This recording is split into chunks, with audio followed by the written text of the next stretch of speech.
Hey everyone, it's VM Campos Magic Fan. Welcome to another streaming Saturday. Hello, I see you there in the chat. Mark, welcome. Thanks everyone.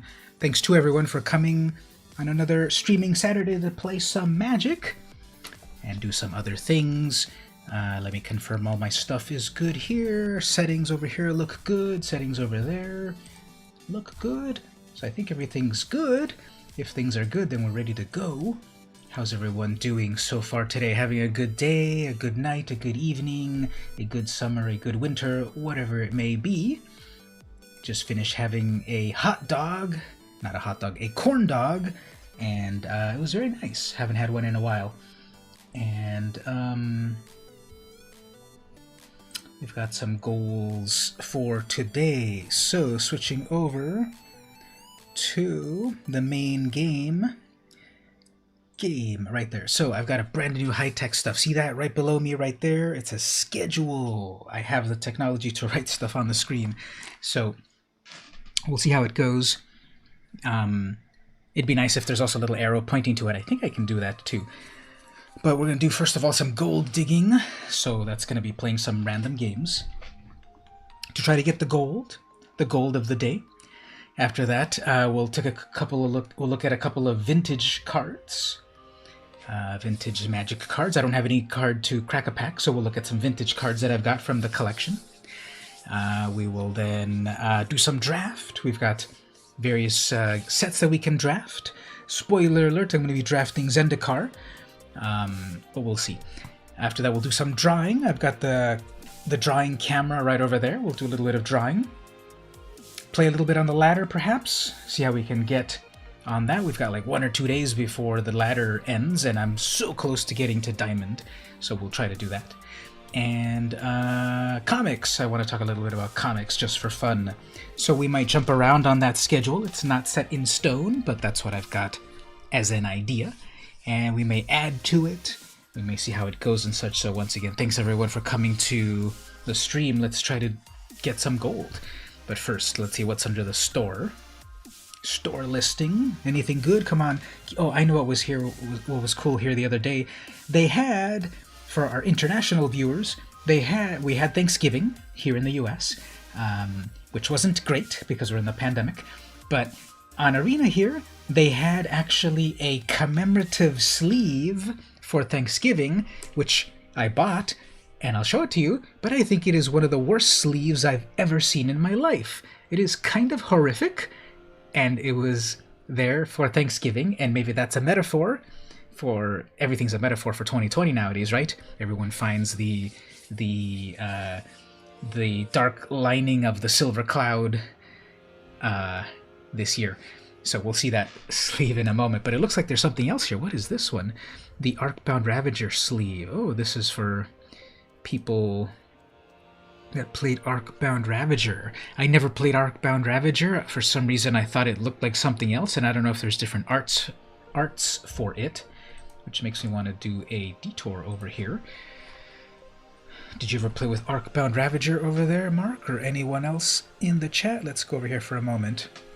Let's look up Arcbound Ravager. Arcbound. I know that it's pretty famous. Arcbound Bruiser, Arcbound Crusher, Arcbound Fiend, Arcbound Hydra. There's a lot of Arcbounds apparently. Never quite knew that. Reclaimer, Ravager. Here we go. That's the art that I had in mind.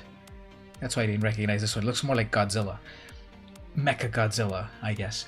But this is the original Arcbound Ravager. Sacrifice an artifact, put a +1 on this, and modular 1 when this enters with a +1.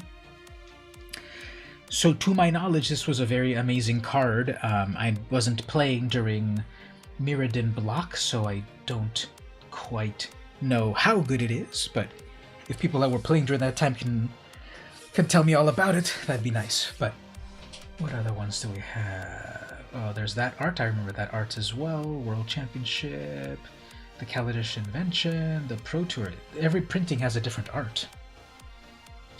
And the brand new Secret Lair. Did this one come out or will come out? When is the Secret Lair? Okay, I guess it came out a little while ago.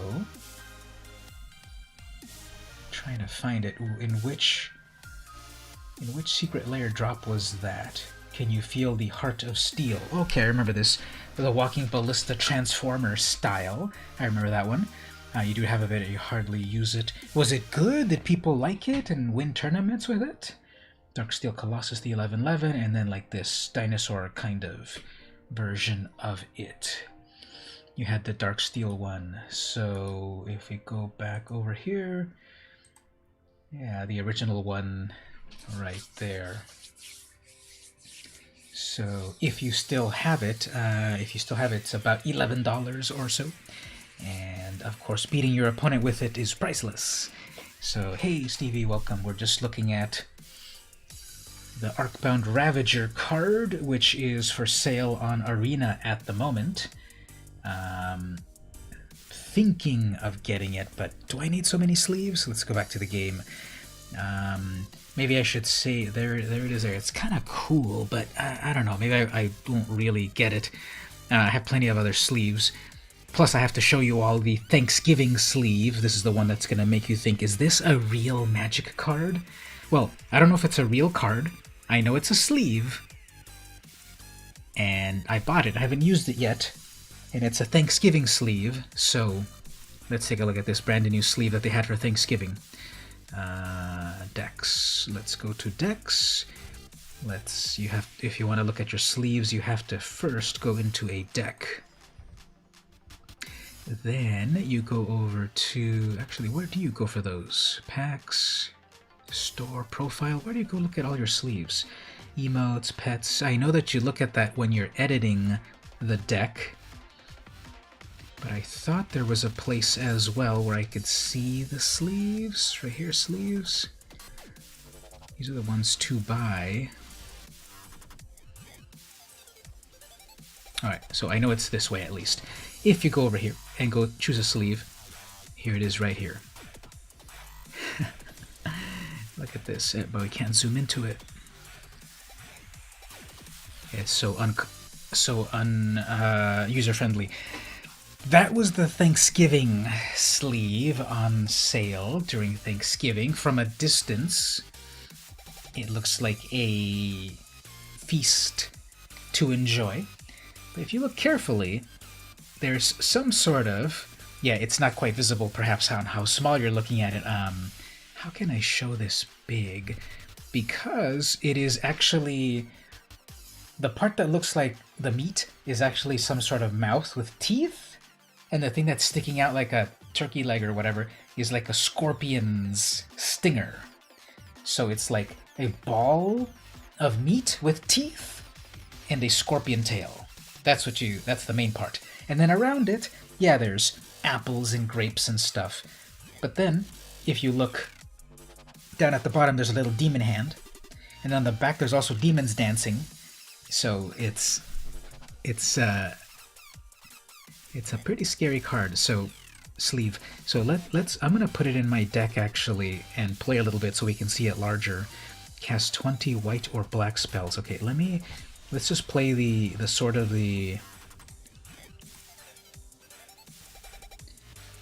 like the simple game, and I'm going to put that sleeve on because we can see it larger when we actually play. So select and play. So I want to win today's gold. We're in the gold digging portion of the stream. Once we get into a real game, then I can show you the sleeve close up, and you will see that it's pretty disturbing. Maybe it's a real card. Maybe it's a token. See if anyone can identify it. Alright, I like that. Okay, so here it is. Here we can look, now we can see it nice and big. Okay, do we see this? Do we see that this is the most horrific magic art ever? So, is it some sort of weird creature that has eaten a scorpion and only its stinger is sticking out? Or is it some weird creature full of teeth plus a scorpion tail? And then, what else do we see here? Oh, now I see here that pot of water is actually boiling. I didn't even notice that. The pot of water is boiling with steam there. And we'll look at some other details in just a moment. But when I saw that on the store. I thought that is pretty. Yeah, and then the little hand if you zoom in here. And there's a little hand in the corner also reaching up right there. So we'll zoom in just a moment again. Let me just get a little action here. And what else? We've got demons in the back. Look at these demons flying around here. Which, I don't... Is that like... It looks like cave paintings, sort of. Oh man, this is going to be pretty epic. This speaker is getting out of control. And the opponent is nicing me, and we're already at the point to make an angel. Whoops. So, yeah, that sleeve. I don't think I'm going to use it that often. It is pretty gross. But that is definitely to send a message to the opponent. I've seen one person. Alicia says, hi. Hello, Alicia. Hello, the whole Anthony family. Welcome. Thank you for joining and hanging out and stuff. Totally appreciate it. As I wreck the opponent. Oops, we'll do that one instantly. Actually, I need to turn down here. Audio. Got double volume going on. Sorry about that. And make that unblockable. And the opponent's done. Frodo went back to Mordor. And I took his ring. So we got a victory on that, so...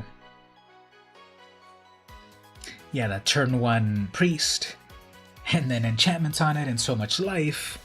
It definitely overwhelms. So I'm just trying to get the gold at the moment, then we'll switch up to do some other things. I have my... that was a little quick. I have my... Let's see here. Here's a trivia. This is one of my vintage set notebooks from the 90s. That's one hint. And the color of the notebook also, I think, gives it a meaning. Can anyone guess what set? Here's one more hint. I do not have a complete set of this 90s set. And we'll look at a few vintage cards from this classic set. You get those hints right there. It's in the... You said Time Spiral. No, I was not actually playing Magic during Time Spiral, which I believe was like 2002 or so, if I'm not mistaken. Yeah, so I was playing between 95 and 99 the first time. No worries. Aw, man. Alright, well, this opponent is playing for keeps. So, let's see about this.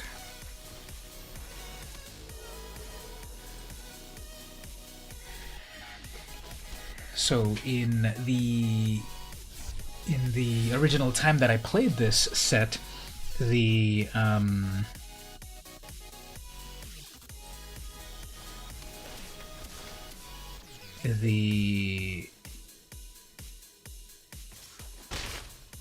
was after the good sets. It was a little bit more during the time of the lower point in Magic that kind of depowered things a little bit.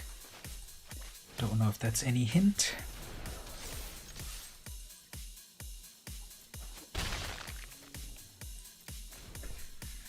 And so it's interesting to look back at the history of Magic in terms of, they were like, of course, the very powerful Alpha, Beta, Unlimited, and so forth, and then the and then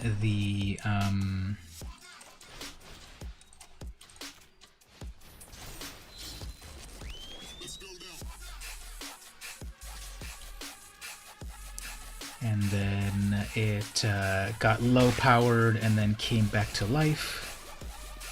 So I thought if something says indestructible, it really does mean indestructible. Oh well.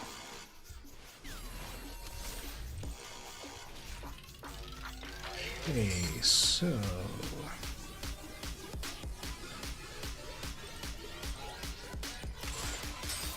no, it's not Homelands. I do have a complete set of Homelands, but this is not Homelands. This is a very, very, very dubsteppy song. Remember when dubstep ruled the earth?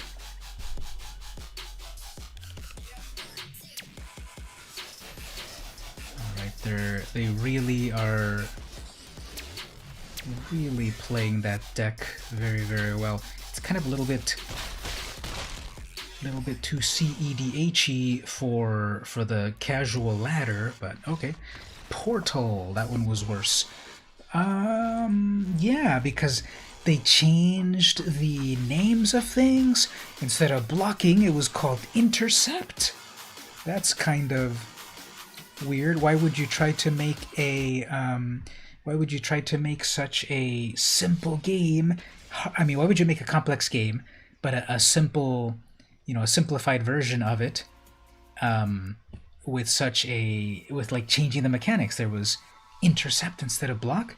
So when you played like normal Magic with people, then you would say, "I'm gonna intercept your flyer," and they would look at you saying, "What are you talking about?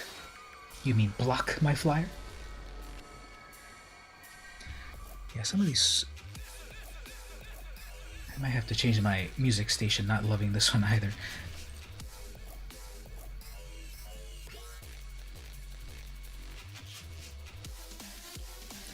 Although there are some... Yeah, let's switch stations. This is a little too... Let's go over here with some pop. Haven't had pop in a little while. Let's see how that music is. Alright, so this opponent clearly wants to get stuff into the graveyard and bring that back. They'll probably do that one spell, sacrifice your own creature to draw a card and then concede. Oh yeah, that's the classic play right there.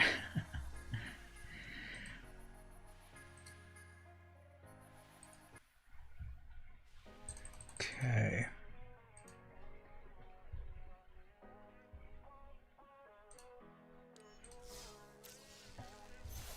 Well, we're getting closer. We've almost got the good game. I didn't do anything. The opponent rage conceded or something because they didn't have the enough mana. So as we can combine the two.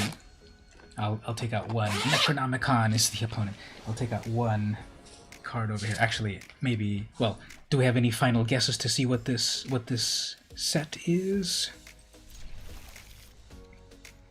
In the early ages of Magic, there was still there were so many decks. I mean, there were so many sets that were made even at the very beginning. And nowadays, literally, there's been like 80 sets that have been made or something. All right, someone's playing Gruul. You made an artifact deck using Ugin. As soon as you played them, the opponent gave up. Yeah, Ugin. On tabletop. Now, I would believe that definitely because Ugin can definitely run away with the game.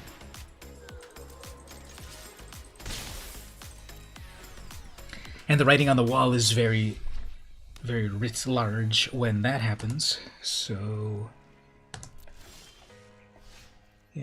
sometimes people quit too easily, yes, but then sometimes people know the contents of their deck and realize, I have no outs, I have nothing to deal with it. How long ago was that, actually? Alright, so, I can make something come back to life. Protection from a color, 4 damage. Yeah, this would protect mine, right?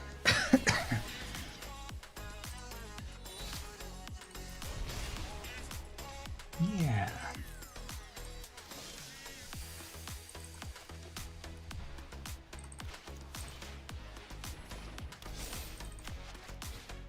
The only other sets you could remember that were bad was 6th edition. All right, so I might have oversold my my hand about how bad this set was.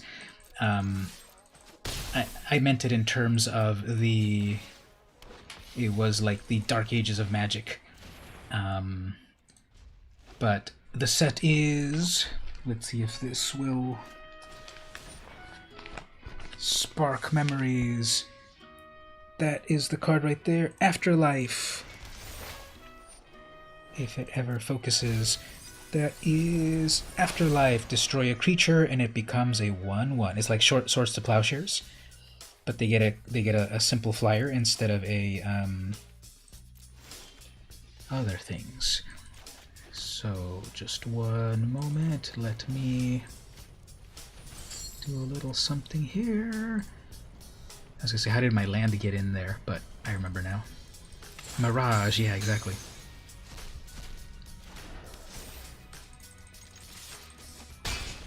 So they were starting to bring back the power levels because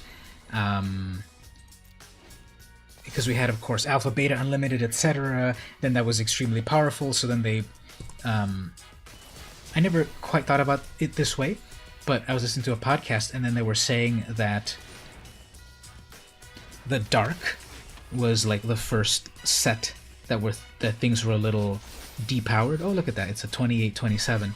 So look at that, Mark. They did a strategy right there where you can auto-equip the Colossification and Epic Proportions and all of that, but then it still taps itself. So nice. So, oh, okay. They're going to gain control, untap it, and gains haste. Okay. So, yeah, I guess they're still gonna attack with a 28-28, and I don't care. So, if I had just 20 life left, that would have been bad. But then, okay. So they made the Colossal. If I hadn't already gained some life, that 28-27 Colossification combo would have been amazing. And let's kind of give it up for them. They kind of had a really cool strategy there. They had, oh, that's some cool art on that sleeve. It's kind of way too animated, but no, that's the Ozolith, isn't it? Not the Ozolith, the Lithoform core or something. That's a good use of the Firstborn card. Yeah. So, Binding of the Titan, mill yourself, and then exile 2 cards. And then they had the claim the Firstborn because it was a little creature. They did a couple of Wraths to try to hold me off. They had everything that they needed. They had a 3-mana haste, return stuff from the graveyard. Now that assumed that there were some good things in the graveyard. It was kind of still going to be random. Oh no, I know what they did. They did Cathartic Reunion. Discard 2 cards. Draw 3 cards. Okay, so they definitely had the combo there. They tossed the 2 big enchantments into the graveyard. Then they played the Storm Herald, and they had 2 amazing cards in the graveyard. The Colossification plus the Epic Proportions. And then the last mana that they had, because that's 3 mana there, and then they had the final red mana for Claim the Firstborn, and it's untap it and attack. So yeah, 28-27, but I had gained enough life that I took 28, and I'm like, yeah, no problem. Well, Necronomicon, good combo there. You were this close to pulling it off.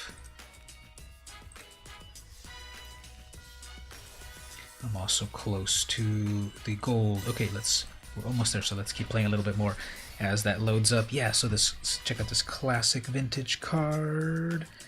Full screen.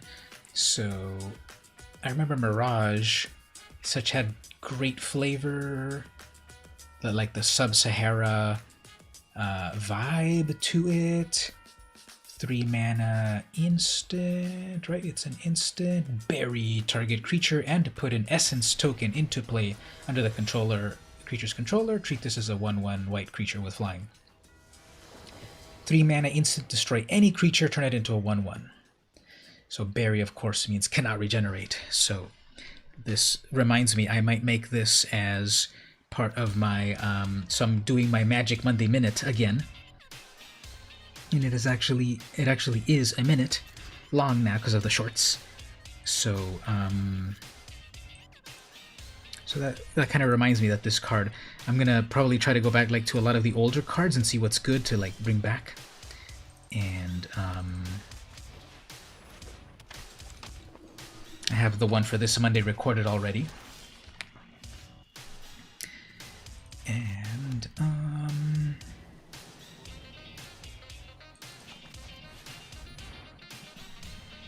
uh-oh, the opponent has something, perhaps. They might have had a counter spell, but they didn't take it. So this has got some cool flavor text. Faces of life, reflections of the soul. Uh-oh, the opponent passed with completely open mana. So they'll probably counterspell my All That Glitters, which I guess I can live with. I'll bring it back with Loris. Or they might have like a bounce. Oops, okay. Nothing there. That's good. There's nothing there. Okay. Next turn I should have enough life for the Angel. And then Extinction, Exile. So these are both even. These are both odds. So okay, they're living their best life. As for myself, I'll be able to cast a 4/4 Serpent. Actually, let's make it a 3/3, so if I need to protect it with my Blessing, or the Fight as One, unless they have another removal. Although this is multicolored, protection from multicolor, people always forget about that. Bring Loris.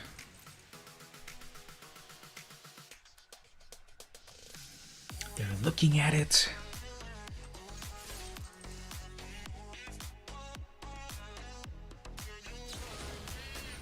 Borrow it. If it's an enchanted or enchantment, that won't do anything. Gains indestructible. Okay.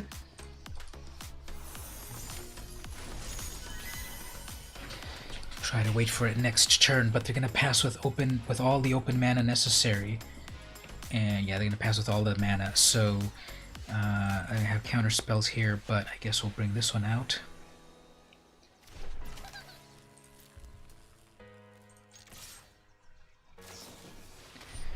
Alright, well, I guess they'll feel they might block that.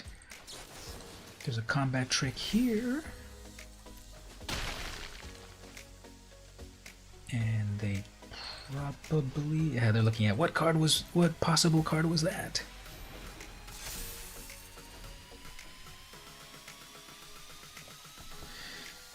Alright, next turn. Well, I could bring out Loris to bring stuff from the graveyard. I don't have too much amazing. Yeah, I don't have anything really valuable in the graveyard, so I might not bring Loris out. Fight as One. They're passing with all their mana open. Never good.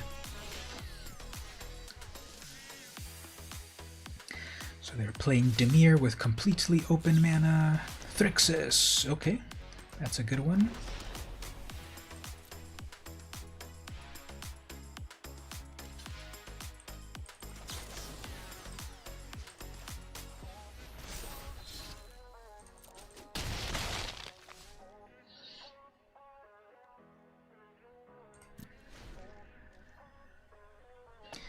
If they attack with their own 4/5, I've got Swift Response, but they might have a bunch of open mana. Yeah, they're going to stay with a bunch of open mana. Okay, well, let's see if we can bring this out. If they counter that, that's fine, probably. If they counter that, then they'll probably be out of mana, and then I can bring in Loris. And bring it back anyway.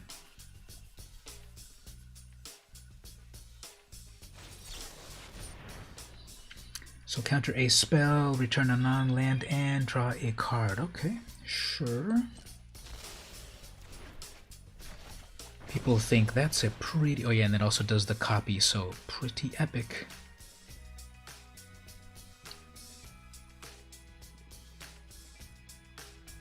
They can only keep one because of the legendariness of it. Okay, reading the card explains the card. I can bring that back anyway. So when you're gonna copy your own creature, you need to make sure that the copy that you're not copying perhaps a legendary creature.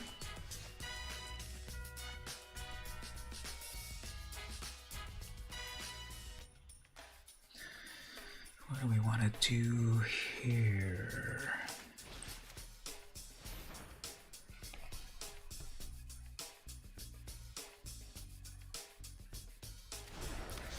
Letting that pass.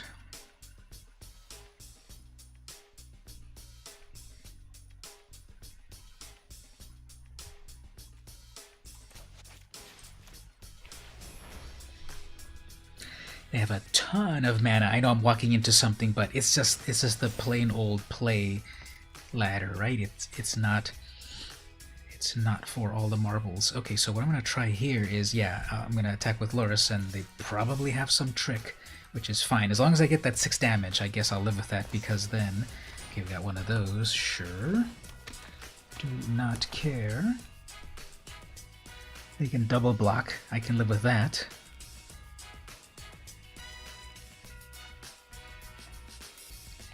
That's got a cost reduction for their Brazen Borrower. And a Shark. Counter target artifact or creature spell. Sure. Nothing is being countered. So that big old 4/5 hurting the 1/1. And then one final one of these. Got a 4/4 Angel. I'm at 30 life.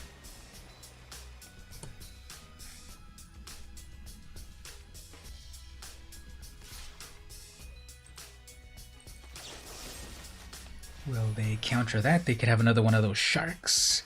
No. Okay. I can live with that.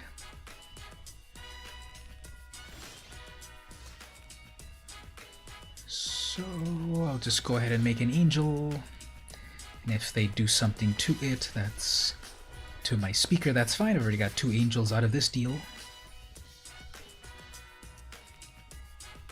Their Brazen Borrower could flash, you know, instead we're going to get one of those. Sure, that's on the ground.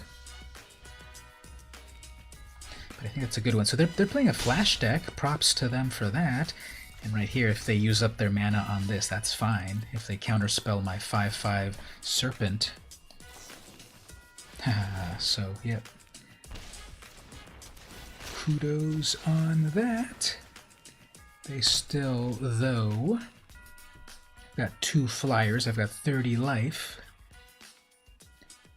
And don't care if I get hit with that. That'll lower my threshold that I can't make angels anymore, but I've already got 2 in the air. Angels in the Outfield. Anyone remember that movie? Angels in the Outfield. Who was in that? Anyone famous? I sort of think Tom Selleck, but I don't think he was in that. Angels in the Outfield? Sure.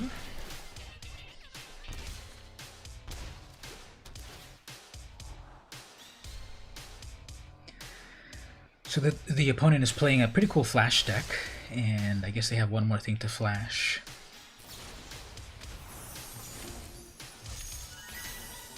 Pretty lucky. And then a final, every single flash thing, eh? So I was at 30 life, and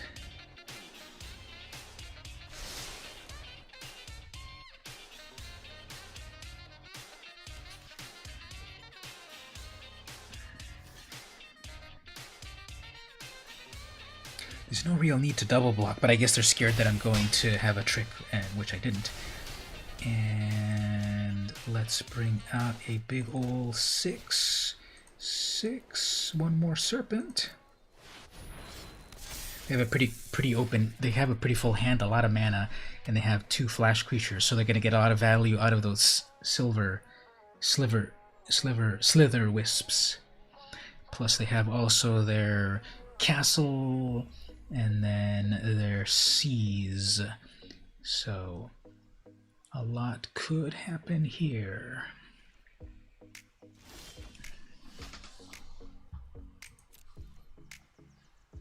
So only the Great Shark can block, because Stone Coil cannot be blocked by the Slither Wisps. Stone Coil has protection from multicolored. People forget that.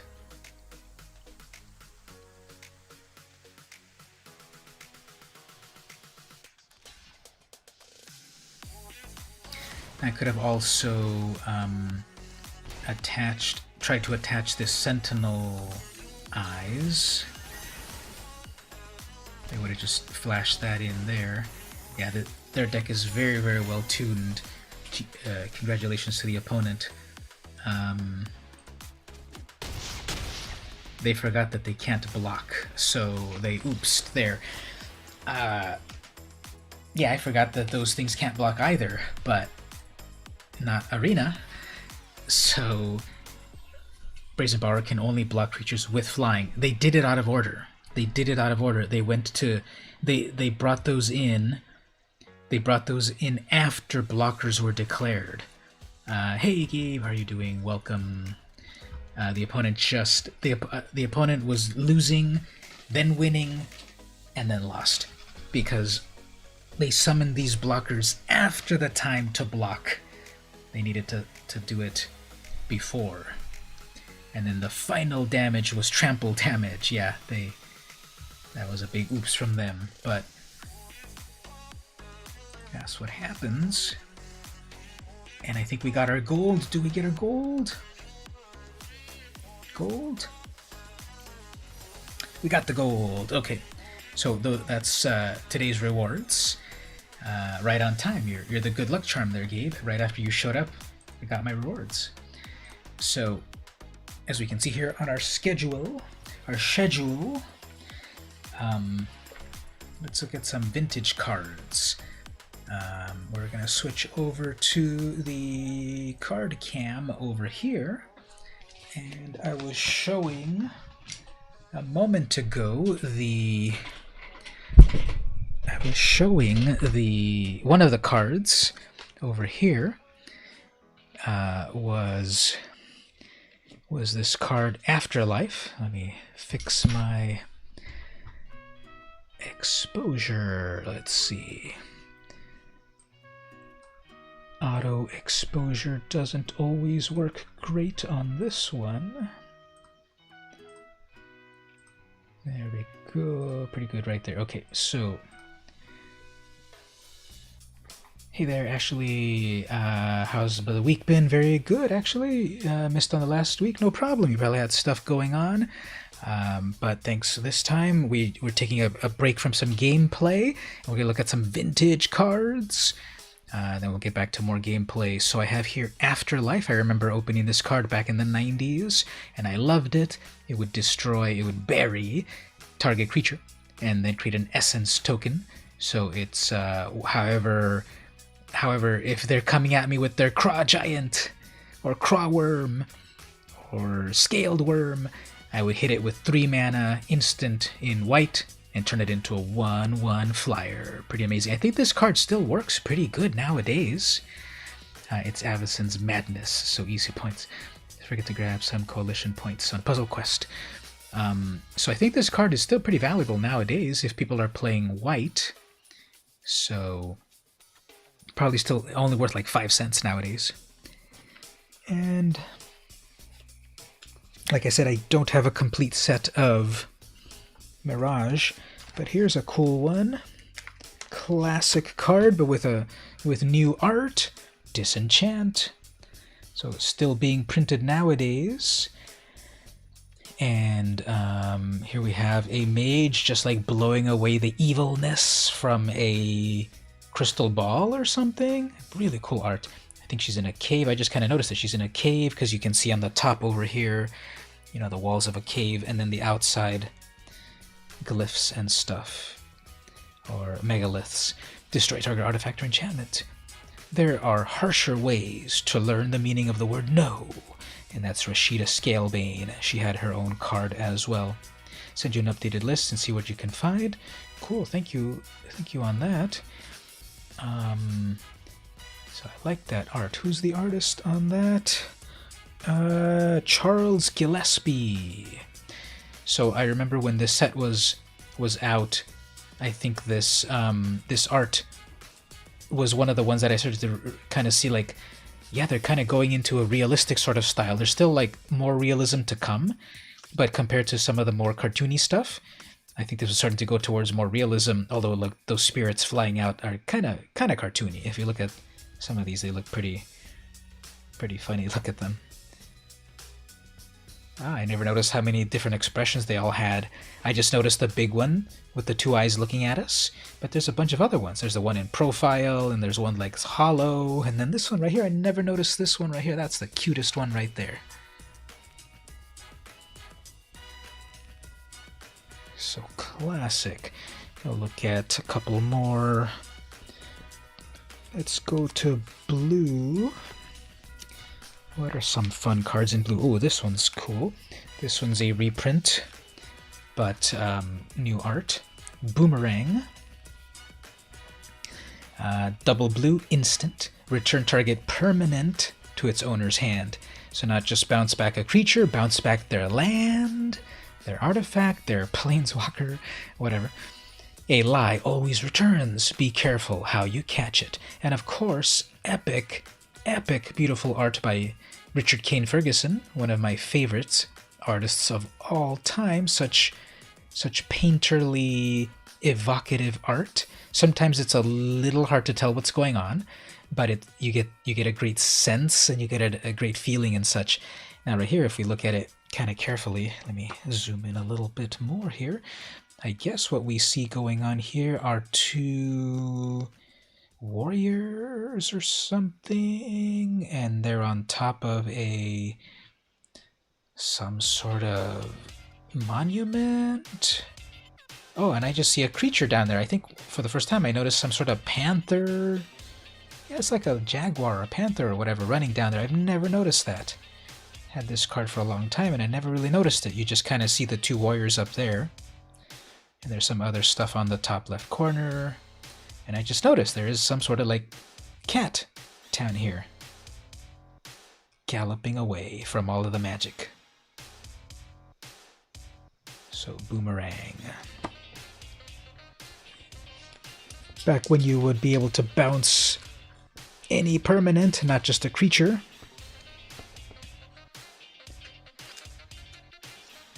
So what else? Okay, this one is hilarious Robert Bliss art. Teferi's Curse. So for some of you youngsters that know about Teferi, nowadays, Teferi's been around since 1996 when this set debuted. So 2 mana, enchant permanent. Play only on an artifact or creature. Enchanted permanent gains phasing. So it's removal, where every other turn the thing exists. So on your turn, the opponent has some amazing creature or whatever, and you play this curse on it, and at that moment it does it phase out at that moment? No, it phases out at the next. So it's still even slow, because if you play it on your turn and put it on their creature, it doesn't phase it out at that moment. It simply says gains phasing. It doesn't say phases out and gains phasing. So it still doesn't even work on your turn. When it goes to their turn, it phases out, so you missed your attack step. Then when it comes back to you, they're still phased out, and then you can attack, so you can't use it right away. Stepping through time is like riding a camel. It may get you where you want to go, but the ride is barely pleasant. And that was Teferi himself. So Robert Bliss, who also did the art for the first printing of Pacifism, which was in this set, actually. And there's, like back then when things weren't really explained, okay, Teferi's Curse, is that Teferi cursing that poor llama or whatever? Obviously we know Teferi nowadays, but back then, if you didn't know, you know, how much would you know of these cards with the very, very, very esoteric internet and just magazines and stuff, and people with there's Teferi and he's cursing that llama, and all that llama wants to do is just eat some flowers, but he's getting phased out. So hilarious art. Back when they kind of like colorized people a lot more different, blue and green. So Teferi's Curse. Alright, let's get back to some gameplay. Some fun vintage cards. We'll look at a few more a little bit later. What do we think about those? Any of those stand out? Kind of cool. PQ or ST, where does that go? Alphabetic. That was before they had the collector numbers, so you had to actually do alphabets to get that going. Alright, so according to our schedule right there, let's start a draft. We have a few different ways to draft. There's a brand new event. I'm not going to enter this event because it costs 15,000 gold or 3,000 gems, and it's Kaladesh, and I'm not quite feeling confident in Kaladesh enough to enter it like a real event here. So I'm not going to enter that event. But the other drafts that we have, when did you start running a schedule so professional? Just today. We'll see if we stick with it. But that's the plan that I had there for today. So we already did the gold digging, we did the vintage cards, doing some draft drawings and so forth are coming later, and maybe we'll stick some stuff in there. And obviously I don't have it by time, so it's not like by 9 o'clock I have to do XYZ. So it's just sequential. We have Premier Draft Kaladesh, we have Premier Draft Zendikar, Quick Draft Zendikar, Traditional Draft Zendikar Rising, but not Ladder, and Traditional Historic. Pretty much said if you play green and blue in Kaladesh. Maybe, but I don't really, I'm not quite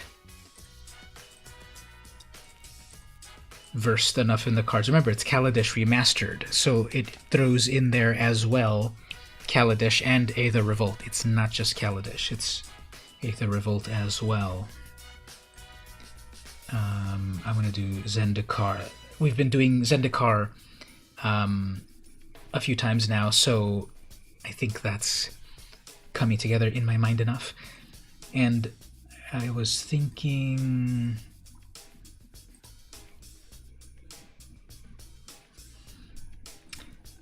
ever since the Premier Drafts came out, I haven't even looked at the original bot drafts. I would love to know, like, what are the stats? What stats does Wizards of the Coast have about what people play? You know, that'd be really, really cool to kind of know what people play.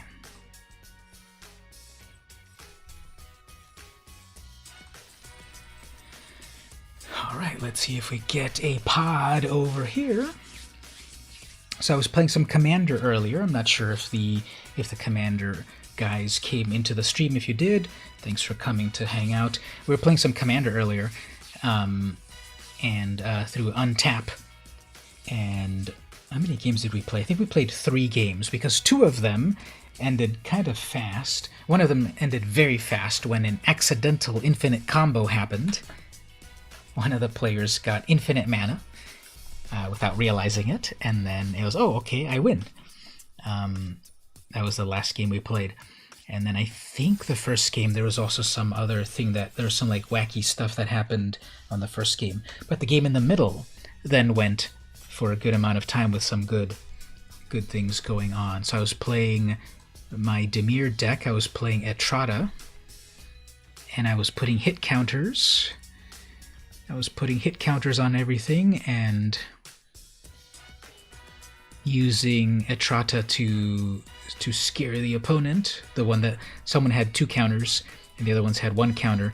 So with the 2 counter, the person with 2 counters was being held at bay.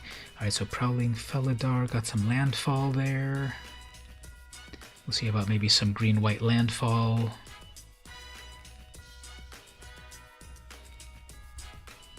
And I keep telling myself that I want to build my Zakama deck in Untap, but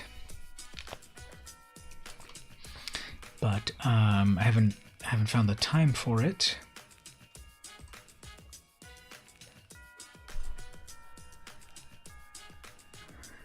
So I have the Zakama deck in real life. And if you all watched my video about altering cards, you saw that I put some fun alters on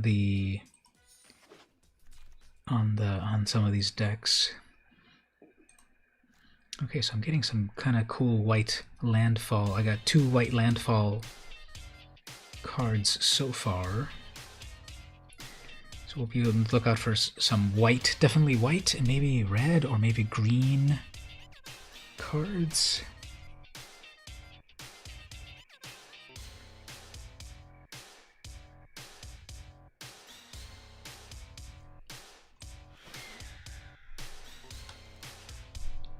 This music sounds pretty fun. It's like 80s style. Is it the same one playing over and over? Because I could have sworn I heard this already. Huh. Pretty funky. Got a Death Touch creature, the Lynx. Could do some life gain off of that with creatures.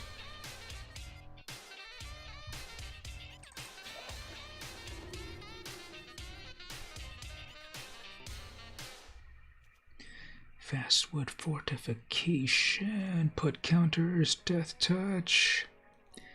If I want to do Kicker, that can be a 3, that can be 5 mana, bring back a Kicker card.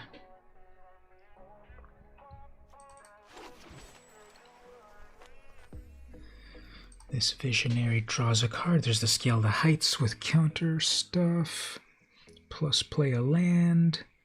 I like both of those, but this one passed, so maybe people aren't going to grab that one too well.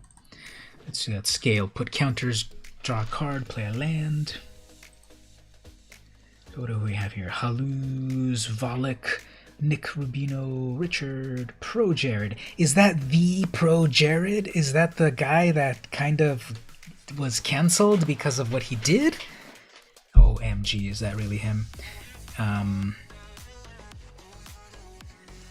Gnarled Colony. That's the one with like the hilariously cute beast. Seagate Banneret and a Disenchant. Well, if we had sideboards, I would definitely grab that Disenchant because of the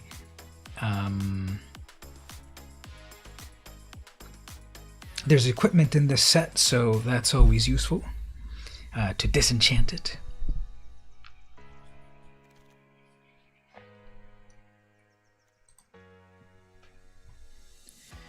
So earlier today I was doing some cooking and it reminded me it'd be kind of fun to maybe do a cooking stream at some point, but then I remembered it's kind of a lot of work to set up. I need to watch a little bit more of King Omni's stream, former guest to the podcast, and he does some cooking streams too, so I've got to see how he does it.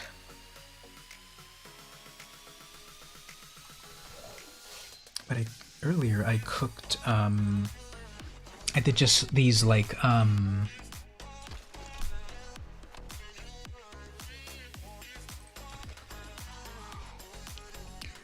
mini meatloaf-ish sort of things.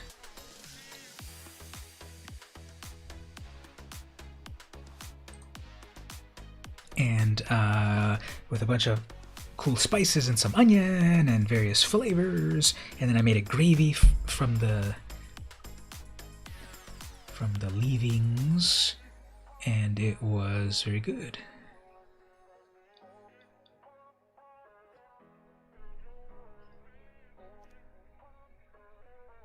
Feed the Swarm is great, but I think I'm a little too far from splashing for black. So the gravy that I made for that for that meatloaf was pretty nice. It was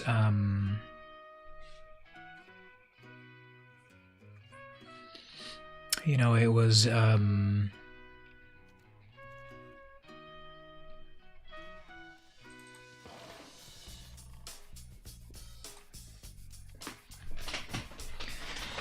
It was some salt, some pepper, some beef stock, some butter, cream.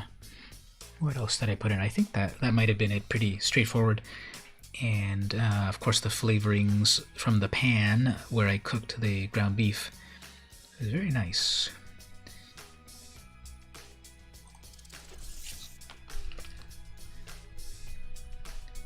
So here's the burning question for everyone. If you like gravy, yeah, this song's playing again. I think this station's pretty limited. Let's go over to this other station. If you like gravy, do you like runny gravy or thick gravy? Do you like that when you pour the gravy on, it splashes all over the place? Or do you like that it's like kind of not congealed is not the best word because that already has connotations, but do you like thicker gravy that that really sticks to the food? We have a vote for thick gravy. I concur with that. Anyone else? Do you like thick gravy, thin gravy? Gravy agnostic. You like thick, but you hit the plate and stay where you put it. Exactly. Don't want it to go all over the place. Stay on my food and then get in my mouth and my belly. So that's the one that came out for me here. I thought I was adding a bit too much stock. Oh, and then I also had cornstarch in there, so that was holding it together. So so I think it came together pretty well.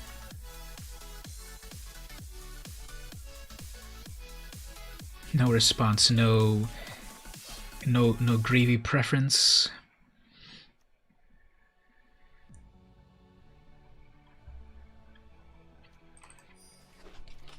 Yeah, everyone, I think a lot of people are passing green and white, which is good. That'll get me the cards that I need in the colors that I've gone with.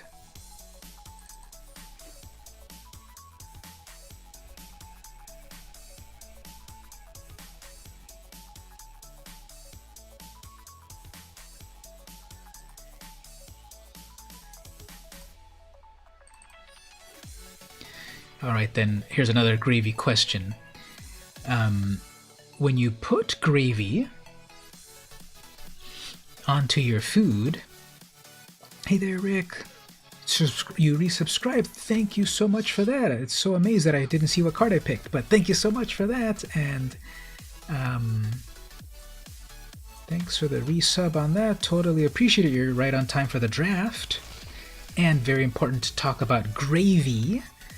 So where do you fall on that? Gravy. Thin gravy or thick gravy?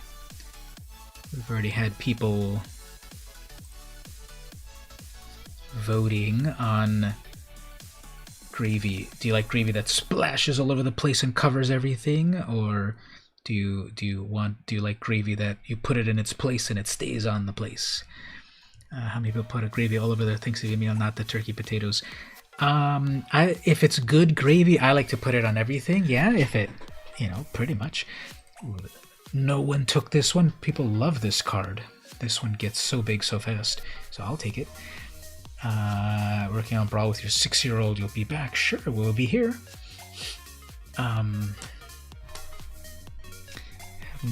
There's actually well, if no one took the Kazandu Mammoth, I'm sure no one will take this Rabbit Bite because I need a little bit of removal. Not quite getting a lot of white removal. I'm gonna have to rely on creatures.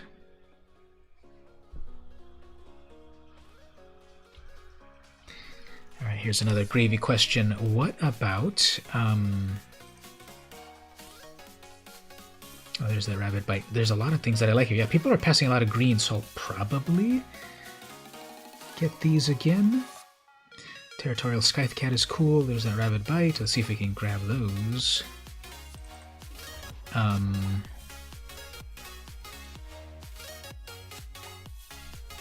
So the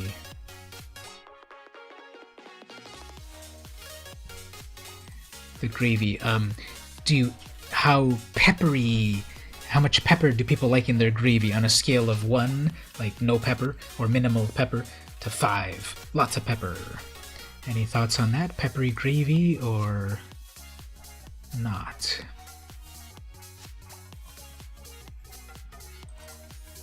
Obviously there's different types of gravy, but that's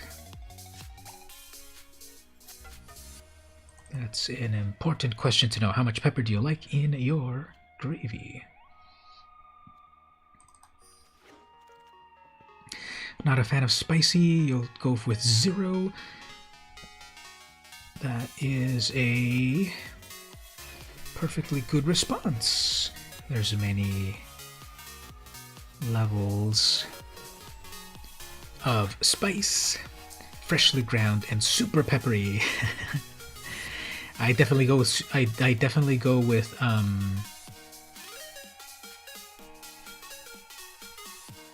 I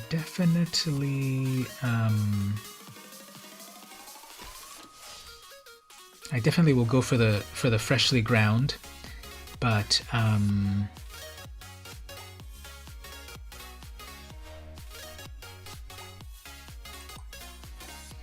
wouldn't make mine extremely peppery.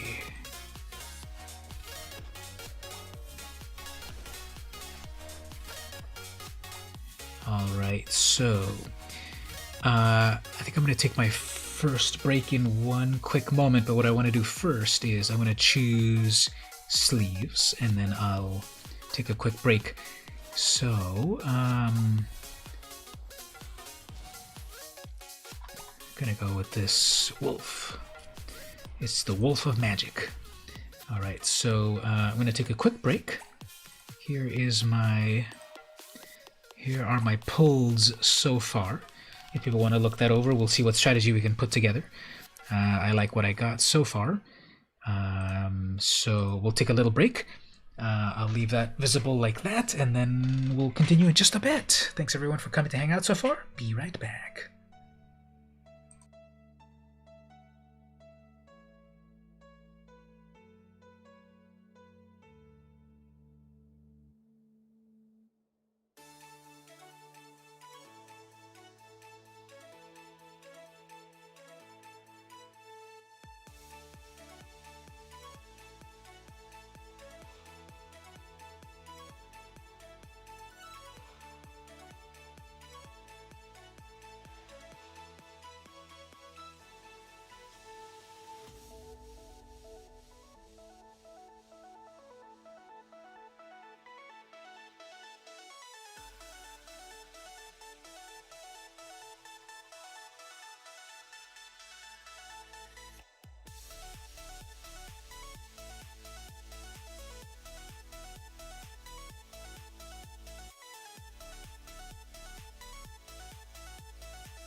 All right, everyone, we are back.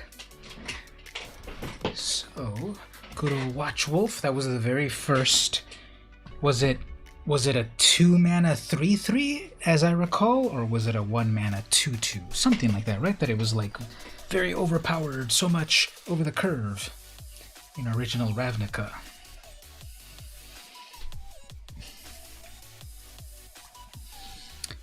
All right, let's see what we've got this in this deck.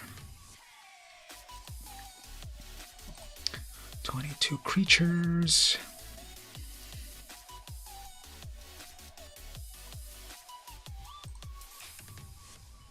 I'm gonna go with like some one-ofs. Counters.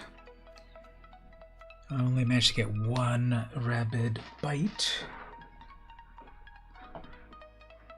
2 did come by, but I saw 1.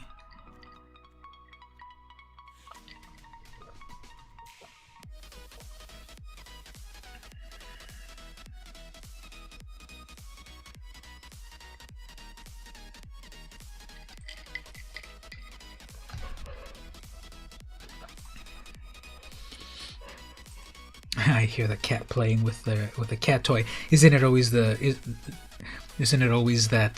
you know, pets, you get them their main pet toy, and then in the end they end up playing with the things. They end up playing with the packaging instead of the toy itself. I know that that's how cats are. I believe he's playing. I think I hear him playing with the inner tube of a roll of paper towels. So obviously he has real cat toys, but then when I gave him that at one point, he loved it. So okay, we're at 42 cards.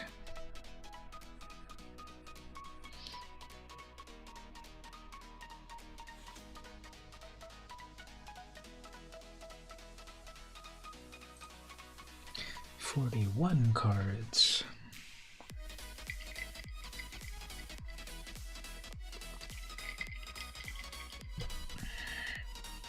Okay, I think this.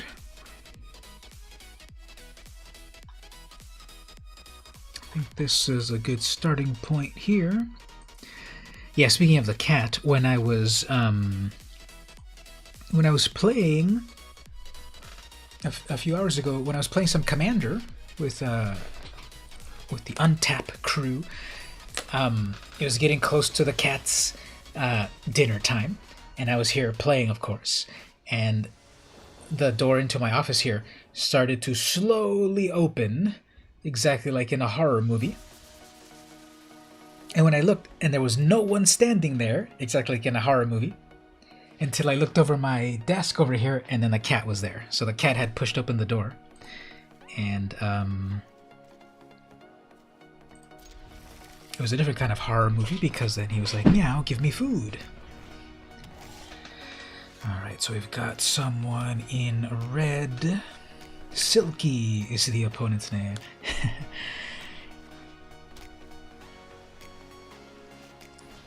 Cleric of Chill Depths. Okay, let's see if this flyer lives.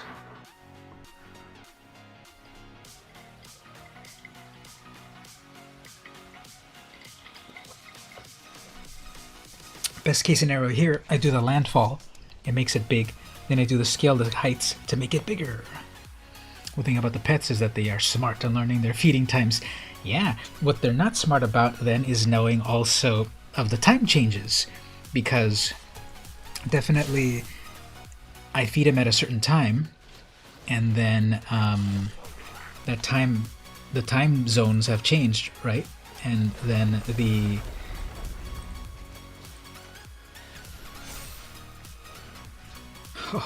double landfall, are you kidding me? You should just concede after that. Anyway, he's not used to the time zone change, and so he's still 12 hours later or whatever you learned, it's feeding time, but then the time zones have changed. Okay, next turn, Prowling Felidar.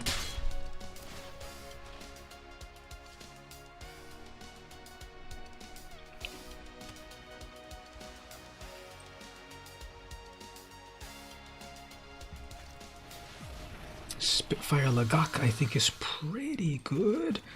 We'll play our landfall critter, one more landfall critter.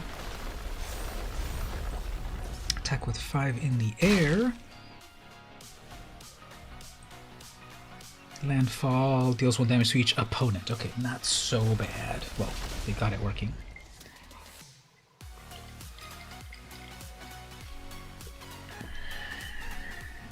There's also a downside that they don't know the time difference exactly. Oh, no, don't look at my Felidar. No, don't look at it. Oh, man. Okay, fine.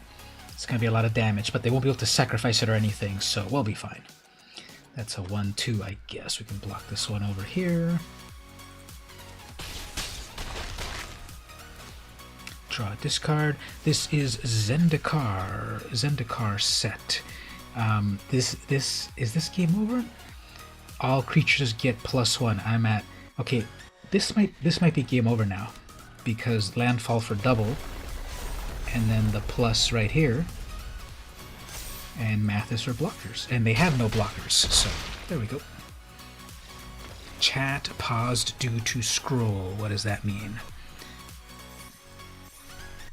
Oh, there it is. Okay, so we got a win right here. We're playing Zendikar, the Zendikar set, the recent one. I've played this one enough times recently that I think, have some things in mind on how to play it. So, that's Spitfire. Yeah, I have a real life one, I think. Zendikar. This is Zendikar, I believe. What color is Zendikar? Yeah, this is Zendikar. So, I'm just very impressed with the... Yeah, it's right here. I'm very impressed with these alternate cards. Full screen. With these Zendikar alternate cards, you can have use for it. Yeah, one landfall, deal 1 damage, and then with this epic, beautiful art. I love all of these alternate arts from Zendikar. Oops, right here. So. Well, we can obviously look at them for real on the screen. Scryfall, but so many amazing arts in this style. The red ones, they just pop so well. The Scythe Cat, the Territorial Scythe Cat, is one of my favorites. It was in the draft right there if you saw it. But this one right here, this cat is just amazing. And like the mono-colored of it all, and then there's bones of another creature right there, and he looks really evil in green. I like that. And then it's got the landfall +1/+1 on it. So very cool.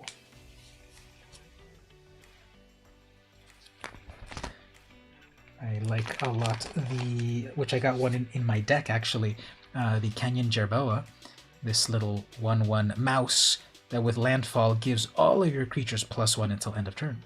It'd be cool to see some Julie Bell. Yeah, Julie Bell. All of those. There's like that whole generation of those fantasy artists, right? Boris Vallejo, Julie Bell, Olivia, Catherine Jones, Sorayama. There's so many in that generation, like 70s and 80s, right? And they did 90s stuff too. And now the cat is running up and down the house for some reason. So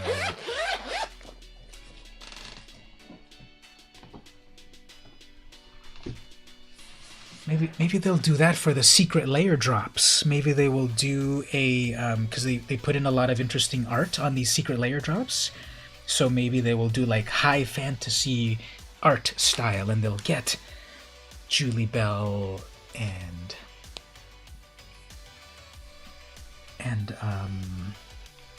Boris Vallejo and all of these amazing artists.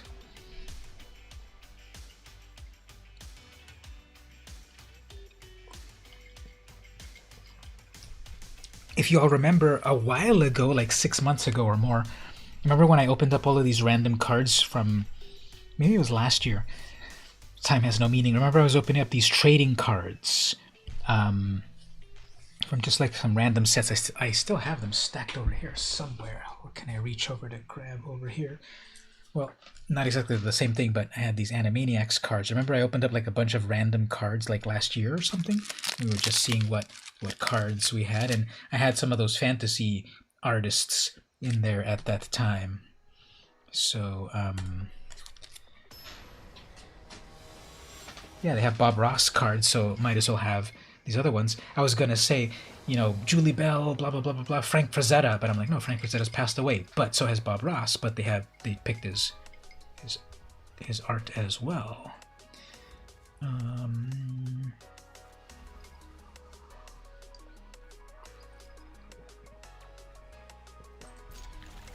Bob Ross creatures. Well, we just have to go back through the archives of his episodes and find the appropriate art.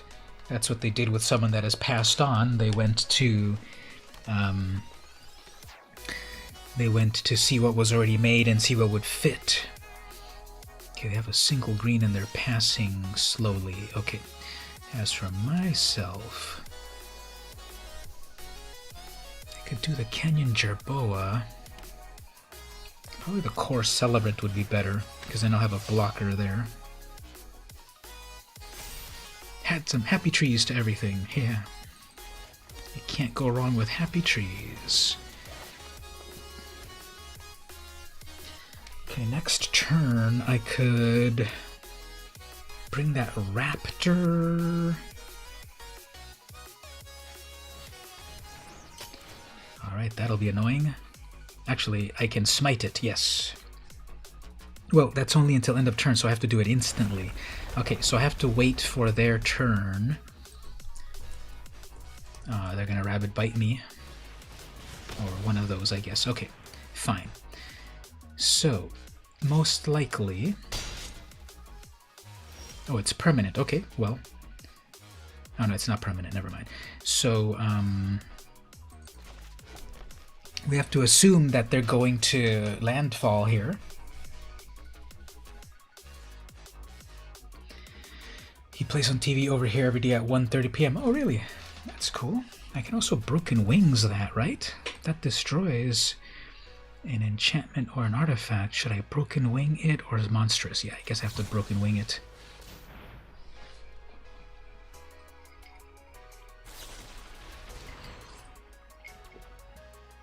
Sure.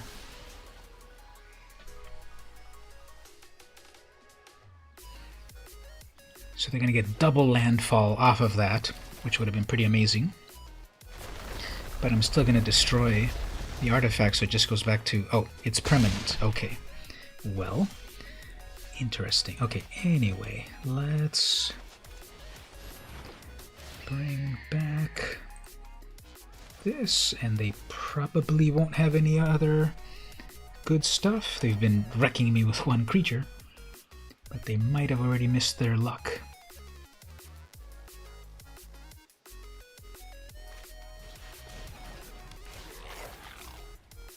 Fissure Wizard is their card. What are they going to discard? Probably, who knows. I was going to say a land, but land is important here, so instead they went with that damage spell.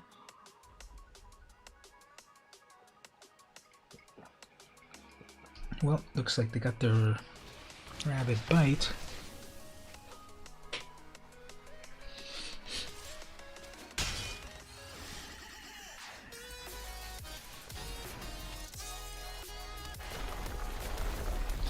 So I'm still in a pretty bad position over here. I think they got a lot of synergy on their deck. Everything that they did had meaning. I've been on the back foot with this opponent. And then a big ol' 4/3 that I can take care of, but I have to survive one more turn here.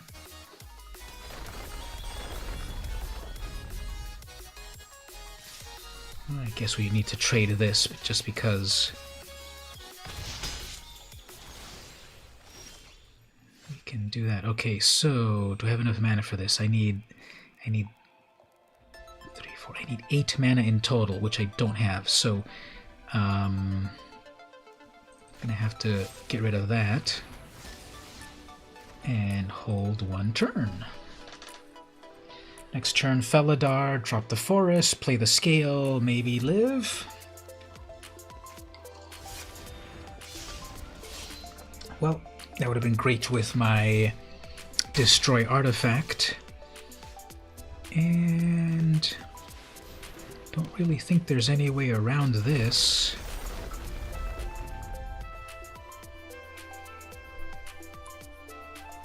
Because I have to trade with the 7/5, and then I don't really have anything left in.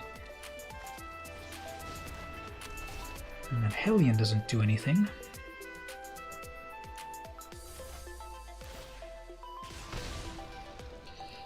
Alright, opponent, good game on that.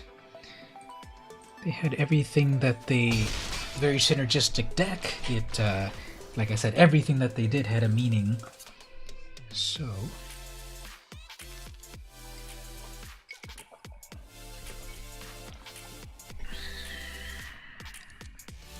let's see the next opponent.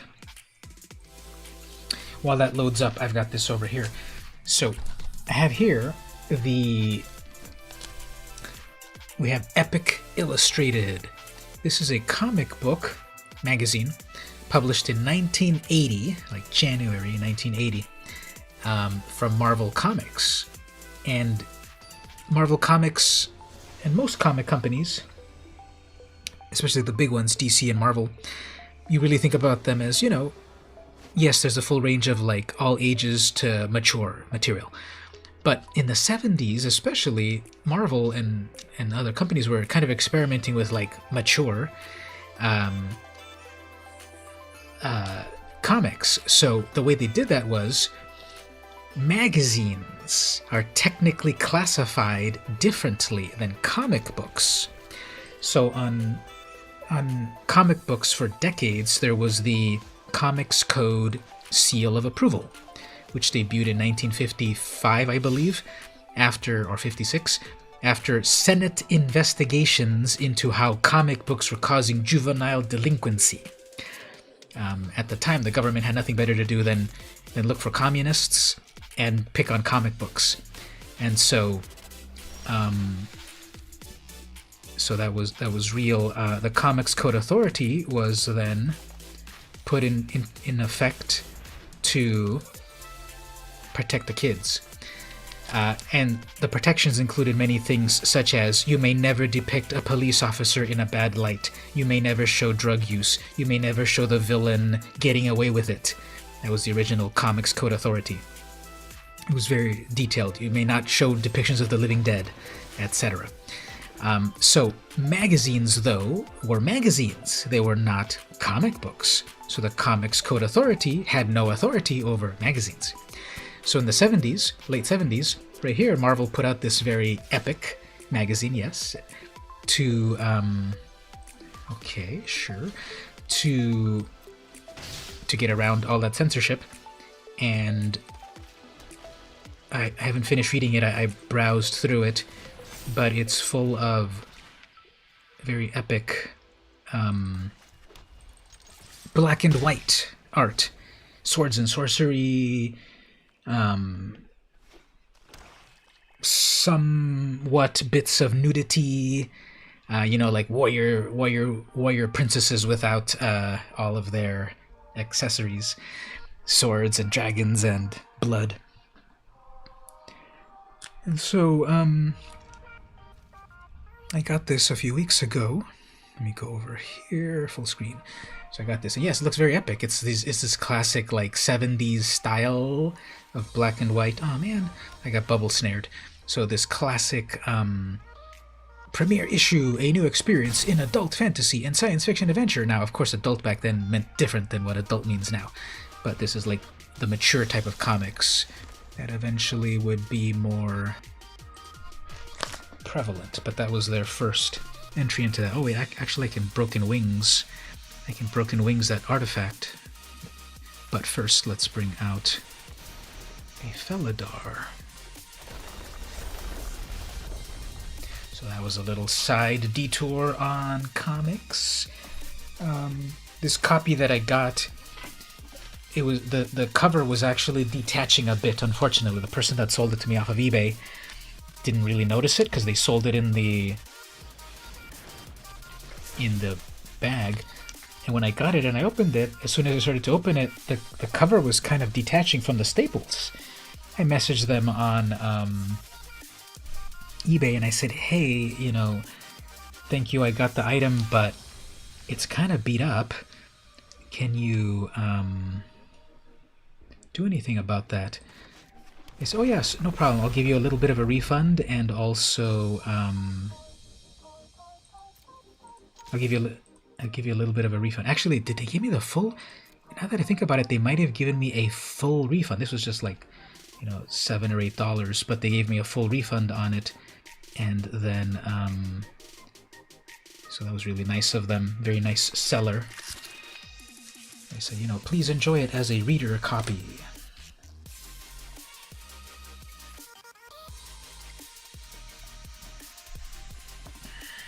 So even though my creature is bubble snared, its ability still works, and that is a 5/6.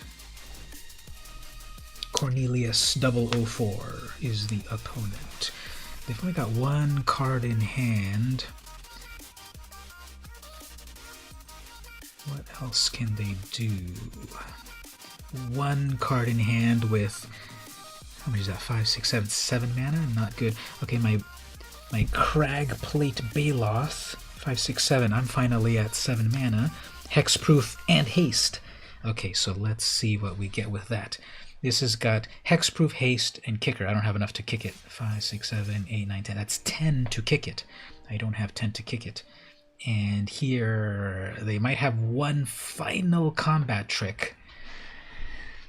I'm at 21 life. There's nothing to worry about.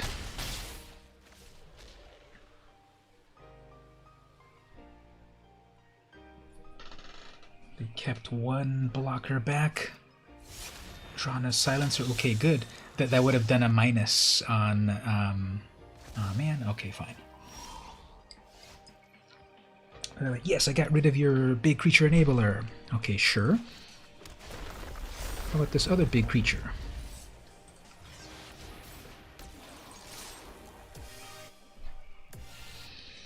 Alright, so even if they double block, they can't really handle that.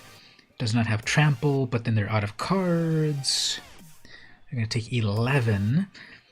If they don't block anything, that would be 6, 7, 8, 9 in total. I'm still alive. Okay, so let's take out one of their creatures.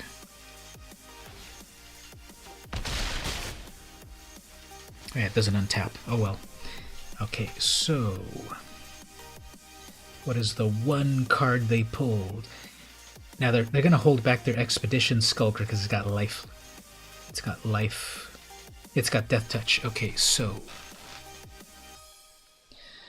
what are we going to do here? Minus X based on the party. So that was a damage of 2. And they're just going in the air.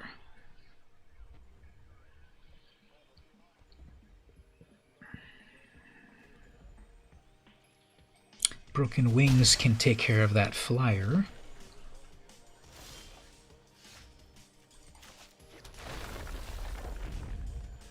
I guess I'll wait as an instant just for like the maximum synergy. So I can get back my Baloth next turn.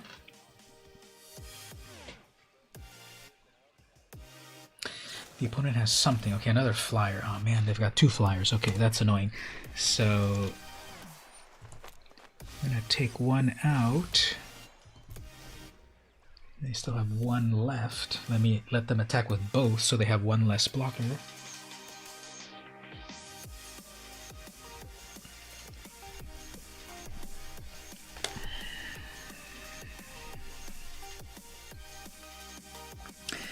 Alright, Cornelius, what is your plan? Attacking with 2 flyers.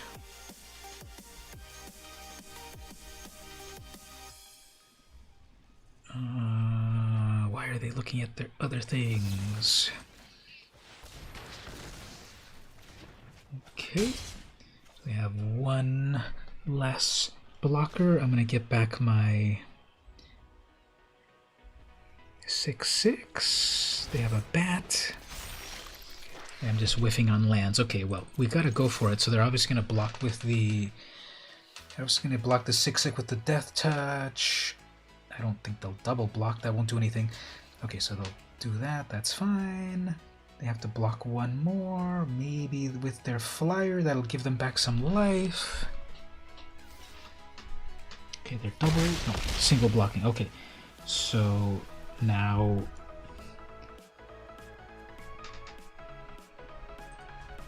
Okay, we just have to wait for the RNG to either give them something amazing or give us something amazing.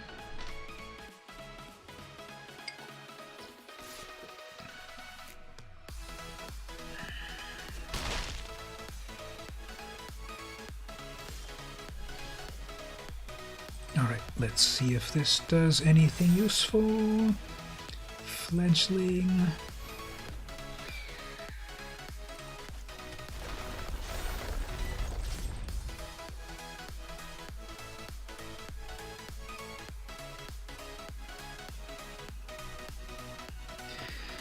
So my fledgling only has flying until end of turn.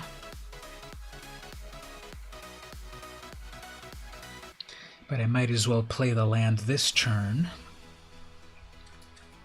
so that I have something meaningful for next turn. Okay.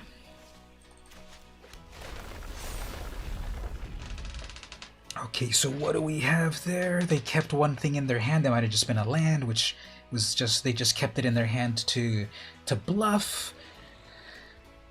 They can attack with a 3, but then they'll get back 3 life. They might enchant it and gain back even more life, but I'm still attacking with a 7. I'm still doing 10 damage without a landfall. My crag plate is hexproof, so that's gonna really help. Deadly Alliance, sure. They used up all their mana. They can't attack because then... Well, I guess they can attack, but... I guess they will attack. Okay, well... We're both on a 2-turn clock or something. Well, let's go for it like this. Okay, so one more turn. I draw a core. Okay, that gains me 1 life. Alright, so they have to hit me 3 times in the air. I kind of feel they don't have anything, however, because I think they've been bluffing with 1 card. Although they are looking at their bat. Okay. Okay, let's go for it here.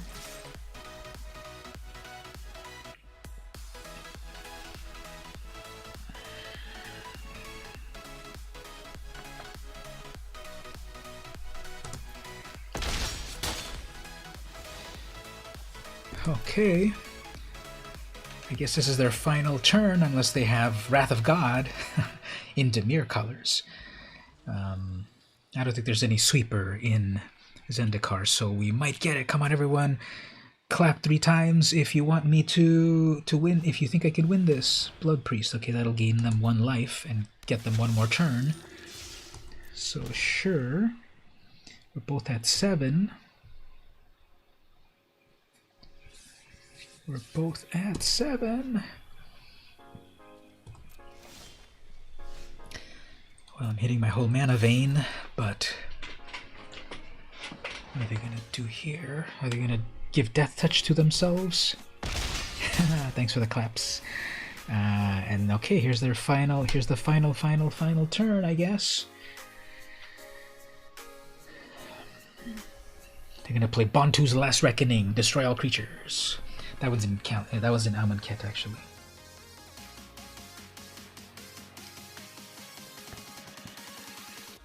Okay, what do we got? What do we got? Come on, Cornelius. They got a Cunning Geyser Mage. Kick it for whatever. If it was kick, return up to 1 target creature. Okay, that still won't affect my... I'm still gonna have 2 attackers. They're gonna bounce back the 3/2. No, that is hexproof. You can stop targeting it. So they're going to block with another 7-7. They're going to block the 7-7 again, get 1 damage in with the Celebrant. The Jagara Visionary will just draw me another card. Yeah, they're really, really holding back. Props to them. I would have not held as far back, perhaps. Okay, double life on that, and then creature on that. More life on that. Draw cards. 1 more creature on that. More life on that. Return. Did I play a land this turn? If I didn't, I already did. Okay, well, anyway, that's a pretty big board state.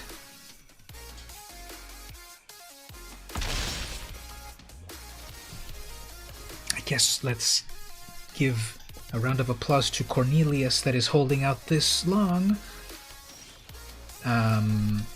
Let's give them 1 more turn. Oh, okay, never mind. I did a pass turn, but then they're like, I guess I'm done. Okay, well, Cornelius pretty good on that. Really fighting back and forth. It looks like they got some mana flood as well at the end. And that worked out. So, Bronze Tier 1.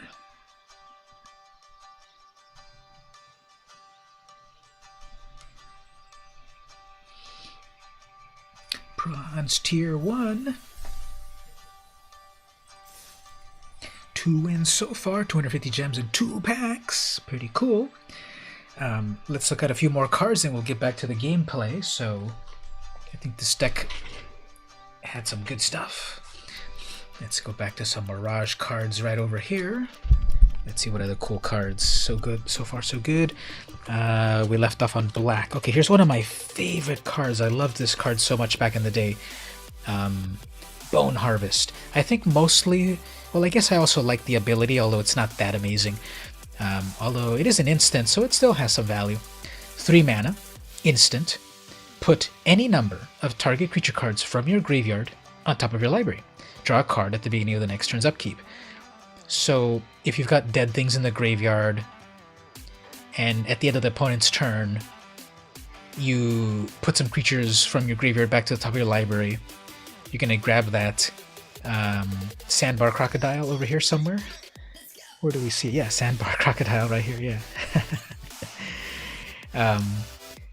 So I just remember this card just because the art is also like grotesque. That's like a severed head coming out of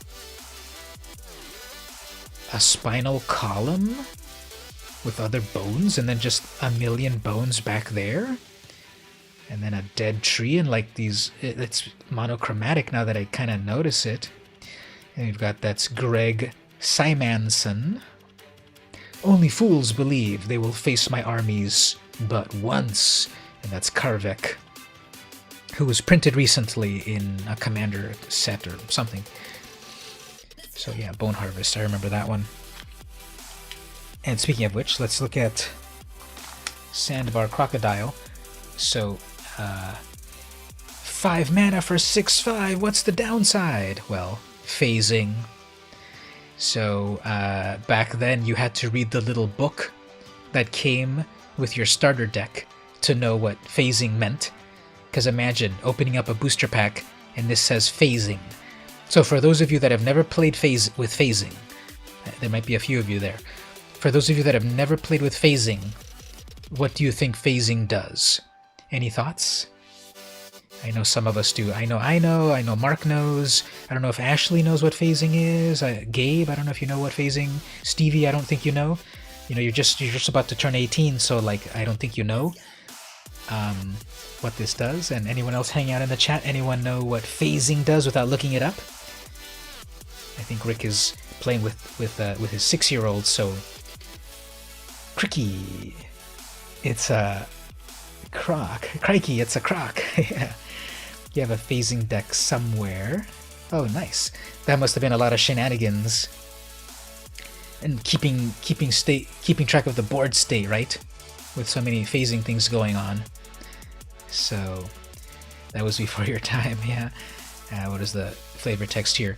We've run aground sandbars before, but today a sandbar ran aground us. And that's Kip Kemboy Kukemsa Pirate.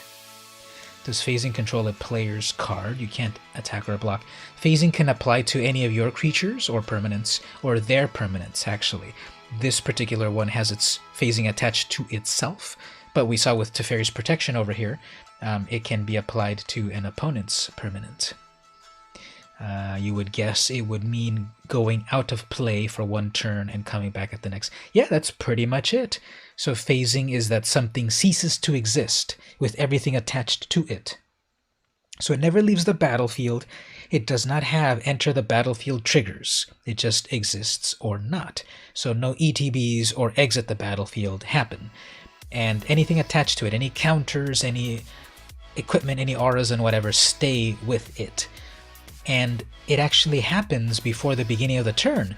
There is sort of like the phasing part, and then untap, upkeep, draw. So it's not even that this happens during your upkeep, it happens before step 1. So phasing is pretty weird. And they brought it back with the recent Teferi. Ooh, here's one more card we'll look at. I loved this card. I love these pump type of creatures. Remember the classic Pump Knights of Fallen Empires. Fetid Horror, which was a variation, I think, of Frozen Shade, and also Horror Shade. Frozen Shade from, I don't know, Alpha or something, and then Horror Shade from Ice Age, and then Fetid Horror. So 4 mana for a 1/2. Pay as much black mana as you can to give it +1/+1. I loved this card back in the day, because if you had a mono black deck, you paid 4 mana to bring this out. So you have 4 mana, next turn maybe 5. You can give this +4/+4, +5/+5. It's so good. Of the 6 who went down the Uzurk trail to scout ahead, 1 returned. She clawed at her eyes and nostrils and sobbed with horror. I was curious about what she saw, but we chose another path. And that was Scout Ekamet Final Journal. Oh, amazing card, amazing flavor text, amazing art. Look at the contrast between the blue, the Demir colored sky, and then this horrible summon shade with like flesh falling off, and then the hair whipping in the wind being echoed by the rags and the roots down there. It's too damn complicated. Gotta play it on a night with no alcohol. Yeah, they say don't drink and drive. No, don't drink and phase. Phasing, play 3 dark rituals. Yes, exactly. That's what you want to do. Throw in as many dark rituals as possible, and then this little 1/2 becomes insurmountable. What was this again? Yeah, there's like no collector numbers, so I forget where I'm getting these from, but obviously when I fill the set, I will put it properly. All right, there's that. Let's do one more in red. Okay, I like this one, and then we'll get back to the gameplay. In red, we've got Agility. This is Drew Tucker. Drew Tucker is a polarizing artist.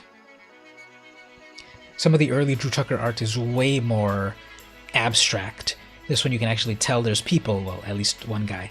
2 mana, Enchant a Creature. Enchant a Creature gets +1 and gains Flanking. So it's interesting that they explained flanking on the card, but they didn't explain phasing on the card. So flanking. Whenever a creature without flanking is assigned to block this creature, the blocking creature gets -1/-1. So right away the opponent gets -1/-1 if they block a creature. So if I put it onto that Fetid Horror, the creature automatically gets -1 if they block, and then the Horror you can plus with all of that black mana and do cool stuff. And so this Drew Tucker art, I like Drew Tucker art. His it's kind of abstract. He's had some really abstract works. This one's a little bit more representational, and I like that it's just got like a great sense of movement. The card is called Agility, and you get a sense of the movement and the magic and the parrying and the blocking and everything. So that's cool. Close up there. It looks like watercolor. So that's cool. Yeah, that probably watercolor. Very cool. Ooh, he's got like a Doctor Strange cloak, a red cloak there and everything. There we go. Agility, which I think was down here. All right, we've got some other cards to look at, of course, but get back to some more gameplay right here. I'll do a little drawing as well, but get back to this. So tonight's stream is brought to you by Rum and Coke with a splash of vanilla. It's actually better than I would have thought. And I went, it's not brown like a regular Coke. I went with Zevia Coke. Do they have Zevia over there in New Zealand, Mark? It's a clear type of a cola. Well, it's brownish because of the vanilla extract. But Zevia is a 0-calorie cola using stevia sweetener and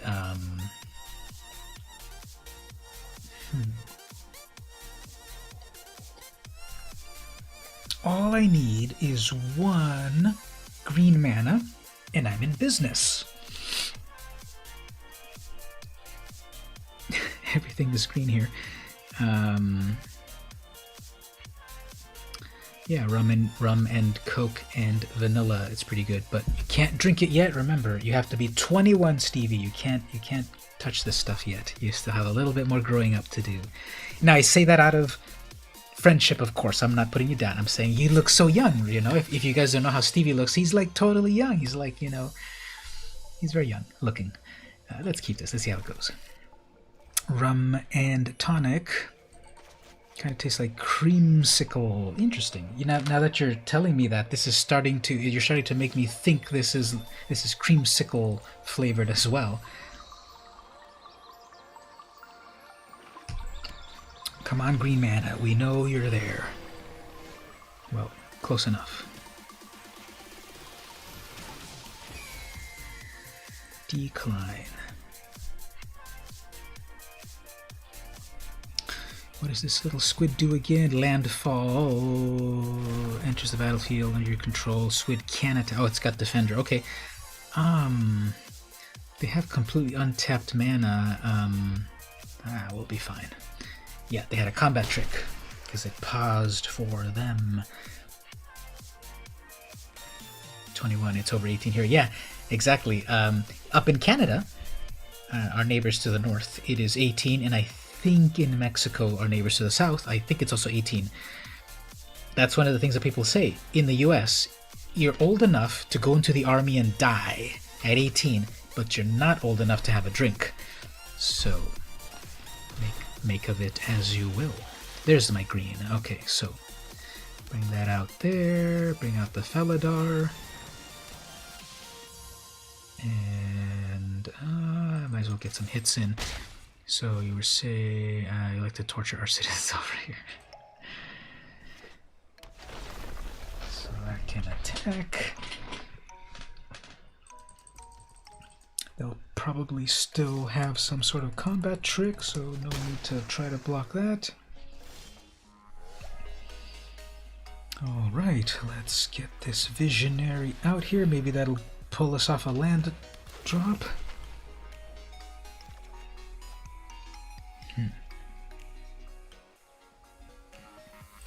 Well, I gotta keep going. Well, I guess I can block with...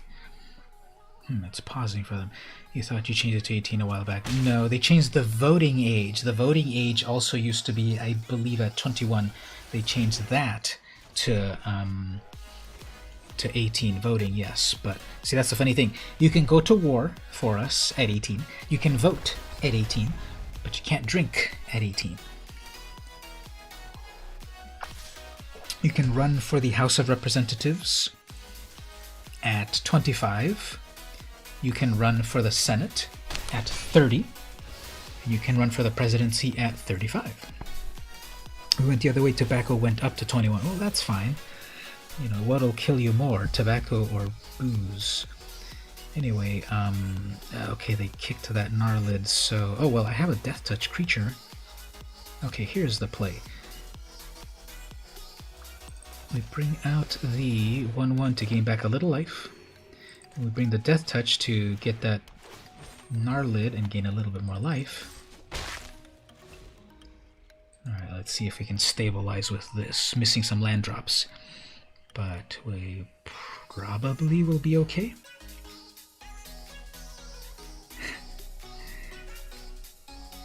Don't give away your age. People will... Hollywood will not hire you if you're not within their preconceived notions.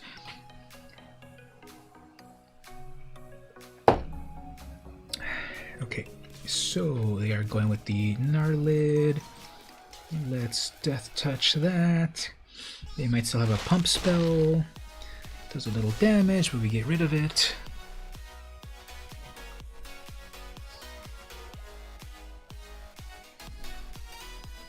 Let's see if I get my land. If I get my land, I can play the Felidar and landfall it.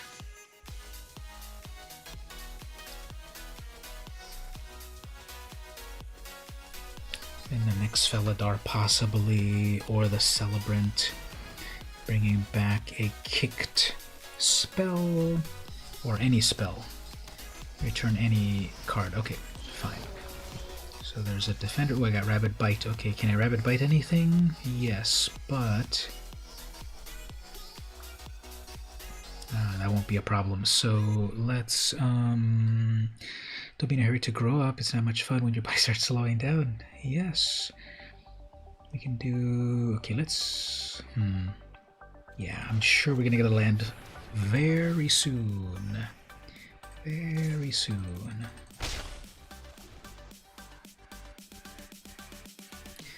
I guess if they landfall... Yeah, there they go, of course. If they landfall with that squid, I guess I'll block. I have another Felidar to do its thing. They have 3 cards in hand. They have the Reclaim. That'll do... Grab 2 lands. Sure, okay. Okay, that'll do 3 damage to something instead of a land. I guess I can live with that.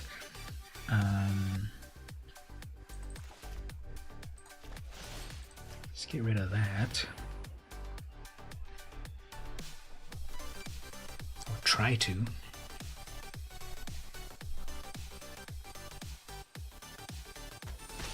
Okay, then we can Rabid Bite their final creature. Hopefully wipe their board. What else would they have as an instant?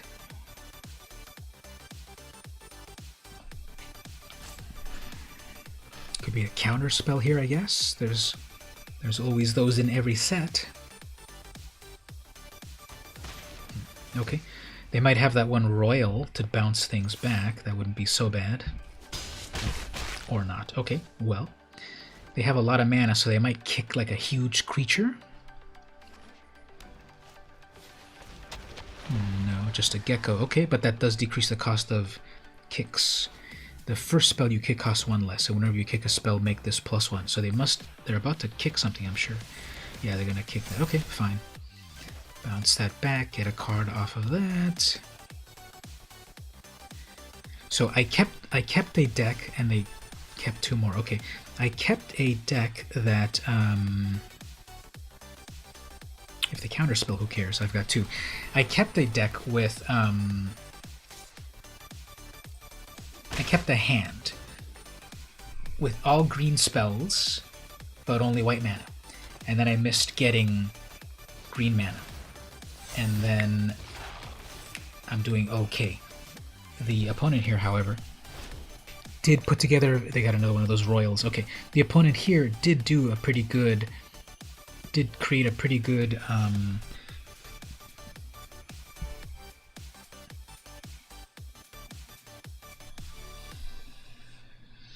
did create a pretty good... landfall deck. Now they have the Royal, which will be able to bounce one of these cats back, but at least I'll get... So If they bounce back one cat, that's fine, because then I have still that air damage. I've got 14 life. They probably want to bounce that bird back. Probably. But I guess they're feeling that they'll bounce back one of the cats. I'm still at 14 life. It becomes 8 damage in total, and I'm at 14. I think it paused for a moment, so they must have one more kick spell, one more royal or something. Gnarlid. Okay, everything gets trample. 9 damage in total. 6 damage, who cares?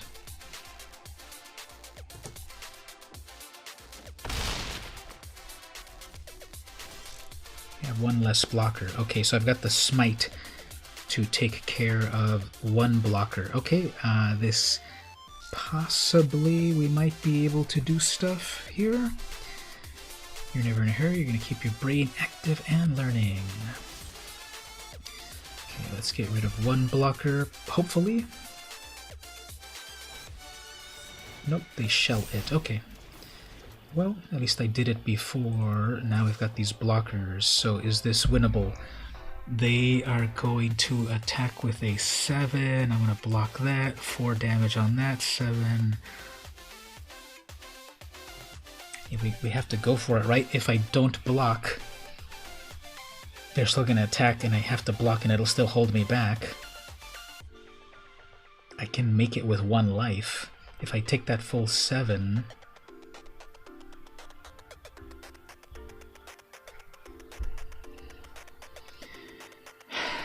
I don't think I can make it, right? Because those things that have counters will have trample. So that's 7 trample. Their final spell probably is their final kick spell, and that's going to be 8 trample.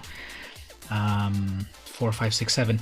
If I double block that 8 gecko, 4 plus 3 is 7, I'm at 1. So we're gotta go for it. And hopefully they don't have like one final plus spell, but if they do, I guess they do.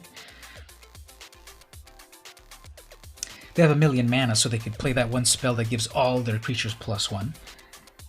But let's see. So best case scenario here, they attack with everything. I double block that gecko. So I'm going to absorb all 7. Then only the 3 and the 4 go through. I'm left with 1. They're looking at their own creature, so they must have something that they're going to do, right? Or unless they're counting. They might have a rabbit bite. They might have a... Okay, they're going to do it that way. Okay, well... I could double block the colony. Either way, it's got trample. Everything's got trample, so I should double block the colony and kill it at least. Get 1 damage, live with 1 damage out of that gecko, unless there's like some final instant plus spell.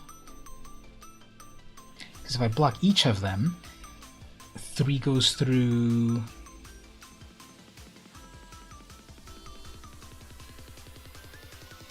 If I block each of them, that's still viable too, right? Because trample...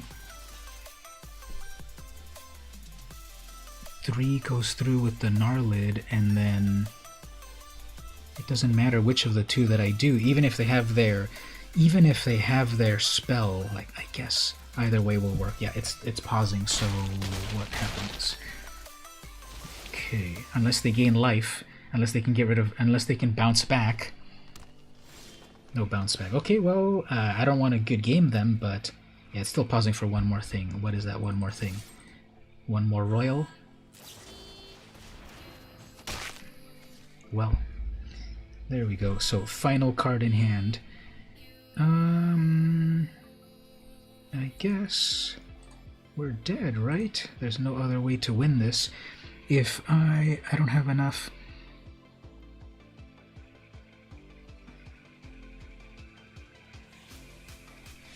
I can't gain enough life. I can gain 2 life, but there's so much trample going on that it's not going to be enough. Well, that's a 0. That's a 1/4. So I'm at 7 life. I don't know. I don't think the math holds up, but I think this is it, right?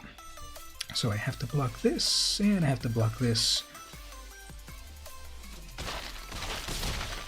Yeah.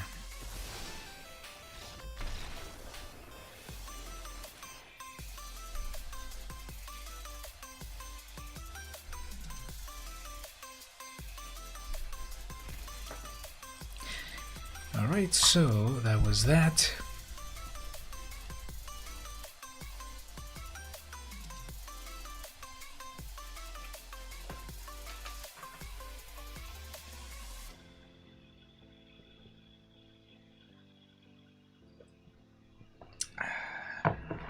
Let's see the next game, and while that loads up, let me grab another one of these vintage cards. Ooh, this is a classic.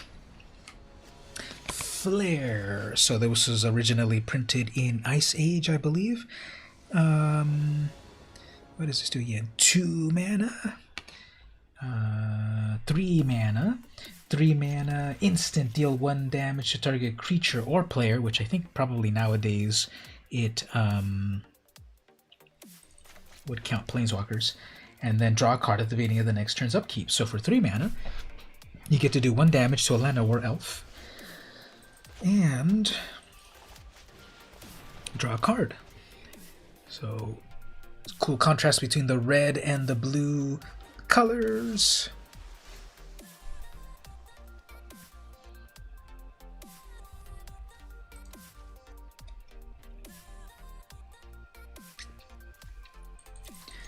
And I believe Ice Age was the first printing of this, and I think that might have been some Drew Tucker art. It was one of those like abstract sorts of arts with like some sort of demon or something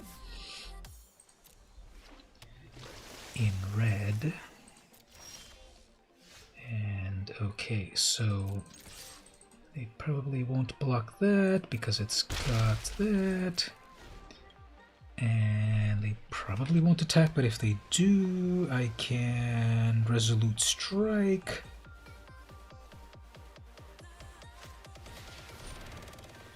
Okay. So they're gonna have a flyer. I'm gonna have to Rabid Bite that.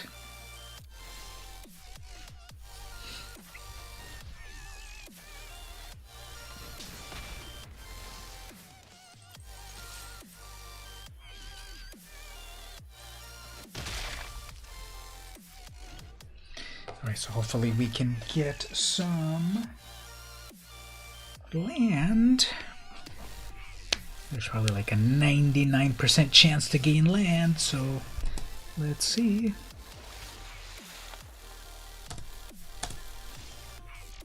Okay, there we go. So what do we do with this?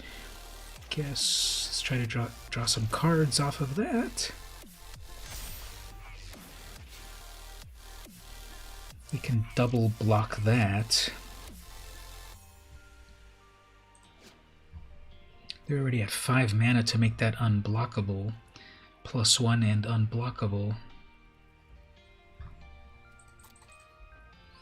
If they double block this, I'll be fine with that, so I can take out one of those creatures.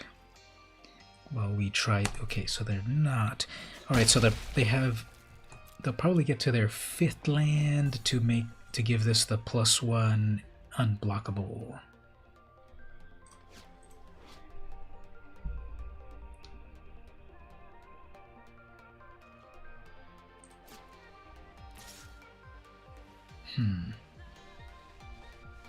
Okay, so they're going that way. Sure.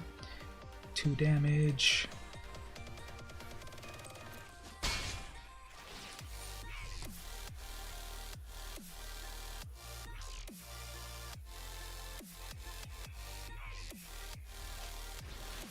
Hey, Charix.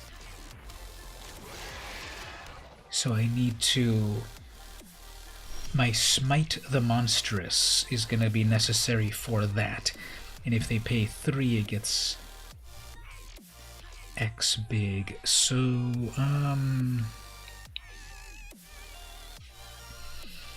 I'm going to wait for that, so I'm going to try to build a little bit of a board presence.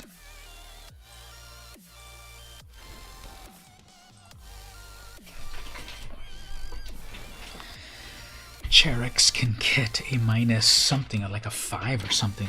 That'll be fine. If they spend all of their mana on it, I can live with that. Okay, or they might just attack with their thing and untap a thing.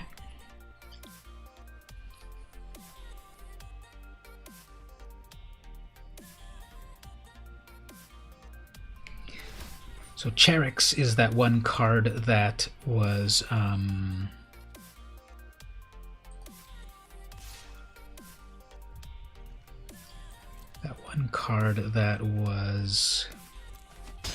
they might hold on to all of that mana.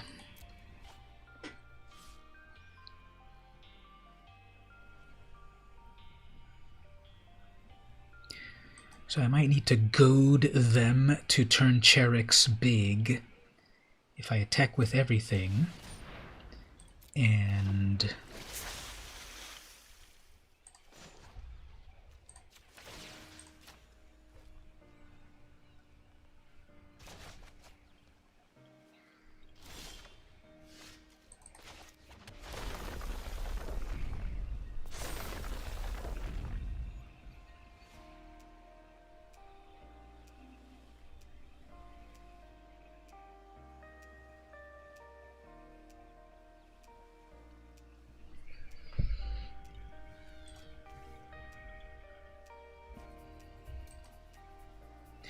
they're probably going to keep that Charax as a deterrent.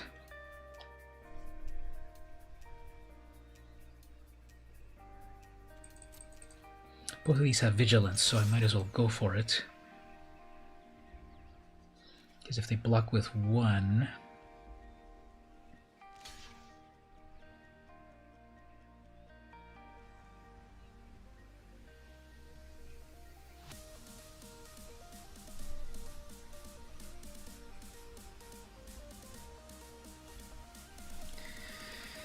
they'll be at 10 life. They're looking at all my mana.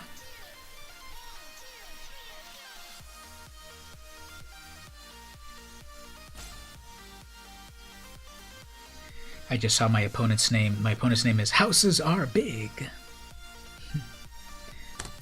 Pretty interesting how people think of cool names. Alright, so we'll pass here. Let's see if they get greedy and try to attack with a huge Charax. They have the mana for it. And they might just continue to do the 2 damage off of that Infiltrator, although they have maybe... Well, I've got plenty of cards, but I'm losing the Battle of Land Drops. They have Puppet Jace. If you try to play with this Puppet Jace, it gets annoyed at you. Did you ever notice that?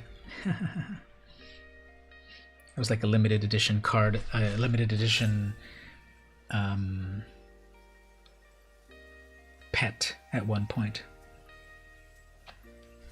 Whereas I have this Black Lotus. This one's pretty cool because you tap it 3 times, just like you get 3 mana out of a real Black Lotus. So if you tap this Black Lotus 3 times, it grows like that. If you tap it 3 more times, it grows even more. And then if you tap it 3 more times after that, can anyone guess what it does after the 3rd tap?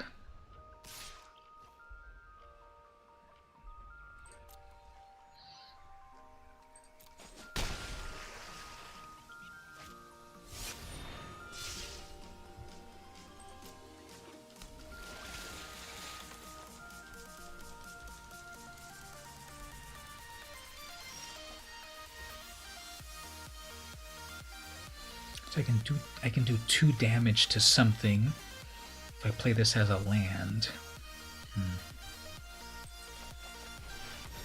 It withers and dies, exactly. You've used up all of its power, and then it withers and dies. You get an automatic win, I wish.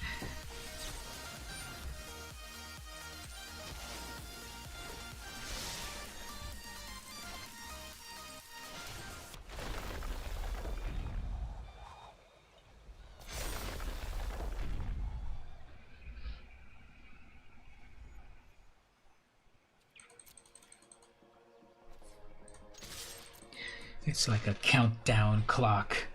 You have the Black Lotus, and I'll get the automatic win once I touch it 3 times.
Okay, so I'm out of mana. They've got a lot of creatures. They're able to activate their Cheriks to be like +9 or something. I don't have any mana to do the Smite the Monstrous. They're going all in right here. Yep, good job, opponent.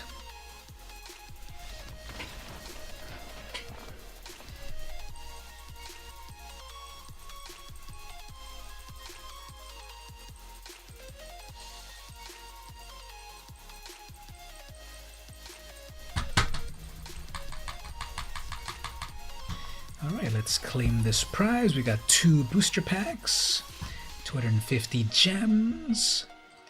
Let's see what good stuff we get out of those packs. Got a wild card. And we've got Akiri. So I finished reading the story, actually. Remember the question about what was that thing that Nahiri got in the trailer? So I read the whole story now. Pretty interesting. I could talk about that if people want to know spoilers. But Akiri is one of the main characters. So the main characters in the current Magic story are Nahiri, Nissa, and Jace that we know from before, and Akiri. Akiri has existed actually before, but like in original Zendikar back in 2013 or something. So she was the one that got pushed over the edge of in that trailer where we saw Nahiri do some villainous things. So if people want spoilers, I can tell you what happened in that story. The next cards pack is I like that Cannon Jerboa. That's the original art. Very cute. From a distance, this warrior looks like she's stirring an amazing pot of food or something.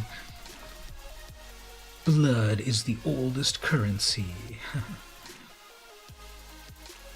And the rare here is Tazri. I see a lot of people play Tazri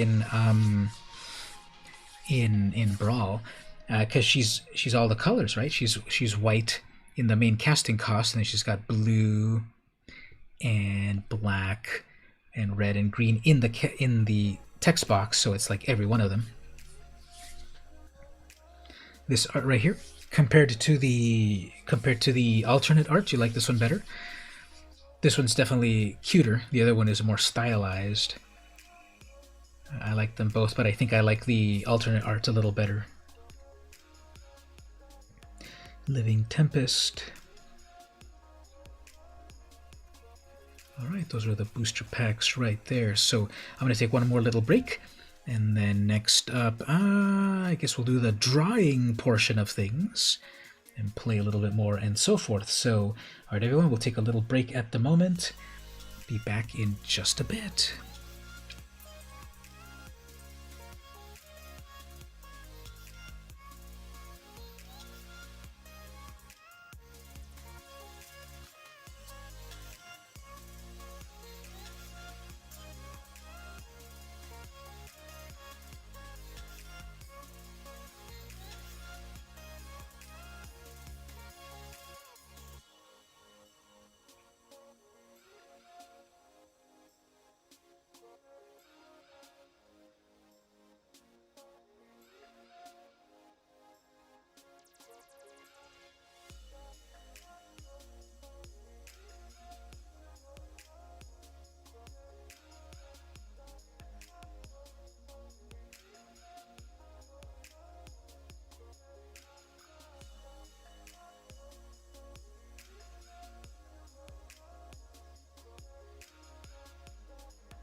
Alright everyone, we are back.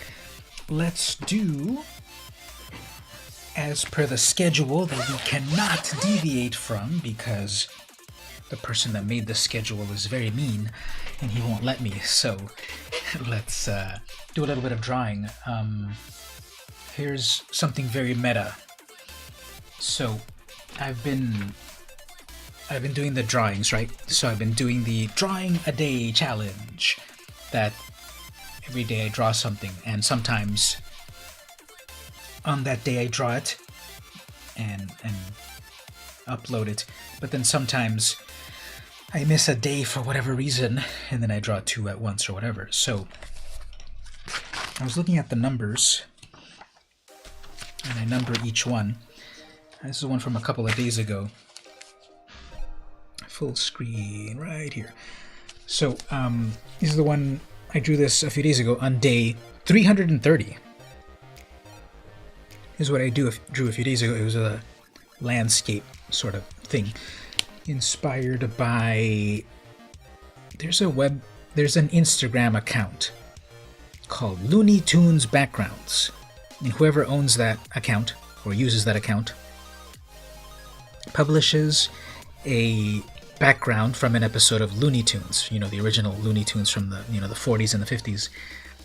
I remember months ago I saw one that was something like, this Roadrunner cartoon. And there was a shot, of the desert or whatever, and then a highway.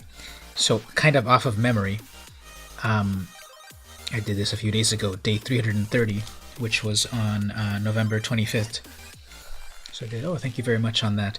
So I'm trying to do a little bit of perspective and like mountains and the sun and clouds, I guess, and a lake over there, I guess, shrubbery or something.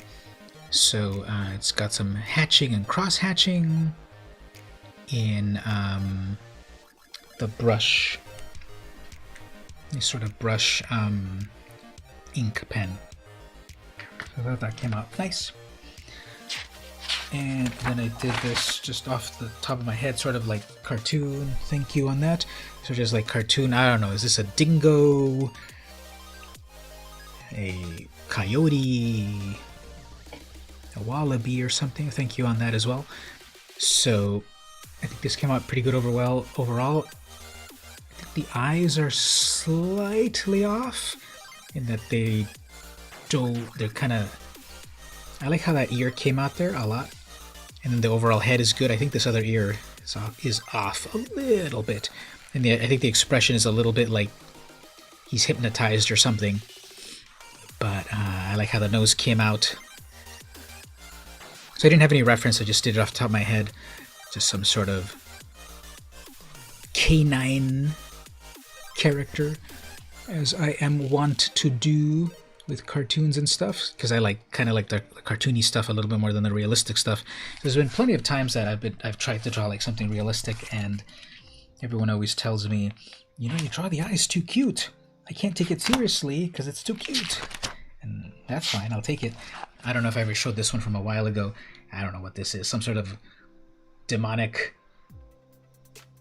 alien thing. So I wasn't really going off of any reference. This was back on November 8th. My cartoon stuff is good. Oh, thank you so much. Yeah, I think I prefer a little bit more of the cartoony stuff than the realistic. I'd like to draw realistic, but I don't quite want to... I don't know, I haven't put in perhaps as much of the time to fully refine it realistic. And then the horns, yeah, thanks on that. It was, I like how that came out. So we've got the thicker outer line. I kind of have been trending towards that, where I do like a thicker outer line and then a thinner inner line. And, yeah, some sort of whatever thing. Just one more here. A young demonic tutor. So this was kind of off of a reference off of some comic book cover, but with some changes. So just some face. There's some aspects of it that are like realistic-ish, and then cartoony. I think the mouth is too cartoony, but it's fine overall. So Getting back to recent. This is what I drew yesterday. So again, back on the cartoony trip, you can see that being a young evil mage, preteen evil mage. It's just some cartoon character. Last week I think I drew Fifi from Tiny Toons. So this is just some skunk cartoon character, and with a little bit of black shading and stuff. So I think the expression came out pretty well. Fun expression. I like the snout. Although now that I look at it, I would change one thing right here to delineate the snout a little bit, and then it came out worse. But so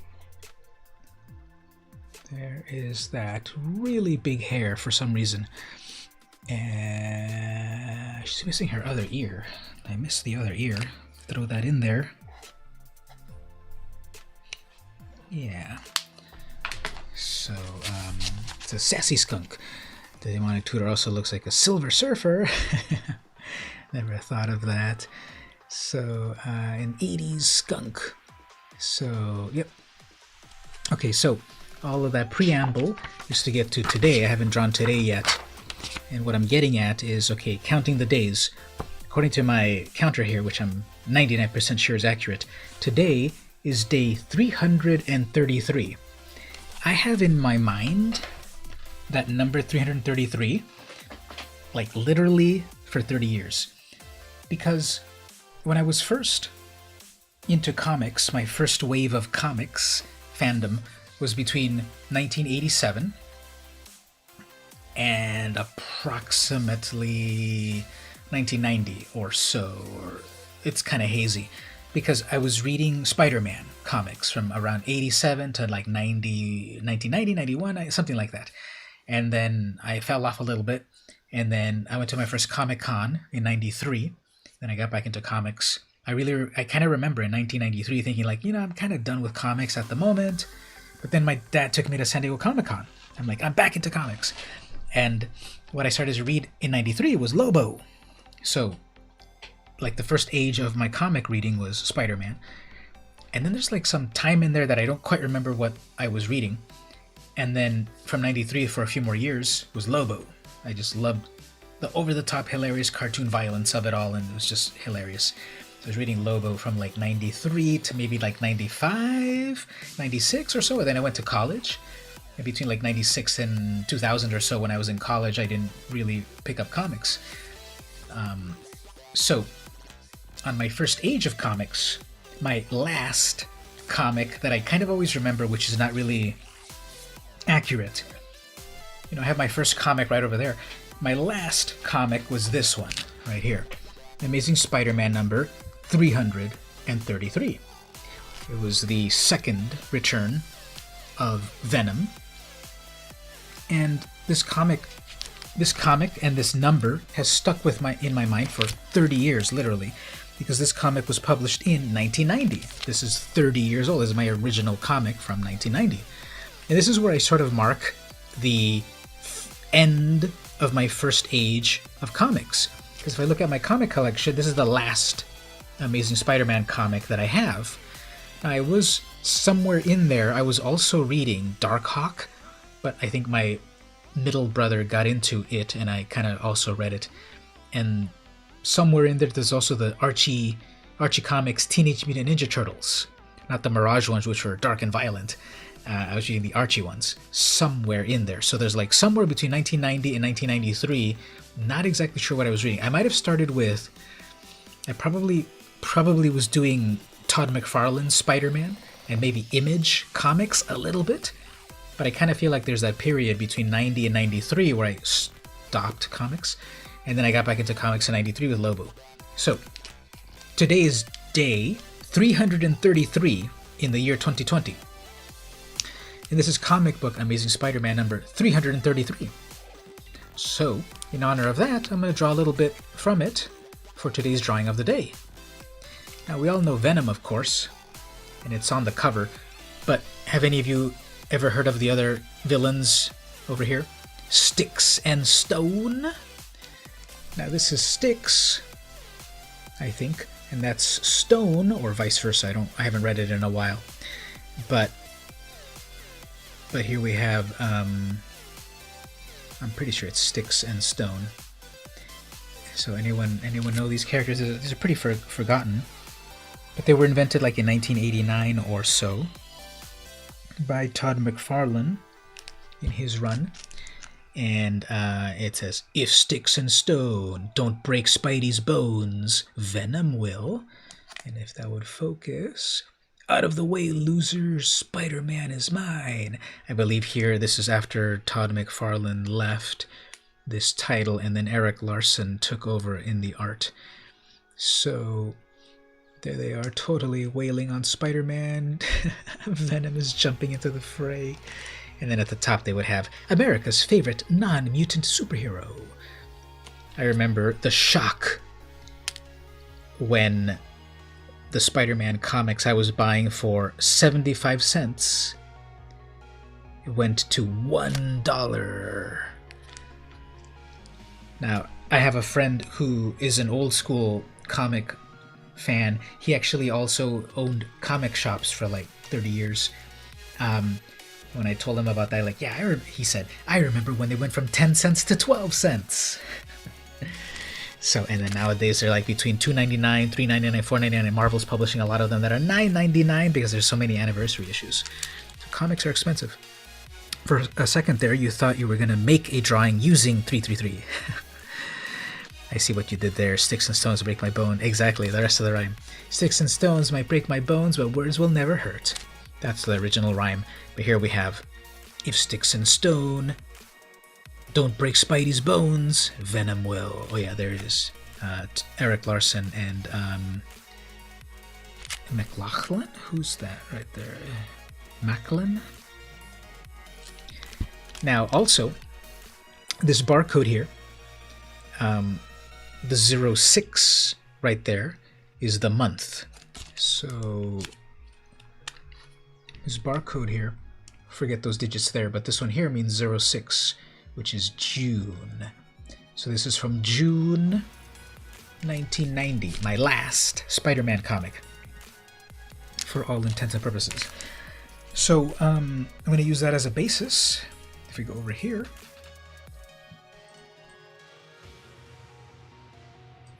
I'm going to use that as a basis, as an idea for today's drawing. Let me see what we get.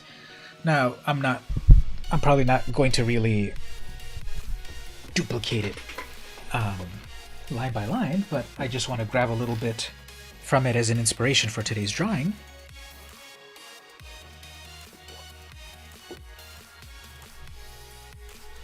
And then we'll get back to some gameplay, of course. So, I have that. Where is my pencil? Here we go. Okay. So, I may not see what everyone is saying exactly on the screen. I'll try to look up once in a while.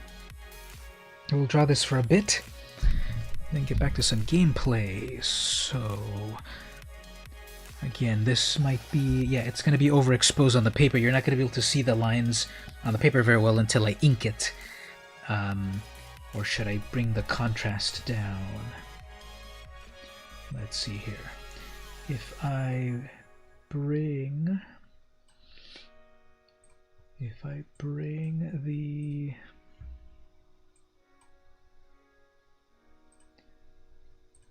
the color over here, I guess right there, you'll see something. Alright, so I will draw a little bit there. Okay, what I think I want to draw is the character. Like I said, I forget which is which. I'm pretty sure that's Stone. So his power is, I'm pretty sure, this is going off by like a 30-year-old memory. His power is he's got huge guns on his shoulders. Okay. Now this guy over here, Sticks, is way more interesting. See how see how his hands are glowing? He has the power to cause decay in any organic thing he touches. So he touches something organic and he kills it, like it dehydrates it in like 5 seconds. So I always thought he was way better than Stone, which is just, you know, big guns, and I guess strong or something. But Sticks had the power to dehydrate you or something. Which, now that reminds me, what was his difference between Carrion? Carrion was another villain that I thought did the same thing. He touches you and you decompose. But anyway, Styx was he touches you, you die. And I think I'll draw him because he's, Venom is a big blob of black, but Styx is a real human, so I will give this a shot. So let's see. He's kind of like a thin. He's got like a thin face with a very deep ocular,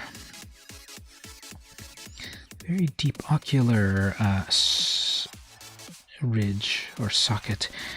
The head, eyebrows over here, furrowed brows, kind of a big nose, nostrils, age lines, kind of a sharp face, very sharp chin.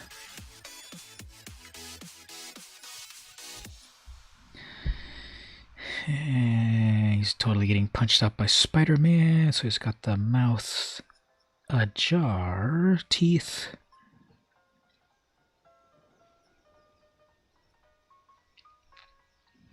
Kind of big bushy eyebrows.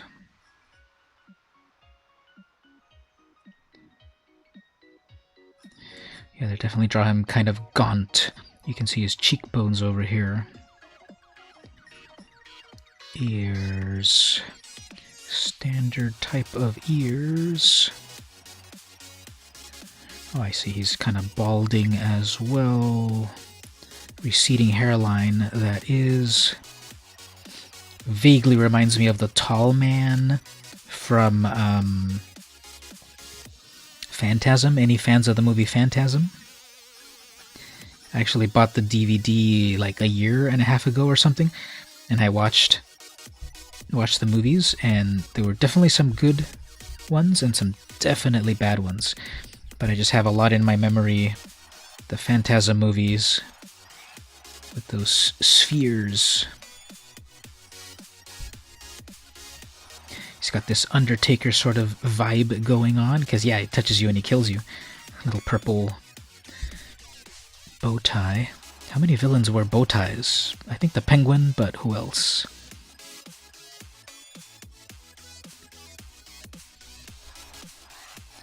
There's not too much of the character in this cover, actually. I guess he's got this sort of like, is this ruffled? No, it's not just ruffled, it's the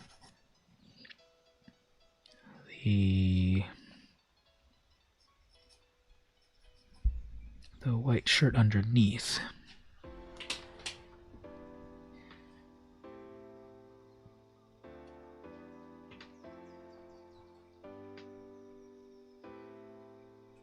Riddler wears one, yeah, that sounds right.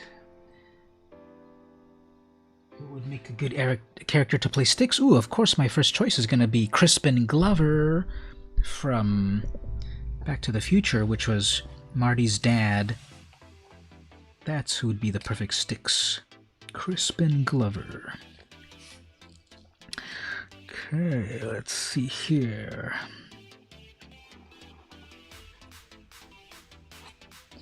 That's a good point. Yeah, I think this would be a cool character to see in some live action things, right? With this cool necrotic power. I'm pretty sure that's what his power was. He just touches you and dehydrates you or something. Spoiler alert for a 30-year-old comic. By the end of this plot, after they all battle Spider-Man, Styx touches Venom and kills the symbiote. Quote, kills. Nothing's dead in comics. But that's what happened at the end of this plot line, that after the battle here, Styx touches the Venom symbiote and then it disintegrates, basically. But of course it comes back a few issues later through some hand-waving. So that's okay. Venom's okay. Don't worry. Styx didn't actually kill him in a comic book from 30 years ago. He's got a lot of wrinkles. But he definitely has this Undertaker sort of vibe.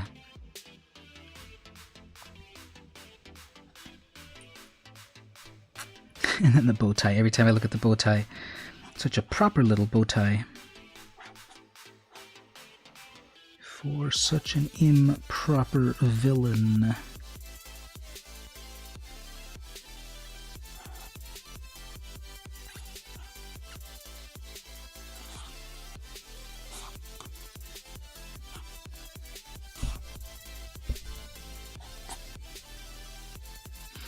So these two were hired by, what was his name? Jonathan Caesar, I believe. They were hired to take out Spider-Man probably like 10 issues back. And this is their return. Venom debuted in issue number 300 and number 300. He had a cameo in like 298 and 299. And then he debuted in issue 300. So I was reading Spider-Man comics at that time with that key issue. I stopped before Carnage was introduced, which was in 360.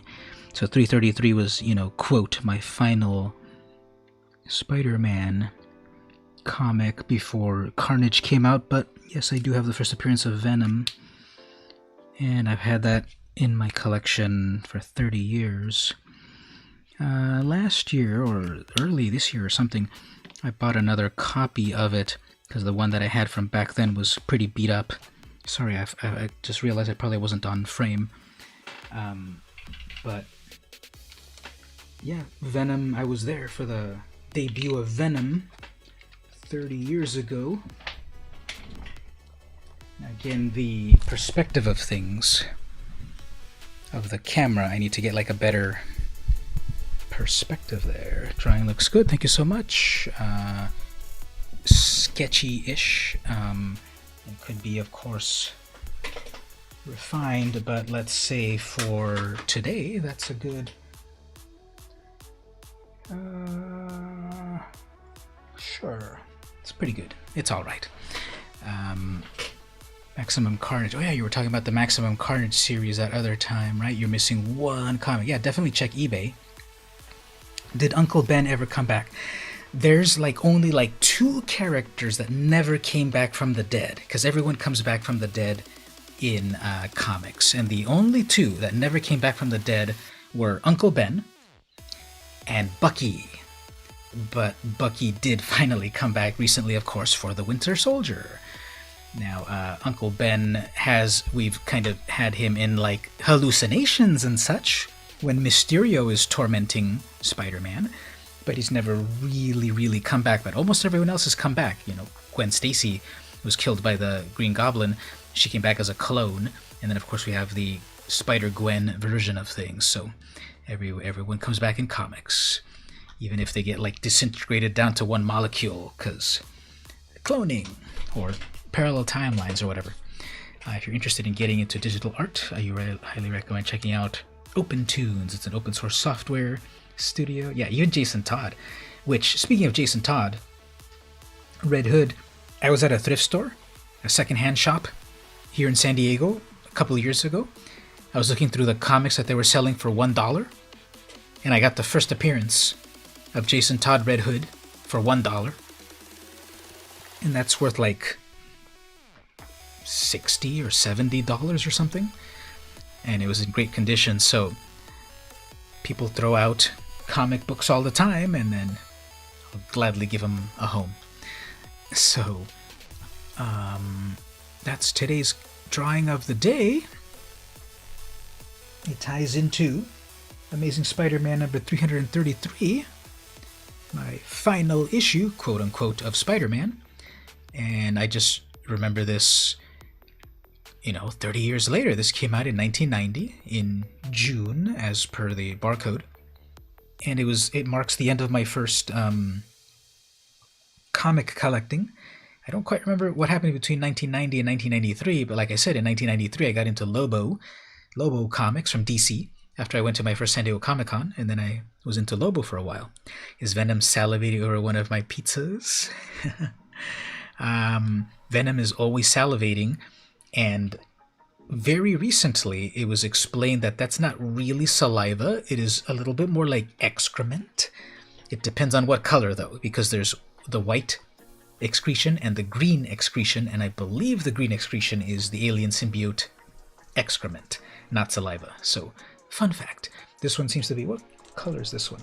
This is the green one. It doesn't quite show up on camera, but this is the green one. So, yep, pretty nice. Alright, let me take a quick photo of that for the drawing of the day. And we'll get back to some gameplay.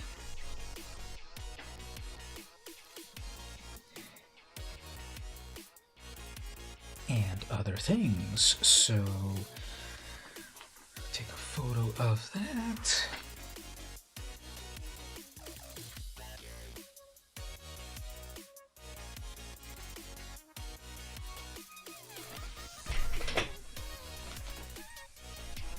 Going to upload that. While that uploads, just going to do one of these random, do a quick brawl right here without paying too much attention, but I'm going to upload this.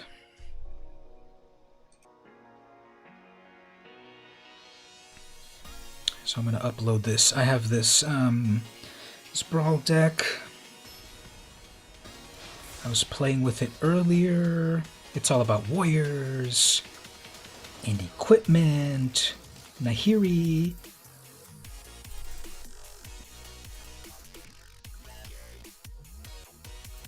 So, and we'll do a little bit of the ladder, I think, and see how that goes. Zagras. People like that one a lot. Symbiote green turrets, exactly. They just revealed that, like, I feel like sometime early this year. Classic Mirage Mountain right there, of course. And then my sleeve is that pretty fun looking one there. So today's 11/28.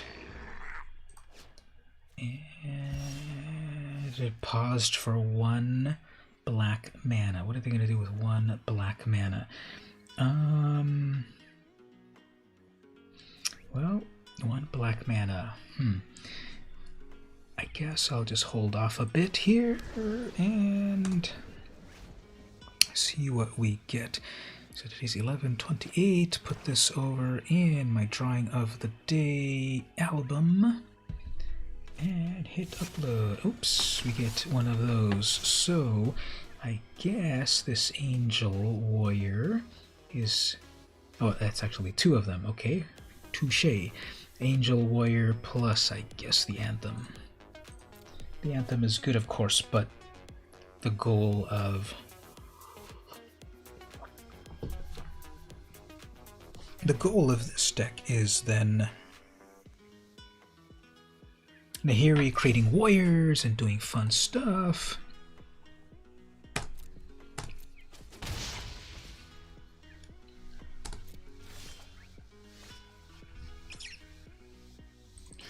What I like...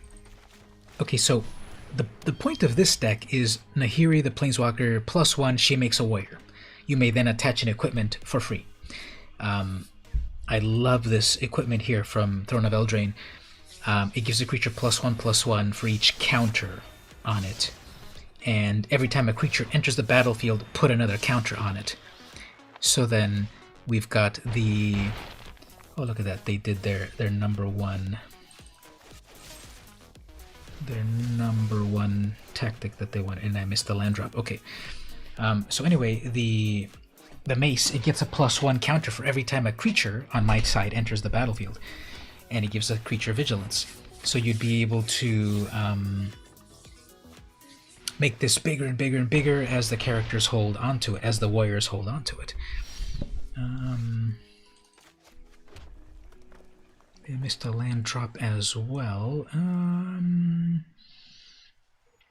I guess we'll put a distraction over here. Once they see a planeswalker as a yes, have that 1 black mana. I bet they have like that one spell that kill your own creature to kill my creature. But here's a distraction. Let's see if they go over to the planeswalker instead of me. Oh, they have one of those. Okay, get a little bit of mill. Lots of attackers.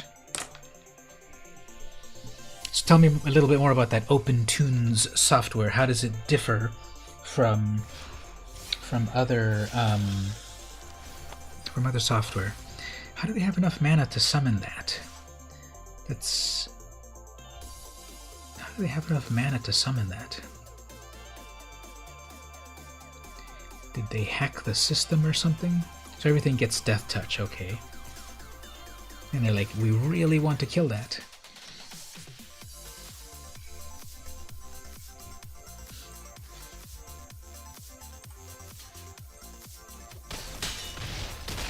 They just had a very explosive start. It's going to be difficult. I don't think I have any board wipes in this deck, so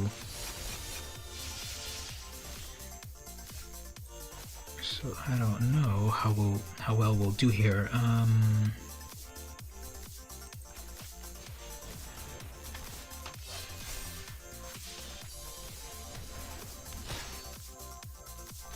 They're oopsing me for some reason.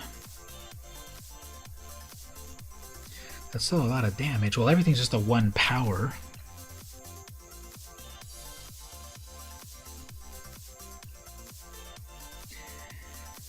I don't have any way to get. I do have like a Faith's Fetters or something to take him out from the air.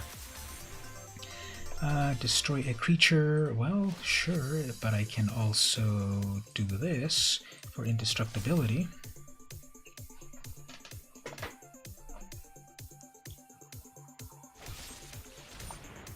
They really want to do that. Do you advocate using conversational emojis sarcastically? Not on stream, where all you can see how mean I am. So I would say no. We don't know how. We don't know how. What the other person is up to. Now, how did this tap me? So.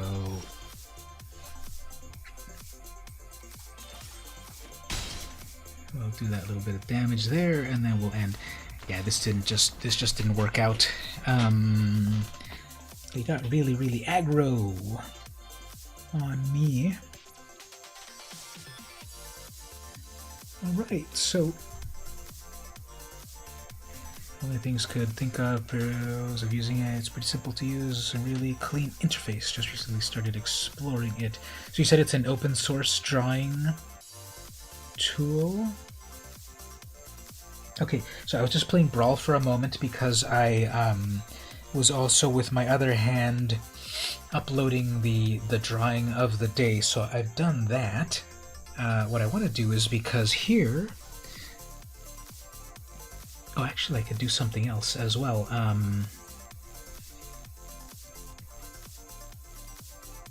Looking at the web browser, so on the challenges that I have here as a content creator, there's a bunch of Kaladesh challenges that I'm not too interested in getting, but there's the November achieve a constructed or limited rank of gold or higher for this. Okay, I can do that one.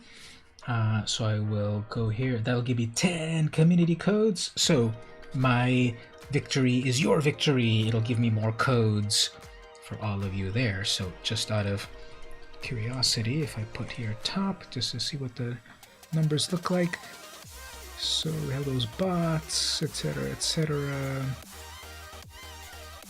Gabe, you've got 21,000 points. Wow. And then over on the YouTube, let's see what the points look like. That'll come up in a moment, but I'm going to accept this challenge. At the moment, I do have, as we can see over here, I do have platinum, so that'll count. What do I do here? I submit a picture. Those are from the previous sessions. Okay.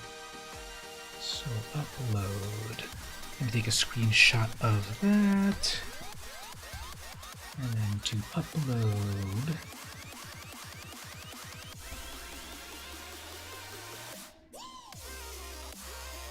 Screenshots.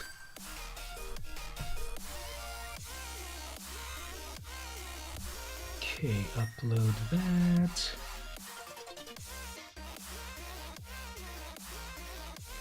I think that's uploading. Okay, so what are our points over here?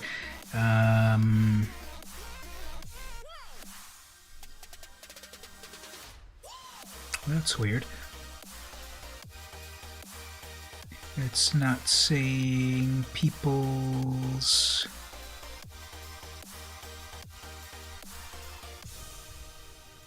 It's not saying people's... where's my upload?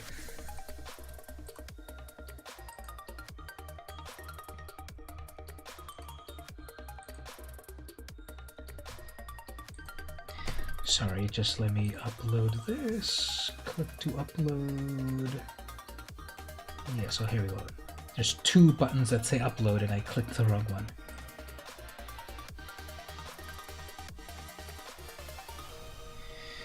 So I'm going to upload that screenshot. You have 20,100. You can claim a lot of rewards there. Zagros Thief of Heartbeats gets a discount for party. Oh yeah, yeah. That's why it got.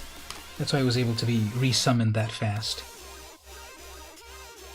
Okay, let me just submit this. Click submit. There we go. So that will get me some more codes for you, all of you, after they check my challenge. Let's see if there's any other challenges I can do. Web browser. Let's see if there's other challenges here. So like I said, I'm probably not going to do these Kaladesh ones. You have to win, let's read them. Win a game of historic border Kaladesh hazard by drafting. Oh, okay. Well, you have to deal lethal damage with vehicles. I don't really have any vehicles that I've really crafted, so I wouldn't be able to do that. This is another funny one. Win a game by doing lethal damage with Thopters. So I don't know, I might have an Ornithopter or two, but I don't want to make a whole deck out of it. And then we've got limited time Tinker. What's this one? Produce hashtag sponsored live stream or video content of yourself playing in a premiere draft for Kaladesh. Oh, well, I guess if I did the draft, if I did today's draft, and it was Kaladesh, however I could have been submitted for here. Oh well, next time maybe. You're gonna restart the stream. I've gone all blurry. Let's see, what does my system look like over here? Seems to be okay, but yeah, maybe restart it on your end. Is anyone else seeing me blurry or weird on their side of things? I blame the Aurora Borealis for that. Command Zone Kaladesh Remastered. Ask your community to choose a commander from Kaladesh, then build a Brawl or Commander deck around that commander with your community and win a game. Now, here's the thing. Kaladesh is part of Historic on Arena. Even if we build a deck right now, we can't even play it. We don't have Historic queue, unless someone in the audience volunteers to do 1v1, because it doesn't seem to say that that is a requirement that it could be through 1v1. That would get 20 community game codes. So this is something we could all do if we all want to do this. We could build a brawl deck based on a Kaladesh commander, but then I have to win one game from it. And if anyone volunteers to battle me 1v1, so we're getting a volunteer there from Rick. Sure, that could work. You have to let me win because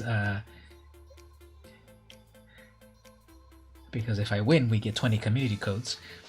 We also got a volunteer from Ashley. That'd be cool too. Go hard, yeah. Okay, we have a couple of volunteers, so that'd be cool. Do you all want to do that? Let's build a deck. Let's build a brand new brawl deck with a Kaladesh commander. I have to earn the win. Yeah, let's earn the win then.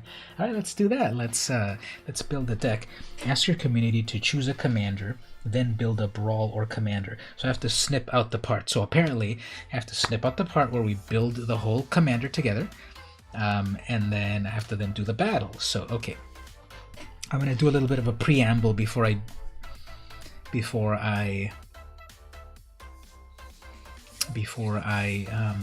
do the actual battle. So what I'm going to do is I'm going to say to all of you and to the camera and to the moderators, I'm going to say, hey, hey community, let's build a brawl deck together on Kaladesh, and then we'll do it. And then after that we'll play the 1v1 and such. So let me get back to the game over here. We'll go to decks. Alright everyone, we've been challenged. Take two. Alright everyone, I've been challenged. My community wants me to build a Kaladesh brawl deck and then battle them, and I'm happy to do so, so let's do it. I'm over here on my decks. I'm going to go to add a new deck, and I'm going to go to create a new deck that is in the format of Friendly Brawl, but I will not go easy on the community, so Friendly Brawl. Then we will go over to collected and not collected commanders in Kaladesh and see what we've got here. So okay everyone on the stream, any thoughts to start off with of legendaries? There's actually not a lot now that I look at it here. These are all the possibilities.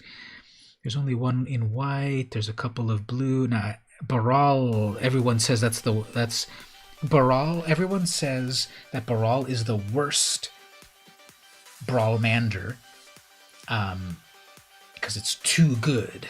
It's a mono blue instant sorcery cost 1. I don't know if I want to be that oppressive.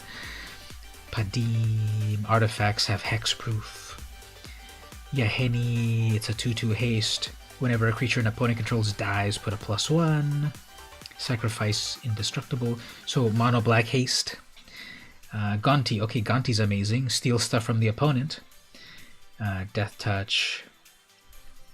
Mono black steal stuff from the opponent. We have to choose a commander from Brawl, but we can use the full card set of all of Arena. Karizev. Every time she attacks, she makes a monkey. That's also attacking. Yeah, Gonti looks fun, right? Pianalar, that's Chandra's mom. When she enters, create a 1/1 Thopter. Pay 2. Artifacts get +1. Sacrifice an artifact. Unblockable. We can do Chandra. We can do Planeswalkers in this. Mono red Chandra. Ovia Pashiri. Sage Lifecrafter. Single green mana. 1/2. Create servos. Create XX colorless constructs, where X is the number of creatures. So that can be like an overrun sort of thing. Rishkar. Pima Renegade, 3 mana 2/2. When it enters, put a +1 on each of up to 2 creatures, and all your creatures become Llanowar Elves. Nissa. 5 mana 5 Planeswalker. Dovin Vaughn, Azorius Planeswalker, Kambal, Console of Allocation. I always liked the art on this one. It's like so ominous. Kambal like half in the darkness with a scroll. 3 mana, 2/3. Whenever an opponent casts a non-creature spell that player loses 2 life. Ooh, this could be like some cool Orzhov aristocrat sort of thing. You know, the opponent slowly killing themselves. We can have a lot of like Death Touch stuff. Vampires and Death Touch. Tezzeret. Dimir. Dimir Planeswalker that makes Lotus Petals. Saheeli, who makes a bunch of... who can scry and do a bunch of other things. Deepala, Pilot, Exemplar, 3 mana. She's a dwarf. Other dwarves get +1. We could do some sort of like aggro dwarf tribal sort of thing. Plus vehicles.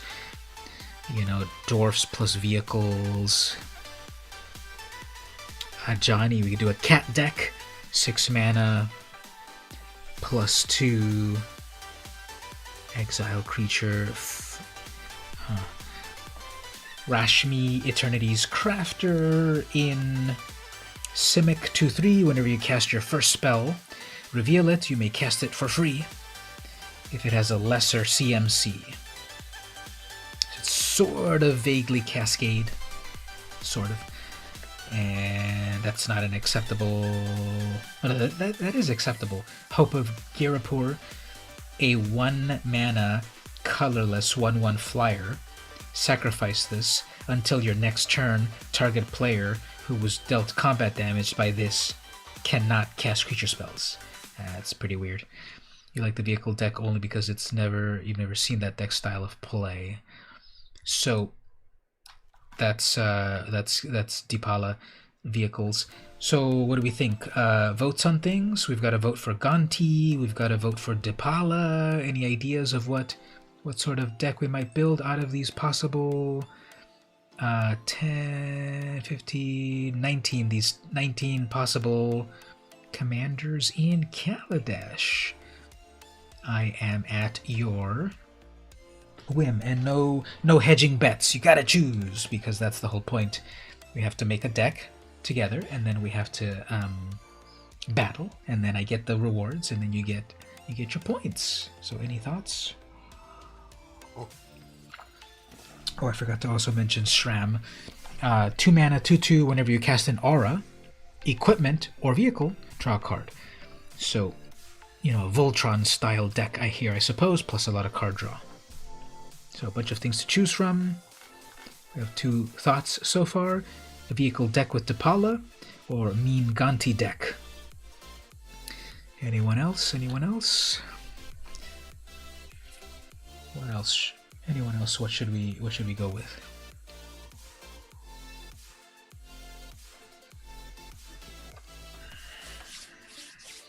You have a vote for Baral. That I am vetoing your pick for Baral. So pick another one. One of the reasons why everyone says in the beginning, especially that Brawl failed, was because Baral was in the format. And just very recently, on a famous Arena podcast,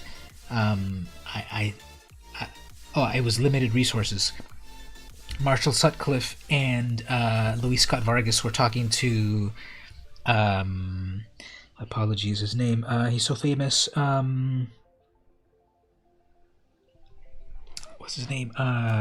He's on the Commander Advisory Group. Anyone hear that episode where they were talking about Commander Legends?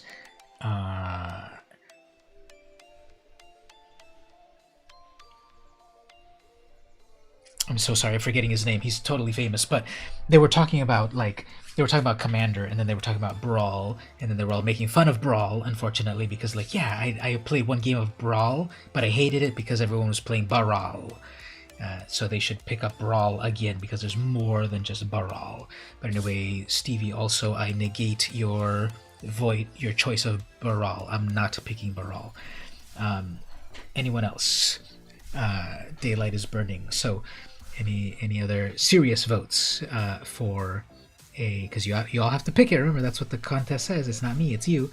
You have to pick that. So we've got one vote for Dipala. We've got 1 vote for SRAM. Okay, we've got 1 vote for SRAM, 1 vote for Dipala, 1 vote for Gonti. Who will break the tie? Gabe, what do you think? Who should we play as? Mark? Mark already voted, actually. Who else is in the chat? Whoever else is there. That Life Crafter one could make one. Which one is that one? Life Crafter. Who's the Life Crafter? The green one, right? Ovia, the Life Crafter. That could be some fun, big creature stuff, yeah. Create an XX colorless construct where X is the number of creatures. Yeah, these could all be fun. So we have 1 vote for SRAM, 1 vote for Gonti, 1 vote for Ovia, 1 vote for Dipala. Who will break the impasse?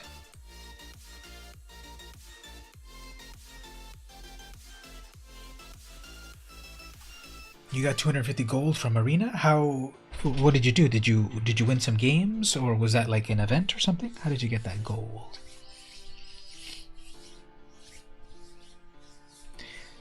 All right. So who is our pick?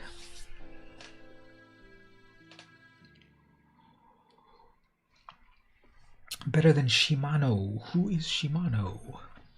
Another sort of aura character. I'm not finding it in the search engine.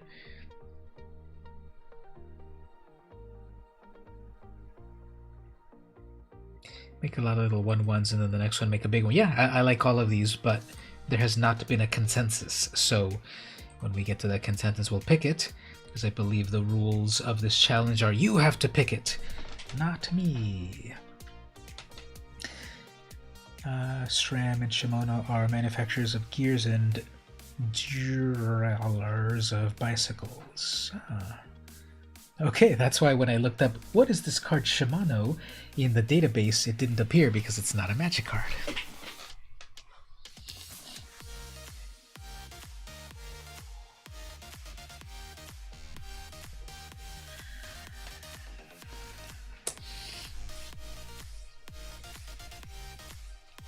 You were making pizza, so you missed it. Ooh, send me some of that. Send me some of that pizza. Fax it to me. Lots of equipment and auras. Yeah, I agree. Everyone's picks are good, but we have not reached a consensus. Could you review the choices? Here's our choices. We have a vote for SRAM, which is all about auras and equipment and vehicles and drawing cards. That's cool. We have Gonti, which as soon as you summon it, you steal your opponent's things. I love that. We have also Ovri. She makes creatures and then makes huge creatures in green. And then lastly, we have also Dipala. She's all about dwarves and vehicles. So we've got vehicles, we've got stealing stuff, we've got making big creatures, and we've got auras. So what is the final choice? Stevie hasn't picked yet, and Gabe hasn't picked yet. So out of those 4, just to narrow it down, because we've been thinking about it for a while and not crafted anything yet. So what should we go for?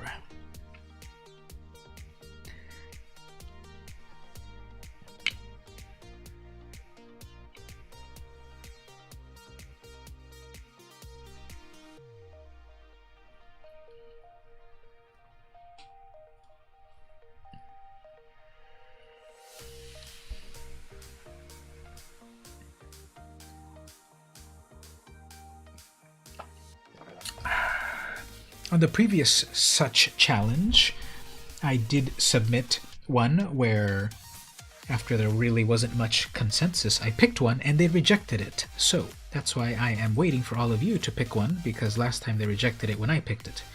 Deck building by committee, this will take some time. No, all you have to do is pick one and then we can start. Maybe Ovia, interested in the enchantments. Legendary Pilot, was it? Seemed interesting. What are the choices? The choices are SRAM, Senior Artificer, which cares about vehicles, equipment, and auras. Gonti, who steals the opponent's things. Ovia, who makes big creatures. And Dipala, who plays with vehicles. So those are the choices.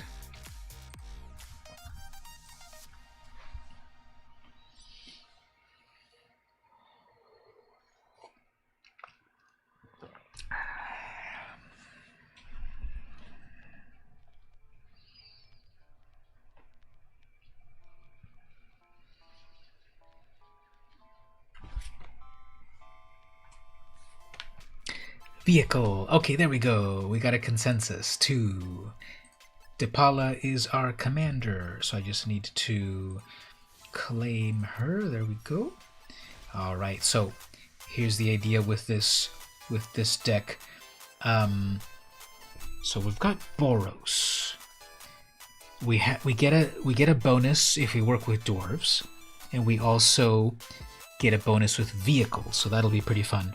Whenever Depala becomes tapped, you may pay X. If you do, reveal X cards and put a dwarf or vehicle into your hand. Okay, cool. So it's going to be an aggro type of deck. So let's change up over here to red and white and artifacts. Let me actually just click over here. So we're going to do Kaladesh.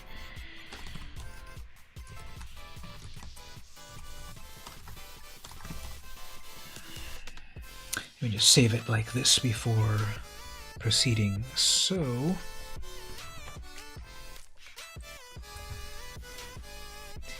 all right, so let's see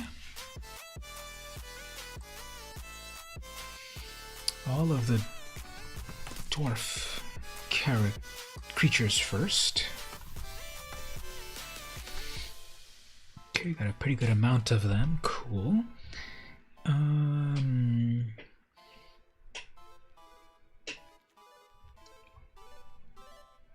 Oh, Torbrand would definitely go in there. That's a dwarf noble. Okay, Torbrand is going in there right away. Just kind of doing a quick browse of a few things.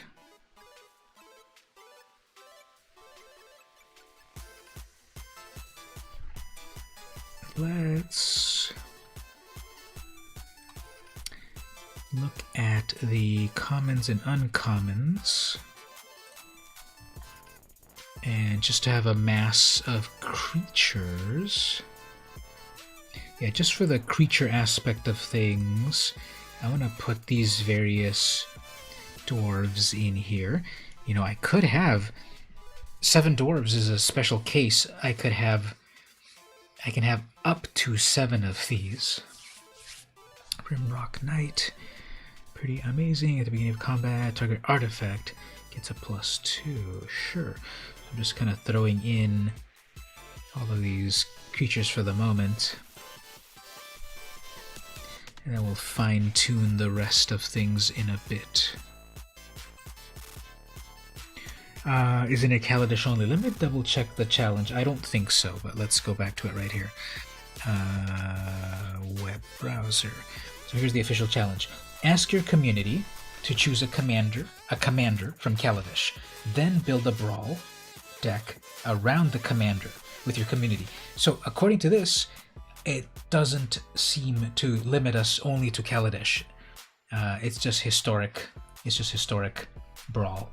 But we have to start with a Kaladesh commander. So Torbrand will get on our team. What else? Fabricate with more servos. When Fairground Horde enters, exile target creature and opponent controls. Oh, that'll be good. Flying Vigilance, Lifelink, yep. Sacrifice Restoration, return up to target artifact card, maybe First Strike. Plus Vehicle Synergy, good. Revolt. If it's a permanent, create a servo. Every mechanic enters the battlefield, you may return another permanent. That's cool. Audacious Infiltrator cannot be blocked by artifacts, and therefore, okay, so that is 14 creatures. I might add a few more in just a bit. Let me save what we've got here so far. And then we'll look at all of the vehicle stuff, and then we'll fine-tune with removal and other stuff too.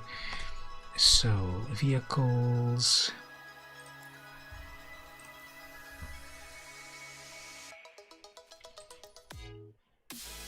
Let's see all the vehicles that exist here.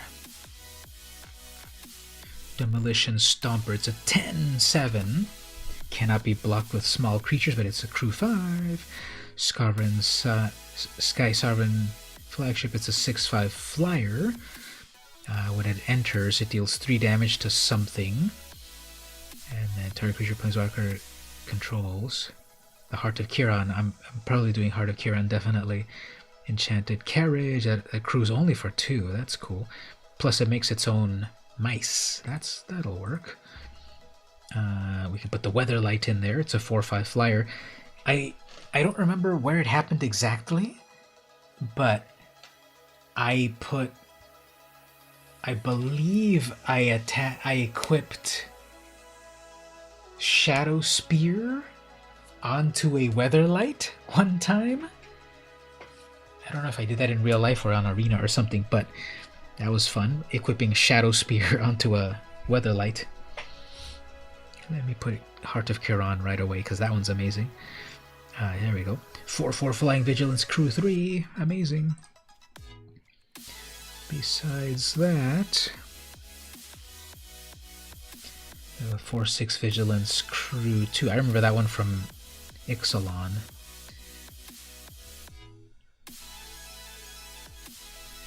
6/6 Crusher onto the Express. Well, I like that one. It gets bigger every time it attacks, and it's only a crew 1. So let me craft all of these. Are all commons and uncommons, so that's fine. We have the 3/3 First Strike Trample Haste crew 1. Good. 4/3 crew 1. Bomat Bazaar Barge enters. Draw a card, so 5/5 crew 3. Conqueror's Gallon. This one flips. It's a 4/4 2/10, and when it attacks, turn it into Conqueror's Foothold, which does stuff. Okay. 6/1 Trample Haste for 1. That'll be a great, like, Alpha Strike. Mobile Garrison 3/4. When it attacks, untap another artifact. Fell Flagship. Oh, I love this one, but not in this deck. Pirates get +1, but there's no pirates. Oh, but wait a minute. When this deals combat damage, the player discards a card. I like that. Daredevil Dragster 4/4 crew 2. At the end of combat, if it attacked or blocked, put a velocity counter on it. Then if it has 2 or more velocity counters on it, sacrifice it and draw 2 cards. Oh, okay, so it just attacks fast and then draws cards. Cultivator's Caravan, it's a 5/5 mana rock. Aether Harvester, oh, I remember this one was pretty good. Energy, pay energy, gains lifelink crew 1.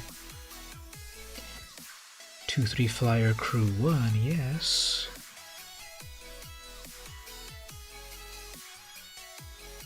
And those are all of the vehicles.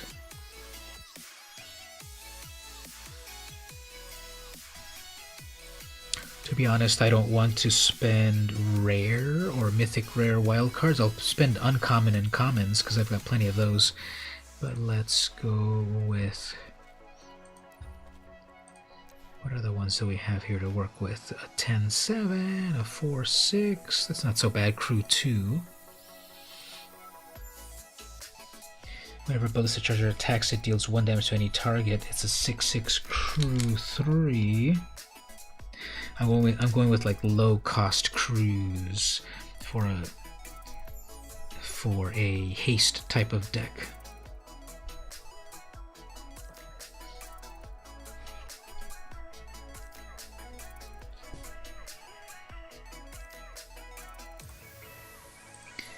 All right, so I have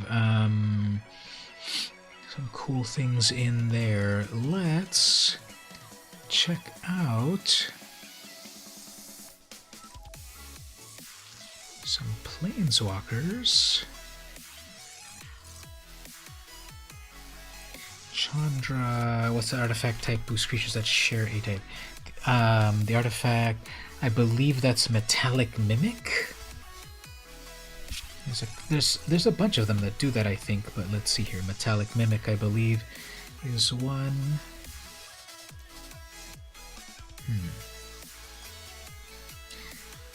There's Metallic Mimic, but there's also Icon of Ancestry, I believe.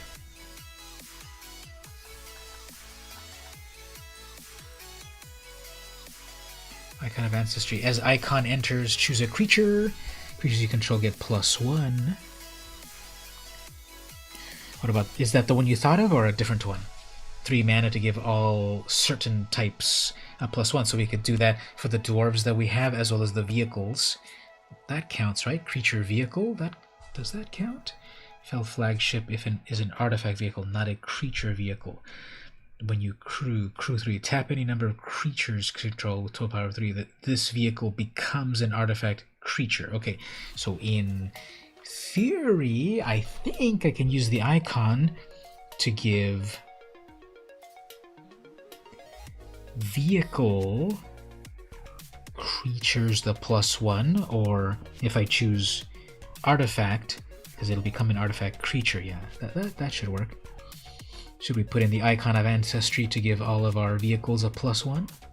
Different one? Yeah, let's throw that one in there, and then let's see, can we find the other ones? +1. +1 artifact.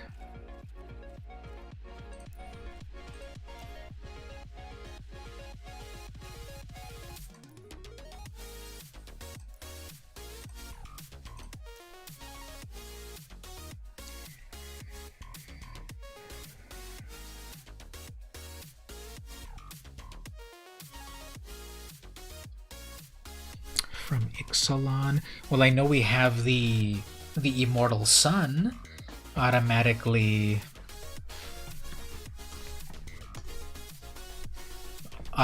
gives all my creatures +1, and it's only 6 mana. It turns off Planeswalkers and draws a card. Yeah, let's put that in there anyway. And let's look at like this. Let's look at Ixalan plus Rivals plus Artifact.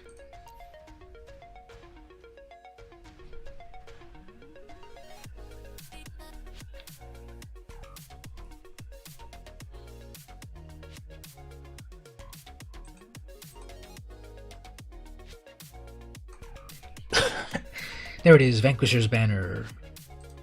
Plus it also draws you a card every time you cast a creature of that type. That's probably the one you were thinking of? Yeah, the banner, there we go. Let's put that in there.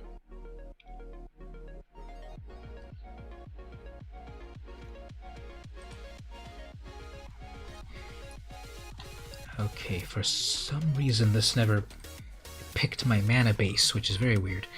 So before we go further, let's add our mana.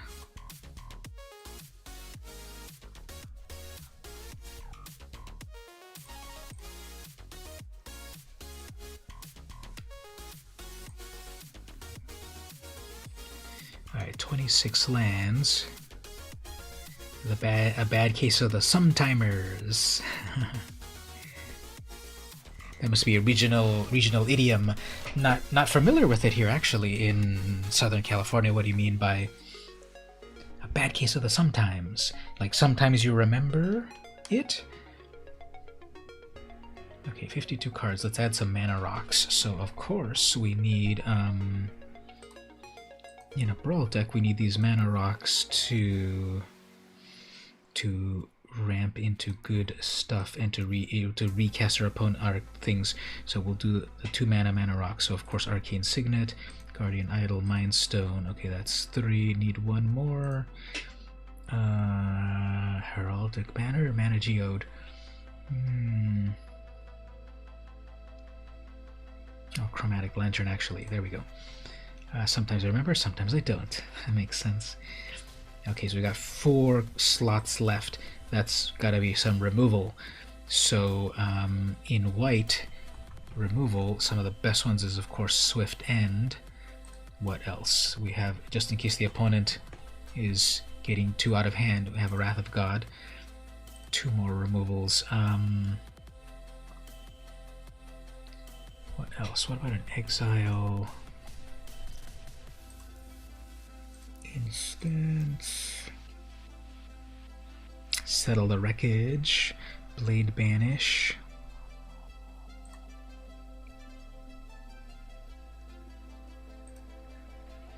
We'll do a settle. Do we want to settle?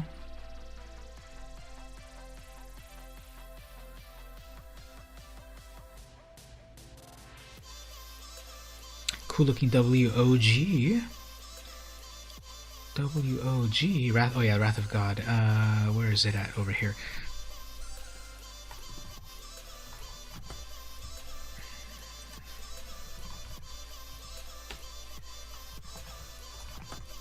Wrath of God is not an instant. There we go. I'm not sure when the art is from, but it's from. I think it's new, or I think this is the Amonkhet Invocation style of art, because it's from Amonkhet Remastered. So it's all Nicol Bolas themed.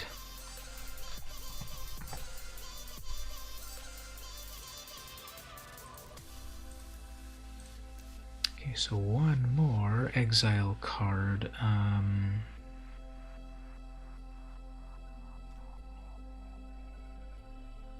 Non-land permanent. Okay, so there we go. There's our first.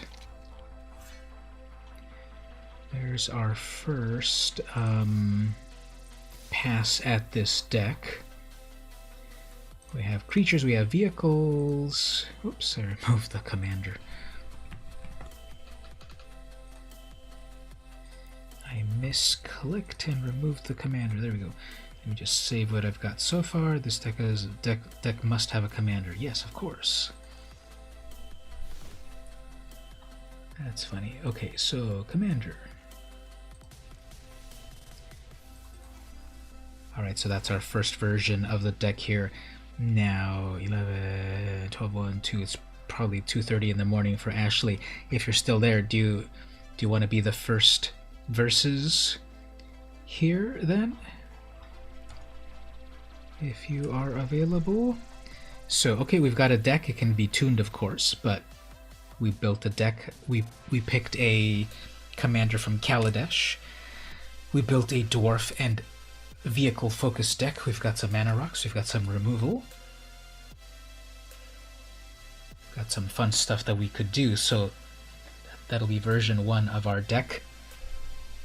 We have 2 challengers. I believe we had 2 volunteers earlier. We had Ashley and Rick as the 1v1 people, just in the interest of time zones and so forth. Definitely will battle Rick, but Ashley, if you're still there, would you like to 1v1 this and see and show me no mercy and see if I can win the 20 community game codes for all of you?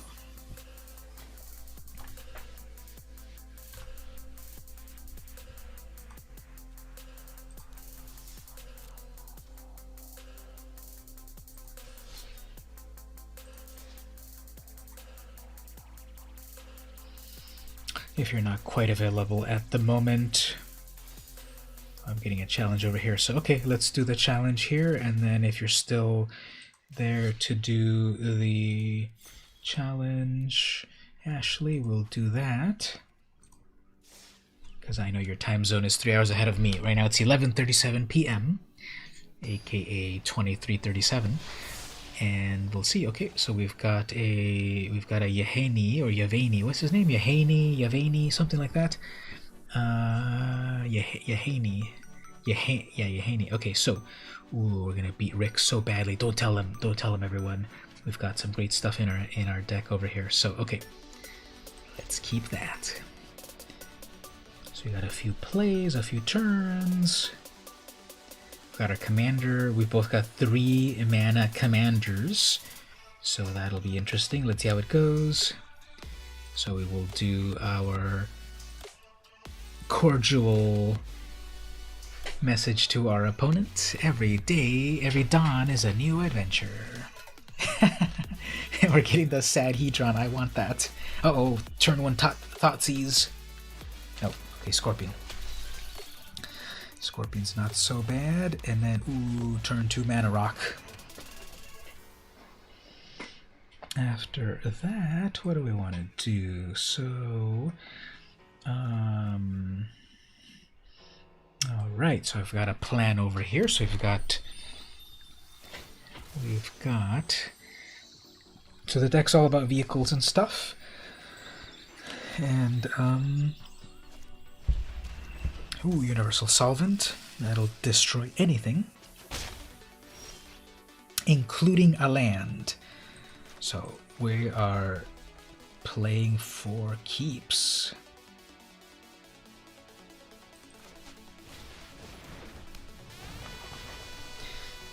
Alright, so Universal Solvent. I actually just used it earlier in a commander deck over here. It's got Destroy Target Permanent.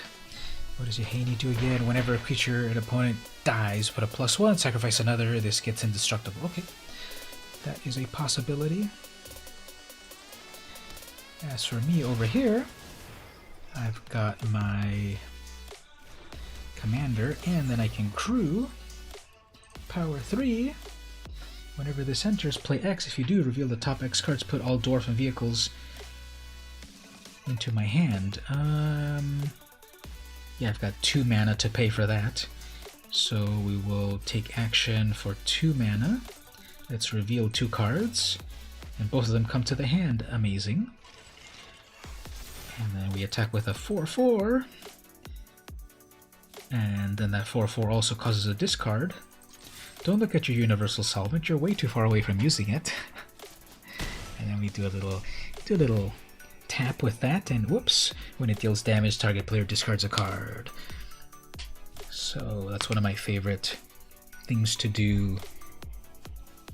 Discarded a, what do you call this thing? Dead weight, -2 on a thing. Okay. Next up, we have another thing to do over here.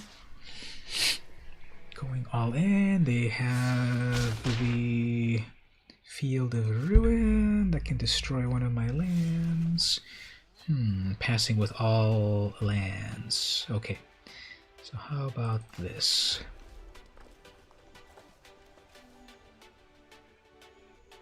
Let's bring in a veteran motorist. Scry 2.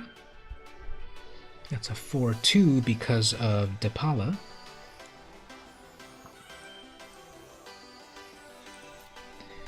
Scry that. Bring in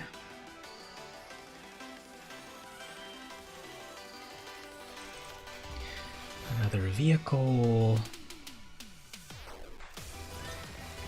So we're gonna crew it with this because it's got Summoning Sickness.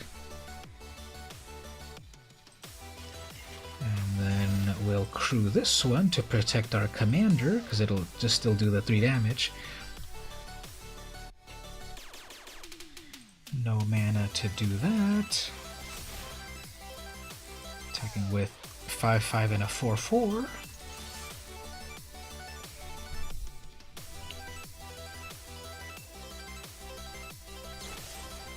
Heartless Act onto my poor vehicle. How can you possibly kill a vehicle? And then 4.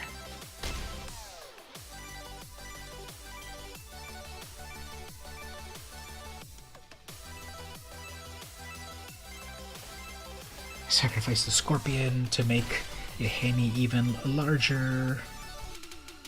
It'd be quite a shame if that commander gets murdered or something. Alright, 3 damage. Put no gas in it. Yeah, siphon it out. Uh-oh, we're getting passed with full mana. Not good. Okay, so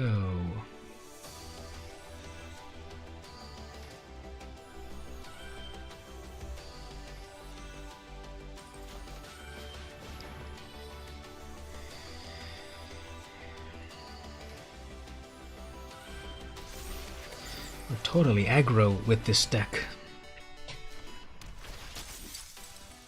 We'll tap a creature, but it's already tapped. We're getting the Sadhedron. Enter the battlefield. Exile a creature until this leaves, so that is one evil-looking guy. Equip or tap this. Oops. Ah, man, wait, can I cancel that? Can I cancel that? No, I can't. Whenever this becomes tapped, our creature can't block this turn. Well, submit 0. I have to do it to something. Well, they both have Summon Sickness, so we'll be fine. And attack with that. Depala becomes tapped. I can plus X of 1. See what we get on the next That was a swift, that would have been nice to keep.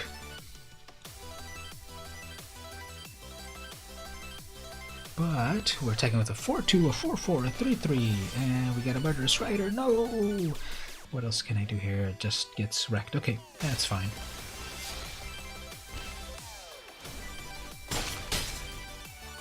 And then we get that done. Okay, so all of our vehicles are dead. And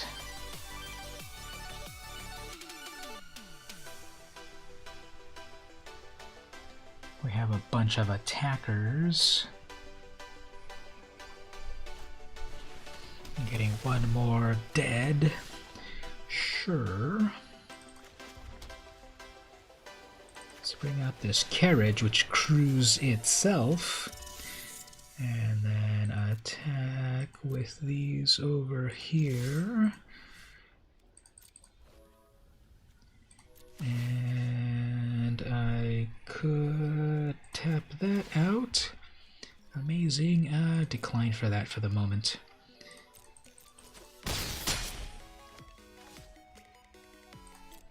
There we go. Yep, so this this carriage comes with its own mice, and it only needs to crew for 2. So I have 2 mice right there. 4, 5. He has 5 mana in total.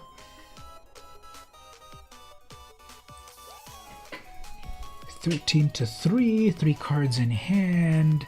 Field of Ruin. I don't have any very special lands, so not too worried. Ooh, Sly Requisitioner. Improvise. Okay, so it makes more blockers and stuff. Actually, no, never mind. It's got like Convoke, but with artifacts. And let's crack our Mind Stone card draw. Okay. So, we'll crew our carriage with 2 mice. And then do an attack over here. When this attacks, we can tap out the life linker, decline for Depala's thing. 1 blocker, and that might be GG. Alright, aggro vehicles crewed by dwarves and Depala at the helm of it all as a way to create a Kaladesh commanded brawl deck. Okay, so I was saying all of that because now we have the part where I can clip to submit to the arena team, and then if they like the submission, then I get 20 community codes for all of you. So there we go. We did the thing. We built. You all picked a commander, built a deck, battled and won, and hopefully they accept it. So we got one. Would you like to do a rematch? I don't know if Ashley's here as well. Would you like to do a rematch on that, Rick? But GG on that. Before I knew it, my life was lower than I thought, and you had some good removal for my poor vehicles. They are not sentient, and you killed them. And we got a cheer of 100 bits. Thanks so much on that. You were a good opponent, mono black. Mono black's always good with creatures, especially. So if you'd like, we can do a rematch. Or not. But yeah, we got that going on. So I'm gonna click accept challenge. Later on I have to clip that and then send it to them to check it.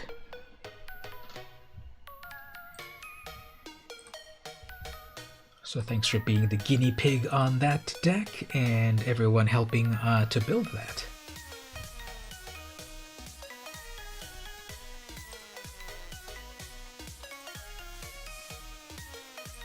Just checking something on my other screen over here. Alright, well,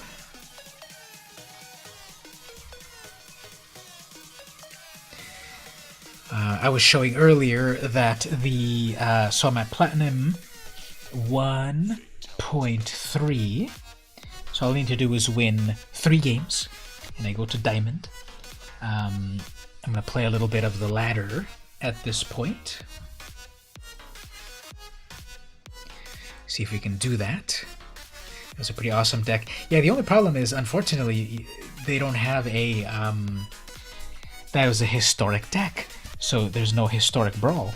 We had an event last week to play historic brawl, and remember I played on the stream, and I really like playing historic brawl. Because there's just so many card possibilities. But in January, they're gonna do a historic brawl queue again, and then decide if they want to keep doing it more often. Which I, of course, would vote for yes.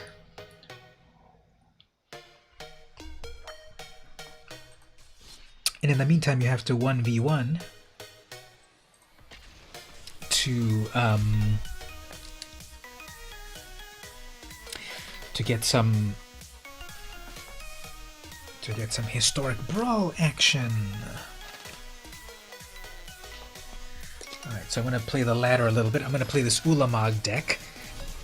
This one that got me to Mythic for the very first time, like 3 or 4 months ago, but has not been able to get me to Mythic every single time.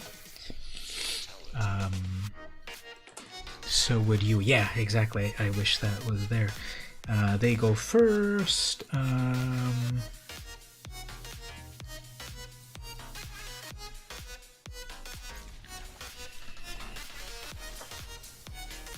Cut a couple of Wrath of Gods in case the opponent's playing creature heavy. Ozolith is going to do fun things. Okay, there's my 2-mana Mana Rock.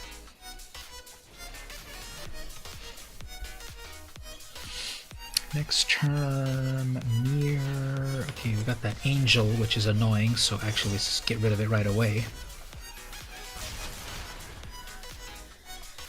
Next turn, Monument. 2 Angels, what are the odds? Okay, they missed a land drop. I would rather make sure we get rid of that because that can get pretty annoying.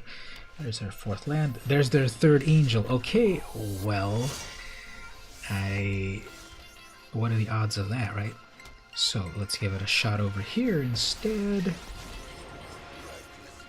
3 Resplendent Angels.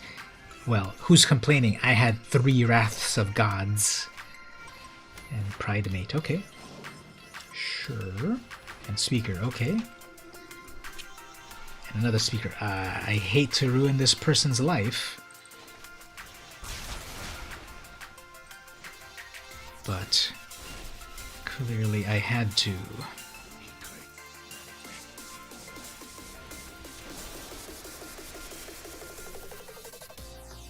Better cinematic, yeah. It's just a generic destroy everything on the battlefield animation. There's a few spells that destroy everything, so they just reuse the same one for all of them. There's already Shatter the Sky, maybe one other board sweeper, and I think the opponent is salty now. But one of the most epic board wipes is that one spell from the giant that a big ol' hand comes down and like wipes the whole board. But yeah, Wrath of God just had kind of basic destroy everything. And I think the opponent now is like salty because I just destroyed everything they had. Player 13. Yeah, the hand is the other spell. That one giant attacker. Fumigate, if I recall, is also a it's a board wipe, but I believe that one is like a puff of smoke, appears everywhere and fumigates the opponent's creatures. Yeah, the opponent definitely did not like my line of play. So yeah, 3 angels destroyed, and then they put everything out at once and then killed that too, so I would be a little peeved as well, but We are on the ladder, so... As for myself, okay, next turn... I can play the mirror, crack a Mind Stone, attack with a 4/4. Spirit, make another spirit, or maybe bring out an Ulamog. Maybe they'll concede after this because, like, clearly now they're thinking, well, there's nothing left for me in this life. And I would agree.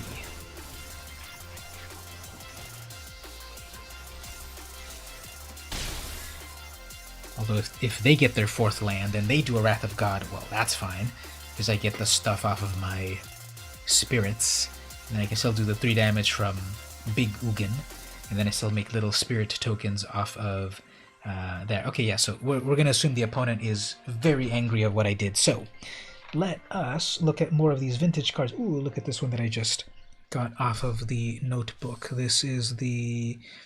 look at this beautiful little lion. This is the Matenda Lion. 1 green mana, summon lion. If Matenda Lion attacks,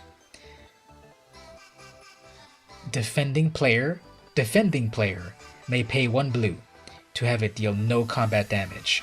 So it's a 2/1 for 1 blue, or for 1 green.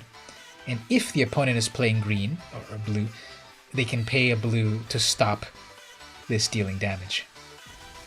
The lion drank the lake right up. In thanks, he gave Siti the power to speak with lions and make them leave the goats alone. And that is a... what is that right there? That is an Afari tale. Stuart Griffin. Stewie Griffin made a magic card back in the day. Griffin or Griffith? I don't know. I never watched Family Guy. So let's get that art focused. Look at that cool little lion. Yeah, look at that. He's just chilling out, contemplating, thinking about eating his next gazelle. So yeah, the opponent roped me. They were very salty about my amazing line of play. So okay, 2 more wins.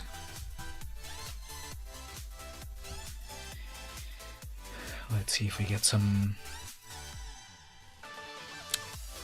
good plays as well.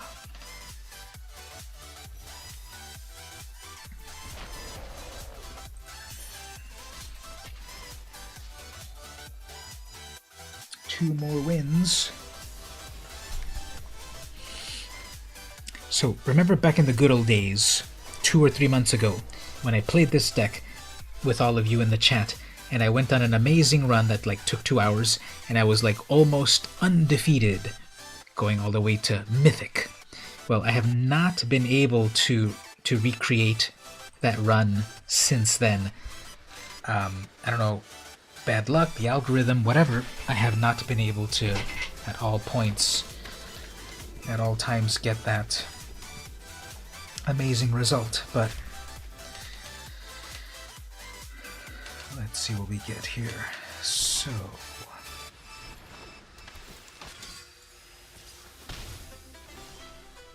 I believe that they have that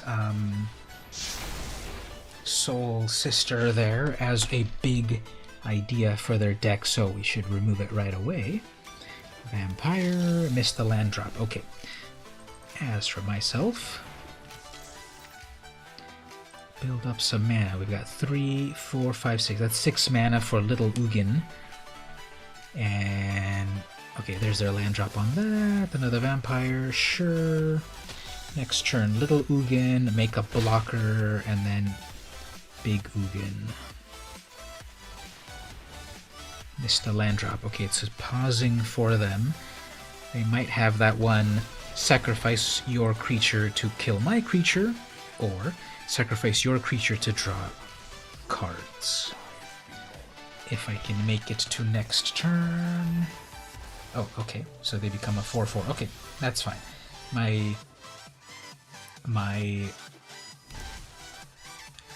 If my Big Ugin can still live, then I can... If my Little Ugin can still live, then my Big Ugin comes in and does great stuff. And this will be just fine. Okay. Perfectly fine. Goblin Gathering. Okay. Fine. So...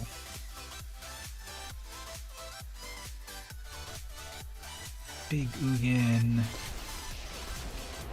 -1.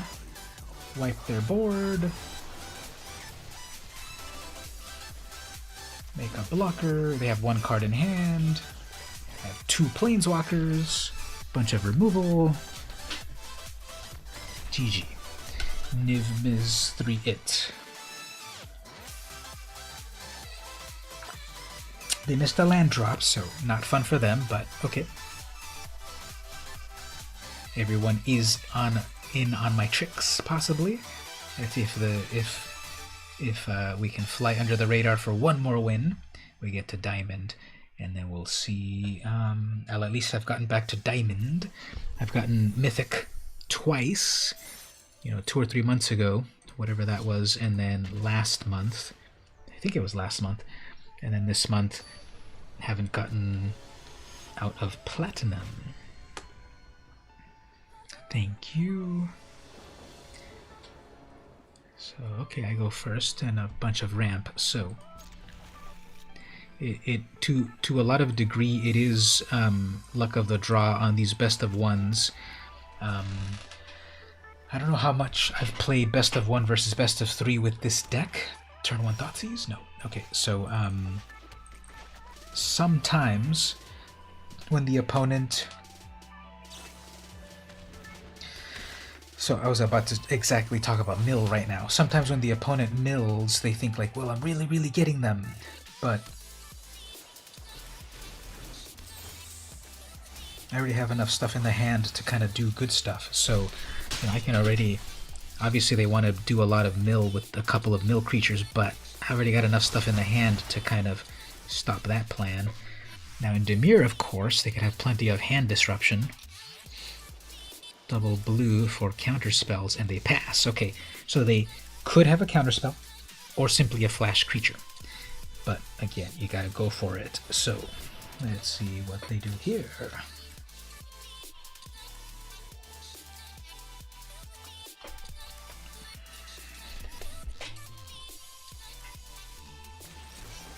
Alright, counter spell on that.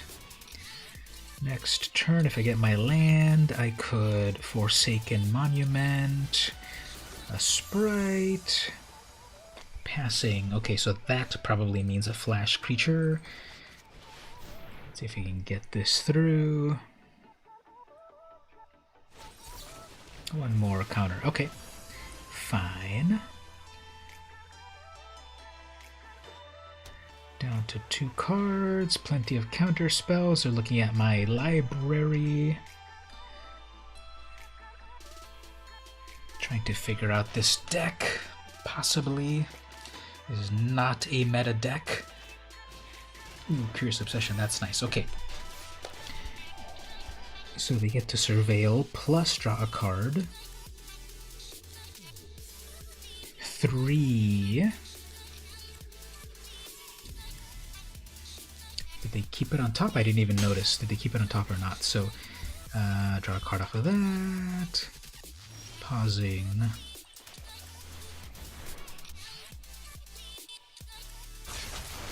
Okay, so we'll stop that from doing more card draw. Sure. Couple mills. They see my Ulamog right there. 3, 4, 5, 6 mana. 1 card in hand. Pausing. That probably means 1 more flash creature. No, they have a Zerath. Oh man, that's a Zerath. I hate that card. So they get to steal. They get to steal my Ulamog out of there. Okay, well, GG to the opponent.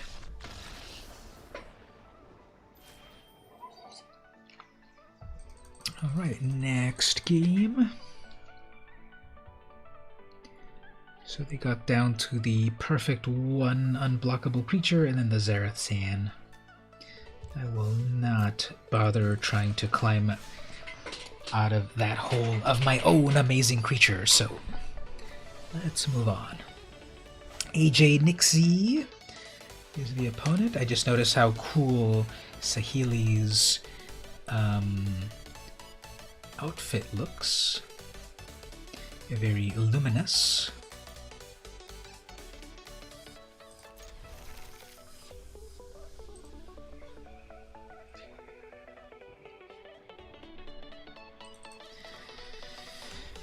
Alright, they mulliganed a few times. There's my 2-mana mana rock.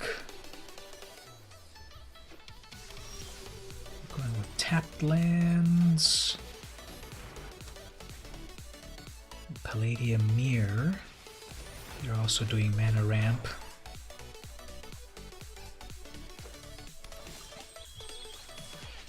Bring out our mirror as a blocker. We have 1, 2, 3, 4, 5. They could have 5 mana here, possibly. If they tap, okay, I was gonna say if they tap out, then their Paradise Druid. When their Paradise Druid is in danger. Thusly, 1 more mana rock. So now I just need to get my Big Ugin or Ulamog. So that took away 1 of their mana ramps. We got a Kaya, which will kill my mirror. Oh, okay, fine, it'll kill that. That's fine. 1, 2, 3, 4, 5 for the monument to give that a +2. Doing 4 damage on that. So that's 5, 6, 7, 8, 9. You get a Karn. Okay, Karn destroys my mana ramp. So I don't know if I can survive that. Yeah, because all my mana rocks are dead. But actually, wait a minute. So there we go. That's 3 damage to me. Fine. Okay. Next, bring out this idol. Gain some life. Alright, usually that Karn is pretty devastating, but they brought it out pretty late. I had enough board state that I didn't... Usually I rely a lot on my mana rocks, and when Karn, like that, when Karn comes out, it is... Okay, so they're gonna keep doing that. That's not gonna be that useful. Okay, Bolus's Citadel, that's gonna be good. They're just kind of stalling. I'm gonna get Bolus's Citadel next turn. Actually, wait, that's triple black. How are they even gonna play that? Everything's green here.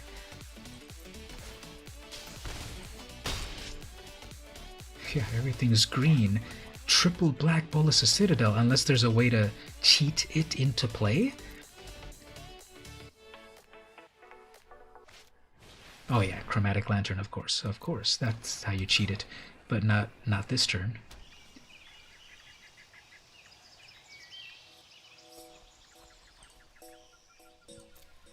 It's kind of a lot of effort to get that Bolus's Citadel, but alright, so they're gonna pop off with Bolus's Citadel, unfortunately. And I'm just getting junk. Okay, well...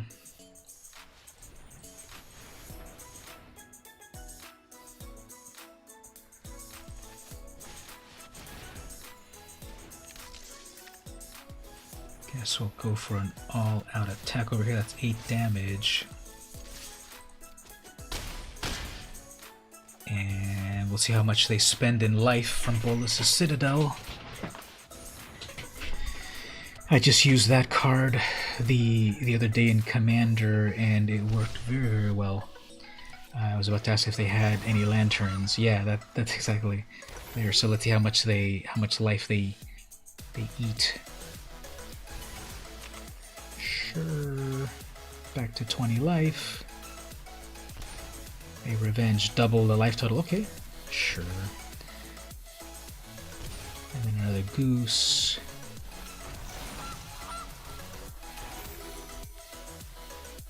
else? They're back up to 27. That was completely off the top of the deck. 27 life. Oh, and then they're about to pass. Okay, I've got all the mana that I need, so come on, Ugin, to get rid of that Citadel. Million land and more land. Okay. Let's try to peel this. More lands. Okay, well. Let's attack with these. They're stalling right there. Another mana rock. Let's see what we get here on their turn. They're at 27 life. Celebration, that like doubled their life or something, so I guess they're just gonna pop off with Bolas of Citadel. We don't really have a chance here, right? If they get stuck on a land drop, they can just play the land and then see the next thing. Double Citadel, yep, they got plenty for it. Looking at their graveyard to bring back something good. Balaged. They can't play that though. Oh, okay. Gain some more life.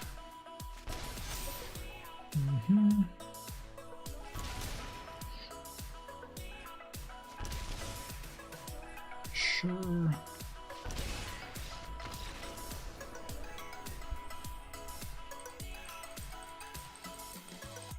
Well, we're back where we started with halfway into Platinum.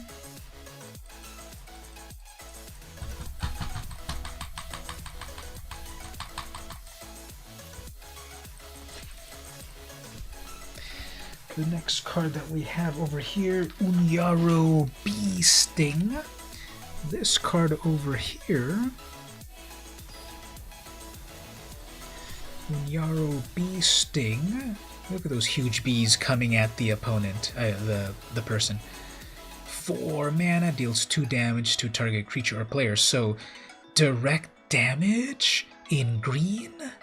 2 damage to a player or creature? Probably also a planeswalker nowadays. So yeah, back in this time over here, the color pie was a little bit different. Green direct damage. Flavor text. Much can be learned from the bees about dying for a cause. This is Asmira Holy Avenger. Art by Pat Morrissey. So before they developed the whole complete color pie identity, we had that fun shenanigans. Alright, so Metallic Mimic gives a +1 to everything entering the battlefield, such as a Skybooter. Okay, fine. You're gonna look at my Wrath of God, and then I'm gonna Wrath of God.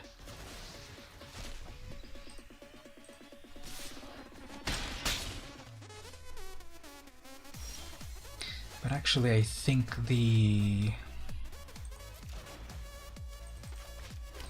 that Dauntless will protect the Mimic, right? Sacrifice it, gain indestructible. Yeah, so those things die. Well, actually, I think they could have sacrificed their Dauntless, what do you call it, and kept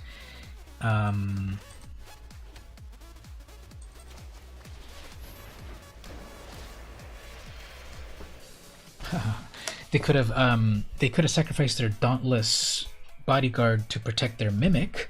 That would have given it indestructible. And another kite sail. Okay, fine. Look at that if you want.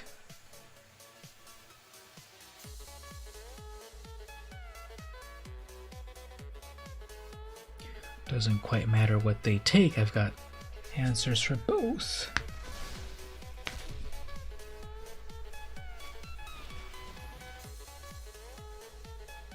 Okay, so maybe that time yeah, that time they will protect it.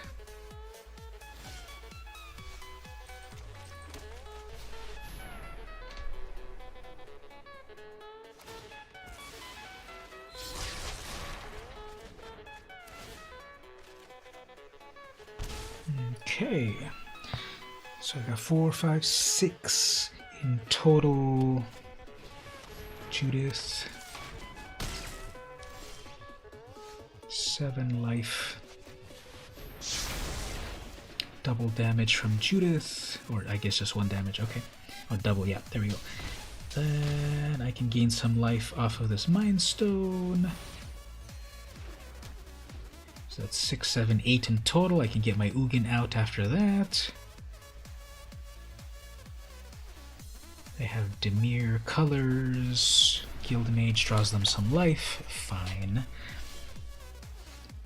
Let's bring out Ugin here. 3 damage.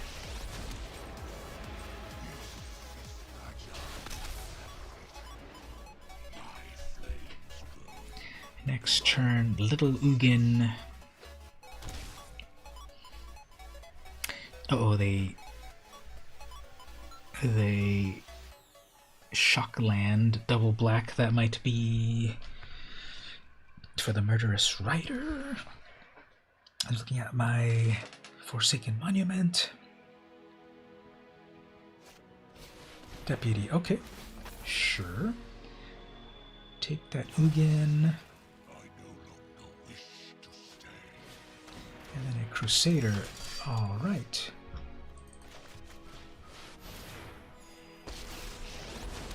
So, destroy that, and then they're done. Yep.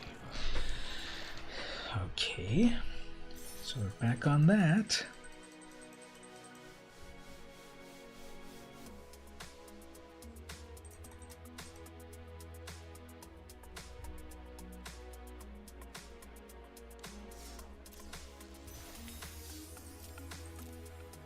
Animating Fairy makes things come to life. Alright, so what's another fun card over here? Okay, I'm sure one of the ones you sent to me, Mark, is up here somewhere. I just don't remember which is which. This might be one of them. So Haunting, what's it called again? Haunting Apparition. One of these gold cards. I didn't have too many of the gold cards when I first was collecting Mirage. This is one of these weird, cool arts from a long time ago that they just kind of don't do this art like they used to. And this is the Haunting Apparition 1, blue and black. Flying, 1 plus star / 2. Haunting Apparition has power equal to 1 plus the number of green creatures cards in target opponent's graveyard. Okay, so we're playing this one. Is it deck? Like some foul herd beast, it grazes on the dead. Light up the stage. Double light up the stage, sure. Okay. They're just trying to get as fast as possible over to Terramander Be Big. But next turn I've got Niv Mizzet. If they don't play those cards, they leave exile. That's already a 5. I think they can already pay the 3 to make that big. Dive down. And then a final chart. Okay, so they have a complete set of cards in hand, but I have my Ugin to exile it, and I just have to survive that. I can play Ulamog next turn. I think 3, 4, 5, 6. No, that's 6 in total. Another Terrimander, sure.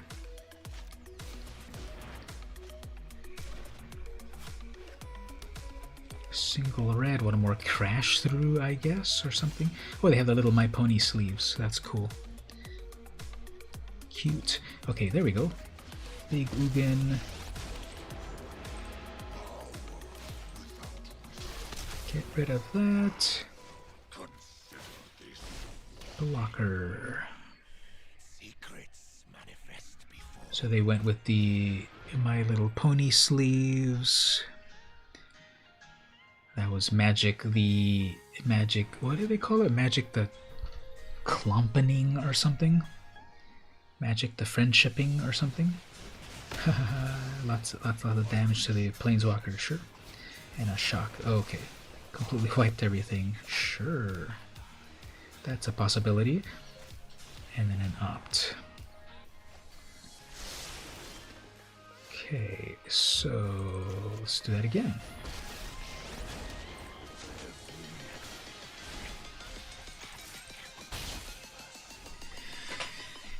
3, 4, 5, 6. Missed a couple of land drops. By now I would have already had Ulamog. I've got 2 Ulamogs in hand. Crash through, so kind of a lot of like burning through cards for something big, I guess. And then a Stormwing.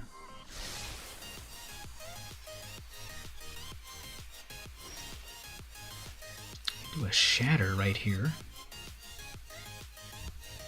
If I do a Shatter, then I can get a lot of good things out of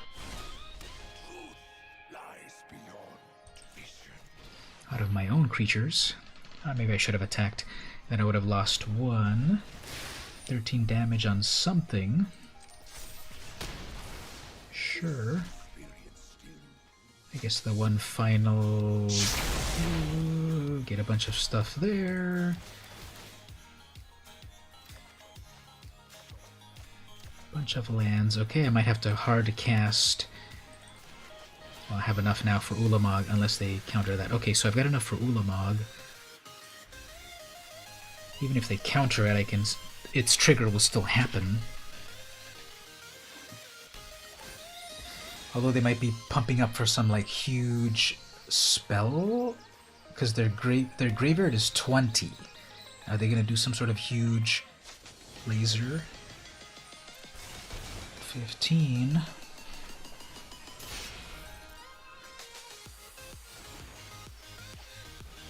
Dragon has haste.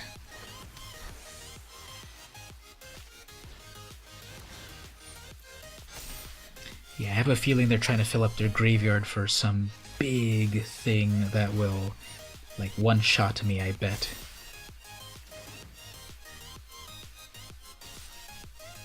I could have done one more shock.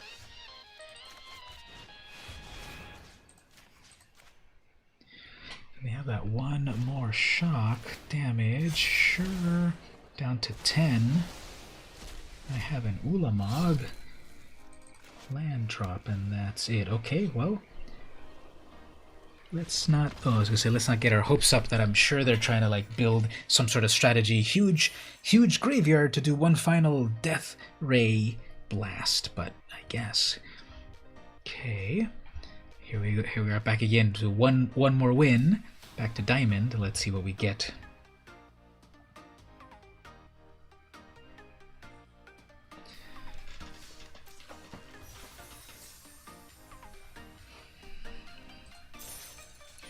Alright, as this loads up, I will reveal here one of the magic cards, one of the rare magic cards that is full of nudity. Actually, I'll show that one moment. Pent Warrior is the opponent. I go first, okay.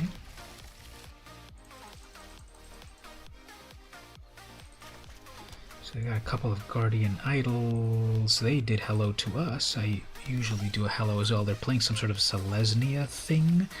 So the Shatter the Sky will be useful. Okay, actually the triple color. What's the 3 colors? The 3 colors of white, blue, and green?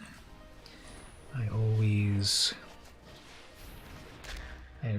don't remember the 3 color ones very easily. Jund or something? Who knows? We got an Uro, sure.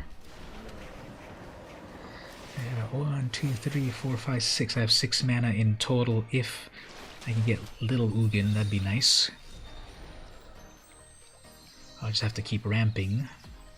And they're doing the big brain play of not doing anything. Okay, fine. So, don't do anything. I'll just attack with my living mana rocks.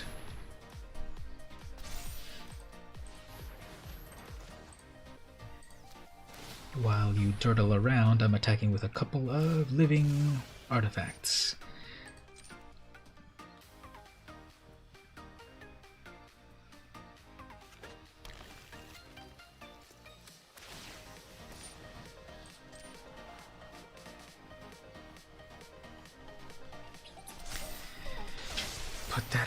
bottom. Didn't like it. 4, 5, 6, 7. 7 mana.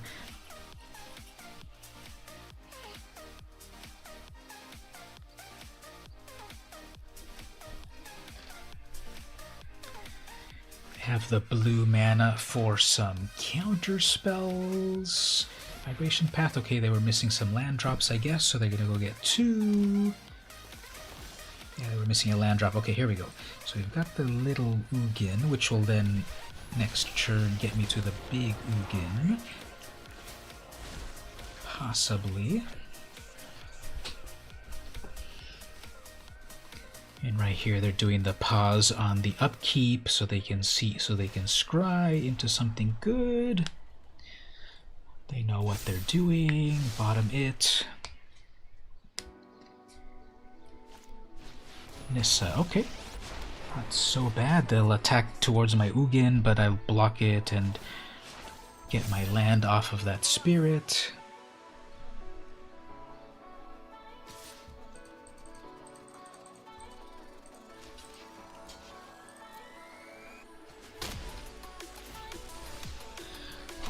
Next turn, that's enough for Big Ugin, possibly Ulamog. Am I there already? Yeah, I'm there at Ulamog already. Okay, let's see about that.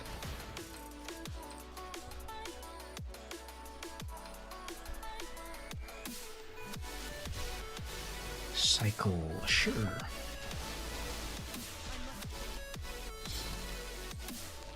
So Ugin sticks the landing.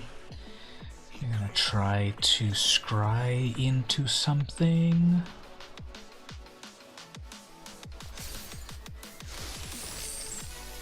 Alright. Bunch of treasures.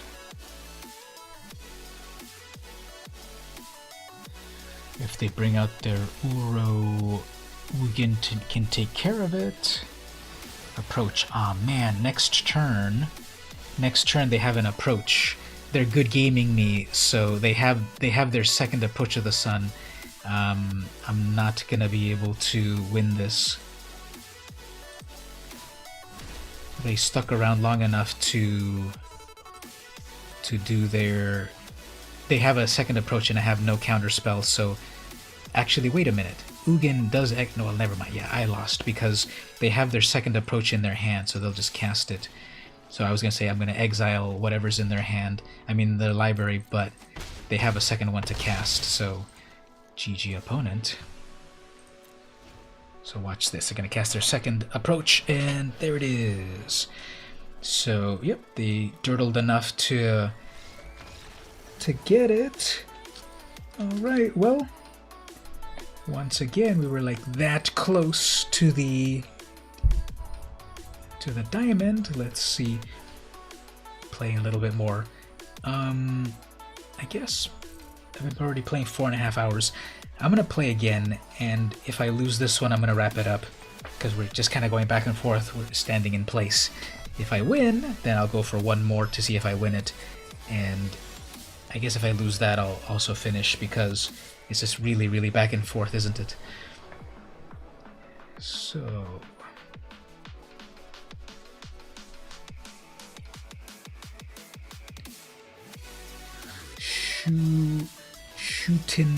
Shootin' Toes is the opponent.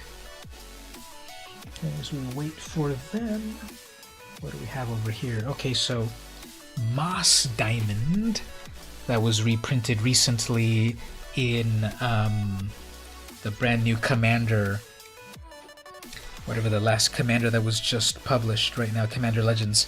But here's the original Moss Diamond. Look at that, so cool and vintage type of art.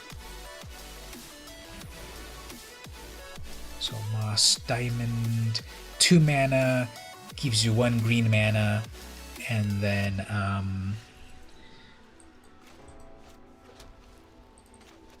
comes in tapped, but it's one of these mana rocks. If you don't have a soul ring, here we have this instead.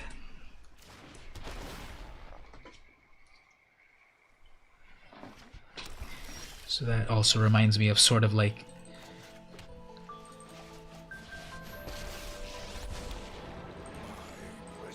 of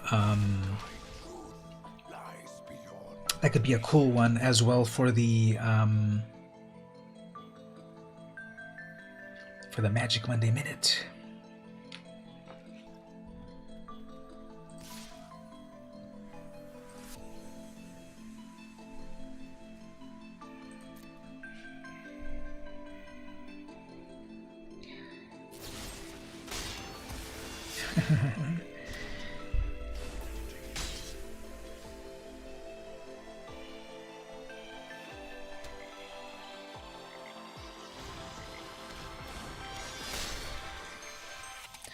All right, well.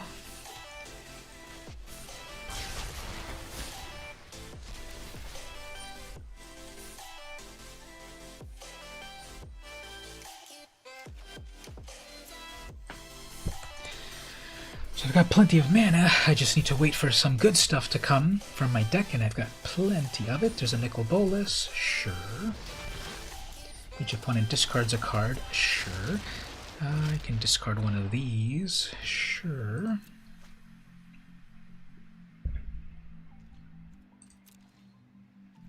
They have enough for a counter spell. Or not. Alright, so yep, I just need something good.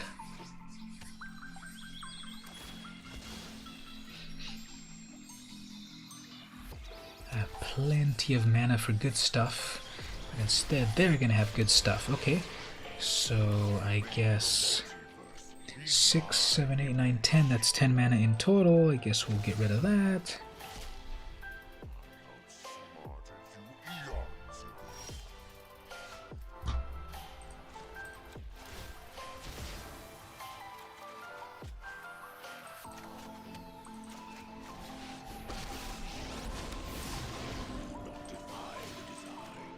So now we know that Nicol Bolas versus Ugin. Ugin wins.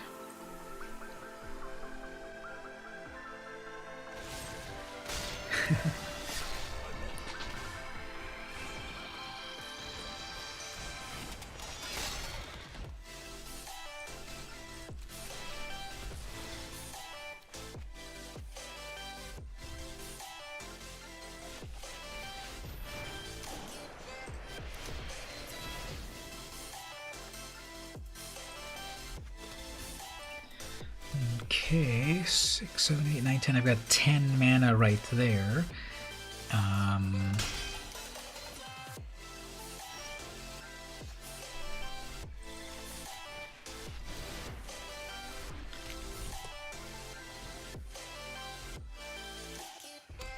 Getting those Power Stone shards is pretty cool because then it's kind of like Tron. Well, I don't need them all.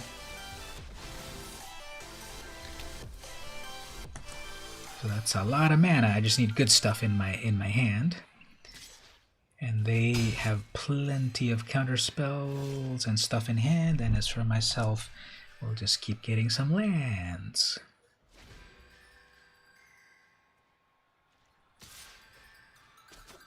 While they fill their hand, and okay, so this is going to get counterspelled, of course, but that's fine because it'll get rid of one of their things, and I guess whatever, one of their lands doesn't matter. The Ritual of Lands. I don't want to actually dance that ritual or engage in that ritual, but anyway, so we've got that. All right, so thanks for visiting VGM the Vagabond. Is this actually King Omni? Because I see that King. Oh man, I see that King Omni type of art, but Obliterator. Okay, sure. As long as I get something to deal with it, such as this. You are the King Omni. Thanks for visiting. Isn't it kind of late for you? You're in New York, aren't you? It's like 3:34 in the morning for you. Don't you need to sleep? We all need our beauty rest. But I do appreciate you coming to hang out. We were just actually talking about your cooking stream earlier. Nicol Bolas, Scott Pharaoh. Do not want. And they're stealing my whatever. Sure. Alright, well, come on, Ulamog. I know you're in there. There's 4 of you in the deck. All of their murderous riders. All of their murderous riders. And a final shatter for nothing. Okay. Mind Stone. Gain a little life. At least I'm back to 20 life.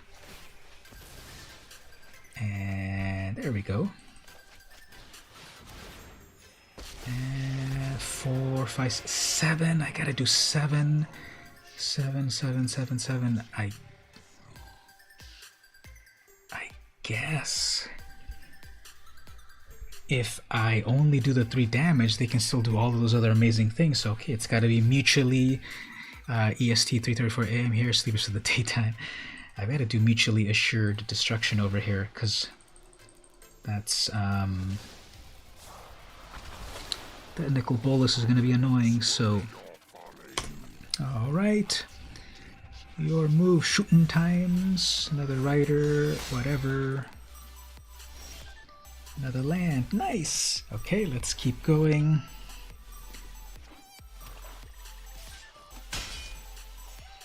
What else is in this deck? A Palladium Mirror. Well, that gives me a little life. Actually, that's going to be a 4/4 because of the monument. Might as well throw that down and... So we already saw that they had an Obliterator, they had a Dark Intimations. No one plays that card. Each opponent sacrifices a creature, or Planeswalker then discards the cards. You return a creature. Ah, man. So they're going to get their Nicol Bolas back. And one of their Nicol Bolases is... enters exile loyalties. Okay, well... Permanent they control. Sure, take one of my lands. I have all 10,000 of them. They have a full grip of cards. I don't know if we can handle this, everyone. And 1,000,000 mana. And another Power Stone. Oh, great. So I can tell my grandchildren I got all 4 Power Stone shards. So now I can make 4 times 4. I can make 16 mana out of all of these Power Stone shards. I have 16 mana plus 8 lands and an Obliterator. Pretty scary as soon as I get my Ulamog, though. That's not an Ulamog. Okay. Still getting a little life off of that. I guess what I can do here is bring to life my idol, but it comes in tapped. And then, of course, yep. What are the ways around this? If I can bring out my Ulamog and attack with it, I can exile 20 of their cards, and I'm at 28 as well. So I don't know, it's not looking great, but we'll see. That's not a win condition, but it can possibly get me into win condition territory. So close. King, I'm like 1 win away from Diamond. And this is my final it is my final win into Diamond. But of course at the very end, while I'm on stream, it decides to say you're gonna win 3 and then you're gonna lose 3 and win 2 and then lose 3, and that's, you know, that's what Arena is, right?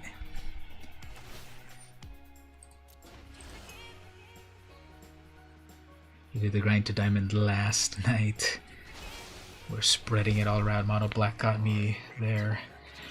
Yeah, this deck got me to Mythic, and the rest of the chat can confirm.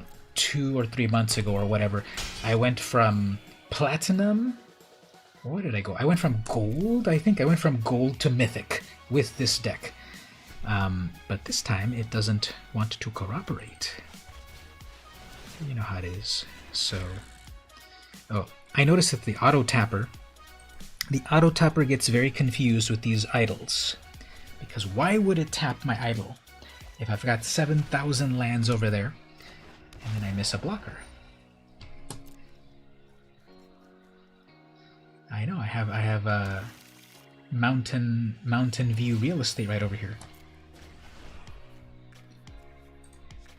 Guess we'll get rid of the one in hand. I don't know, I shouldn't have gotten rid of the one in hand. That could have been a good bluff. But at this point, it doesn't quite matter.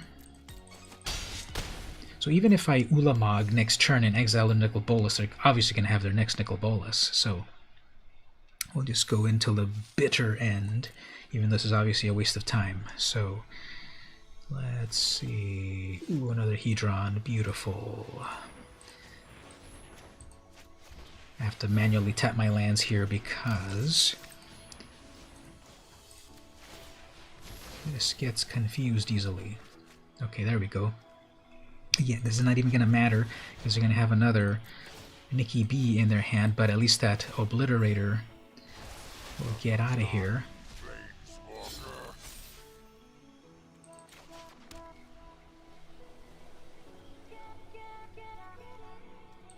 We'll bring to life these. They probably don't have removal. Haven't really. Well, they had the Murderous Riders actually, but 4 damage. Let's see. Are they gonna have some sort? Didn't they have an exile effect at one point? Didn't they have the extinction event? Yeah, they had at least one extinction event. So let's see the next one. And if not, he'll exile 20 cards, and then they're down to 1 card. Come on, that's our win condition. You think your highlight of the season was equipping a Helm of the Host to Ulamog? Nice. That is way too cruel. Oh man, are we dead here? Destroy up to 3 target creatures. Ulamog is indestructible with power X or less. If X is 10, return all creature cards from your graveyard to the battlefield. Whoops. Never mind. So I guess this is... Yeah, so the destruction doesn't work. Ulamog is indestructible. Now, if I try to attack with Ulamog, I'm going to need to exile 12 of my things, right? But that'll be okay, right? Because when it comes back to their turn, they have 1 card in hand. Right? Is it possible at all to win here? Is it possible at all to win here? Ulamog is going to exile 20, and they're down to 21 cards. If I attack with Ulamog, that's 20 exiles. It goes over to them on their turn. They have 1 card draw left. If I can pull my next Ulamog, how many have I done so far? Actually, if I can pull my Ugin, that'll help. How many have I done? I've got 1 big Ugin. I've got 1 big Ugin in the yard. All little Ugins are dead. Okay, so let's see. Come on, Archive. Come on, Archive, I believe in you.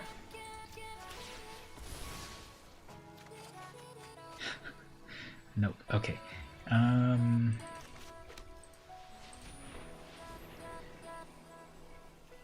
Whenever a source deals damage to Phyrexian, that source sacrifices... Alright, I'll take it. I'll take it. Okay, because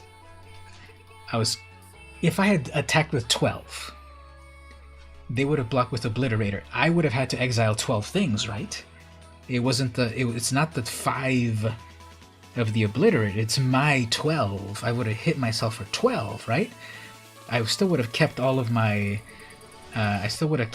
shards, and that still would have given me 16 mana, right? So I would have done the... Yeah, did they rage quit too fast?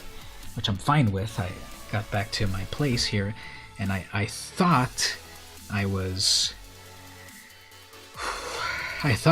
at 1 win away from Diamond, but I guess I was 2 wins away from Diamond. So... I guess... What a game. What a game. Come on, we're 1 away. We've been going back and forth on this. Come on, 1 more win. Come on, throw me 35 hours left. 1 more win. Come on, we got it.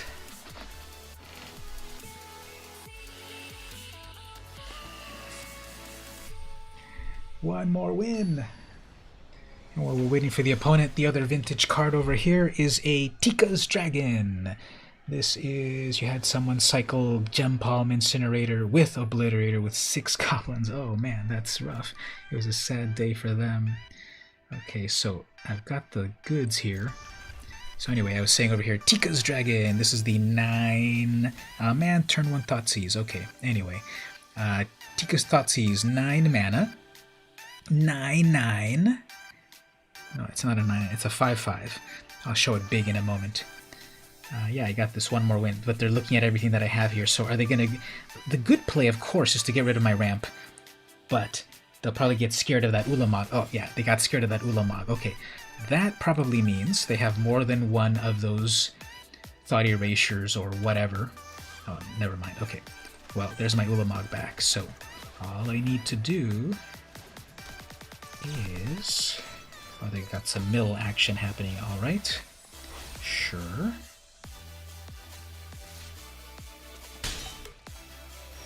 All right, they pass. Okay. So let's try to play that. Got another rogue. Nope. So I have Ugin and little Ugin next turn. And then I could put up a blocker, which will then save me for Ulamog. Tap land.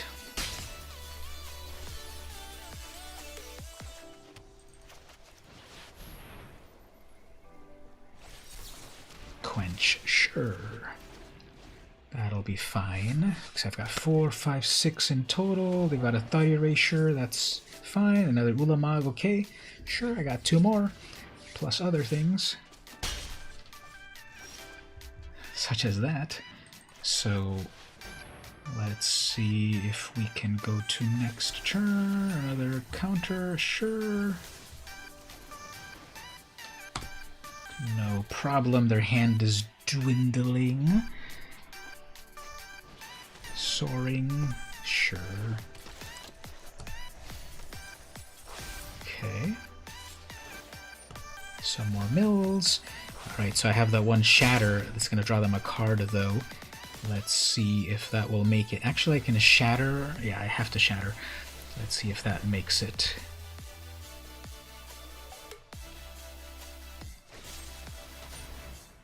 Return a thing, sure. They didn't draw a card off of that. So we have 3, 4, 5, 6, 7. 1 more mana. Rankle. Okay, they're gonna make me discard. Fine.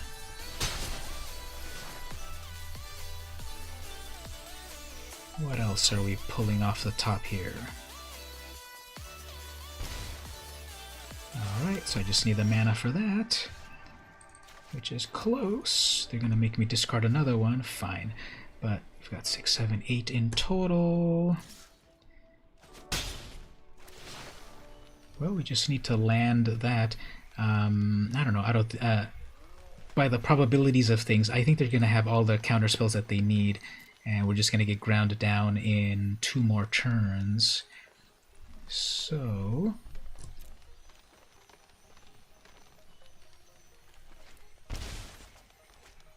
Alright, so let's see if this makes it. Nope. There we go, right there. Well, I guess 5, 6, 7, 8 in total.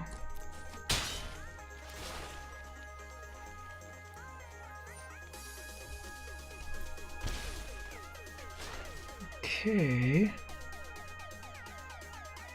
Huh.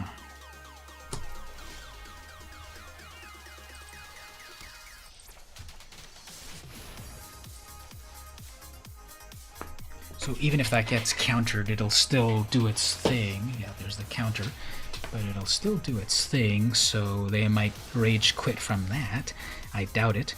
And then they flash in 1 more creature. It's going to be 1 more flash creature in here, and then the final point of damage. maybe not. Alright, there's the final one right there. So, okay, well, I guess the opponent had all that they needed. Well, like I said, if I keep kind of spinning my wheels on this, I was going to end it because I'm already 4.5 hours into this. So, okay, we were this close, everyone, but the magic algorithm decided to make me look like a fool on the stream, but that's okay because sometimes that happens. So let's wind things down after 4 hours and 50 minutes. We're 10 minutes into 5 hours. Okay, let's just do one more game just to make it an even 5 hours. But I'm going to switch over to some Brawl. So what do I want to play in Brawl? Let's play some Phylath in Brawl. So our final game of the night in the non-competitive queue over here to cleanse the palate. We'll play a little Brawl right here with Phylath. This is that Gruul deck that makes a bunch of plants and then does fun stuff. And here we have the person gonna make 1,000,000 mana with their Kinan, but we will see ourselves over here. Okay, we can do stuff here. So obviously they're playing first, so they're gonna Kinan right away. I don't really have much removal for it at the moment, but we've got other things to deal with. We'll see. So while that comes up, as I was gonna say earlier, one of the cards with nudity over here in Magic is this card from Mirage. And this is, what's this one called again? Well, Vitalizing Cascade. So this is one of these vintage cards over here. Back when you could put naked people in a stream. Oh man, that's a good one. So how about we do some of this? Push them back a little bit. Have to pay 4 for Kinan. That is a mana dork, I believe. Okay, so as for ourselves, how about a...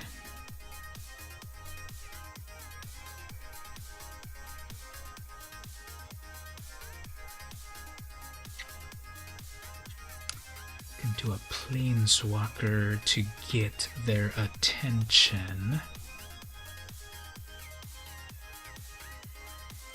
Yeah, let's bring out Chandra. Do a little damage over here.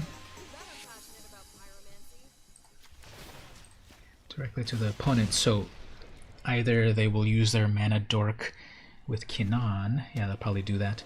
So that'll do some mana right there. Lead to the Stampede. Hey, that rhymes. Look at the top 5 cards. You may reveal any number of creatures. Put them into your hand. Alright, how many things are they going to get there? Ooh, they got an Ashara and an Uro. Okay, that's fine. So, as for myself, I can already bring out a Phylath to do fun stuff, or I can destroy... Yeah, let's destroy their Planeswalker, obviously. I mean their commander, because the whole idea with that is to do massive mana. And as for myself,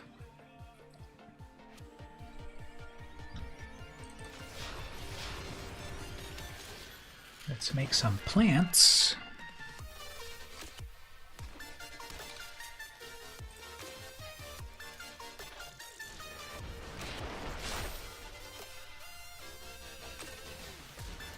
Alright, Horn Beetle.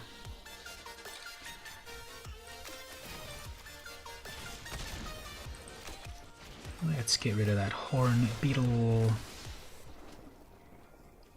Let's do more Planeswalker shenanigans.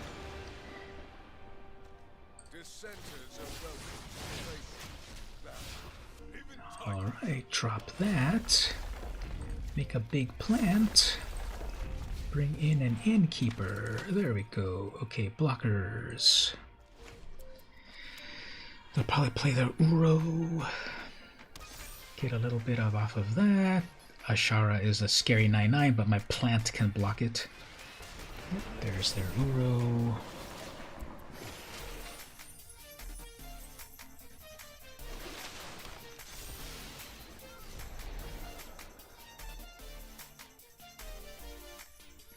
Can they bring back their Uro from the yard already? Not yet. Okay. They need 6 mana for Kinan. Oh man. Fine. I just get to make more plants. People forget about that.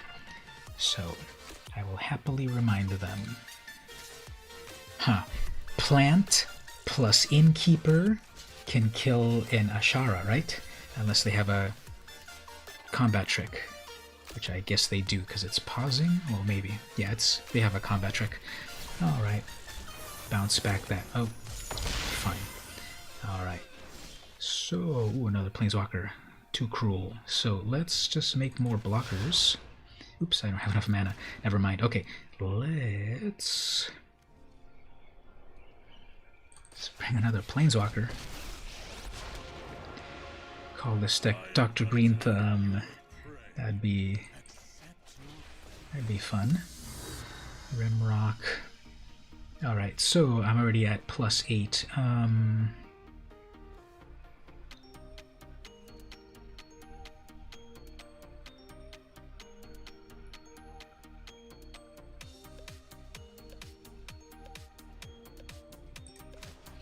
Let's make a beast. And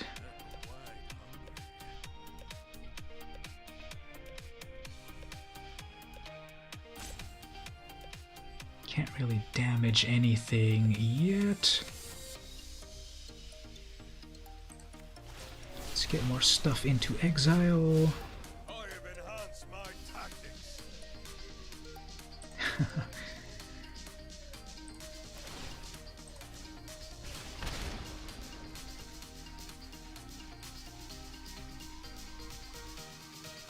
Alright, so bunch of plant blockers. 2 cards in hand, that's an 11/11. Kinan, sure.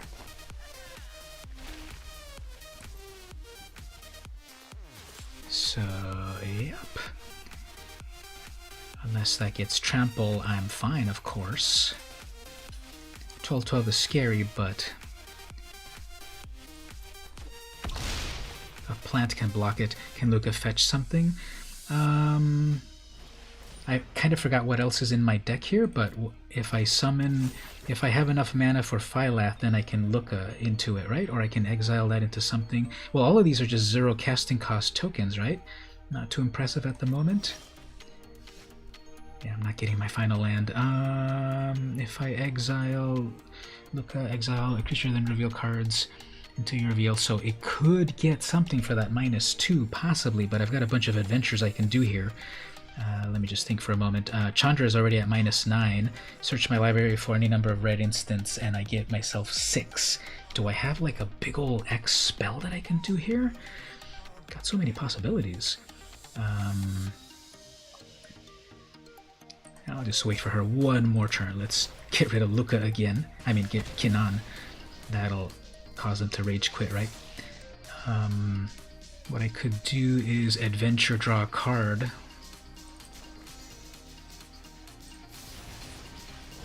Because I need that. Oops, sorry about that. I had to do the double thing on. Oh, actually, I can double that. Chandra mana to cast Phylath next turn. Never mind. The opponent was like, you have way too much cool stuff going on your side of the board, so GG. I'll take it. I hope they didn't think I was roping them. It's just I had so many possibilities. But that was the board state right there. They had their big old 12/12, but of course a plant was blocking it. And I had all these possibilities here. You know, Chandra could have brought back Phylath. Yeah, that's true. Well, I could have done I was greedy. I wanted to be able to do Chandra again, so I had the -9 at that moment, but she would have gone to 0. She would have served her purpose, but next turn. And then Luca, yeah, I could have exiled one of these plants. I don't know what I would have pulled off the top of that. But I thought I had the card draw off of the Acolyte, but nope, the Innkeeper had died. It would have been the double lucky charm. Never mind. But yeah, okay, so opponent, they had 1 card in hand, they had an Uro, they had Kinan that I killed over and over and over, so that's gotta hurt. And yeah, I think that's a good way to end at this point. A little bit of Brawl, and my World Championship sleeves. So Alright, I think let's, I think at this point it might be a good time to sign off on things. I started the stream 5 hours ago. I appreciate everyone coming and hanging out. We did some draft, we did the ladder, some brawl, we did some drawing. Where did my drawing go? Right here. We did the drawing over here. We looked at some vintage cards. What else? We talked about some comics.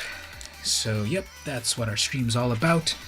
And we looked at some vintage cards. Oh yeah, well, let's get the close-up on this one. So, this is the Vitalizing Cascade, the taking a shower naked out in the wilderness.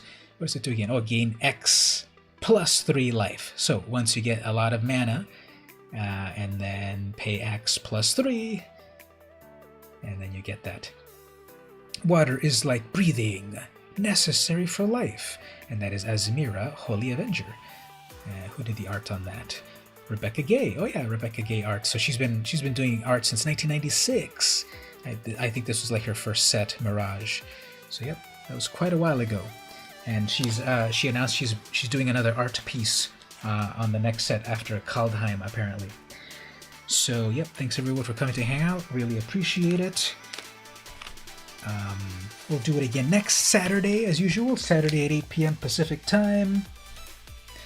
Do some more gameplay. Check some more cards. I didn't have any Crack-A-Pack to do this time. Don't forget to check out my my YouTube videos. I've got another Magic Monday Minute video coming out on Monday.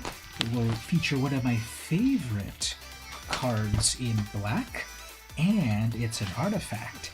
And if you play against me in Commander in real life, you know which one it is, so you know that it's amazing. So, this has been VM Campos. Thanks everyone for coming to the stream, and I'll see you next time. Take care.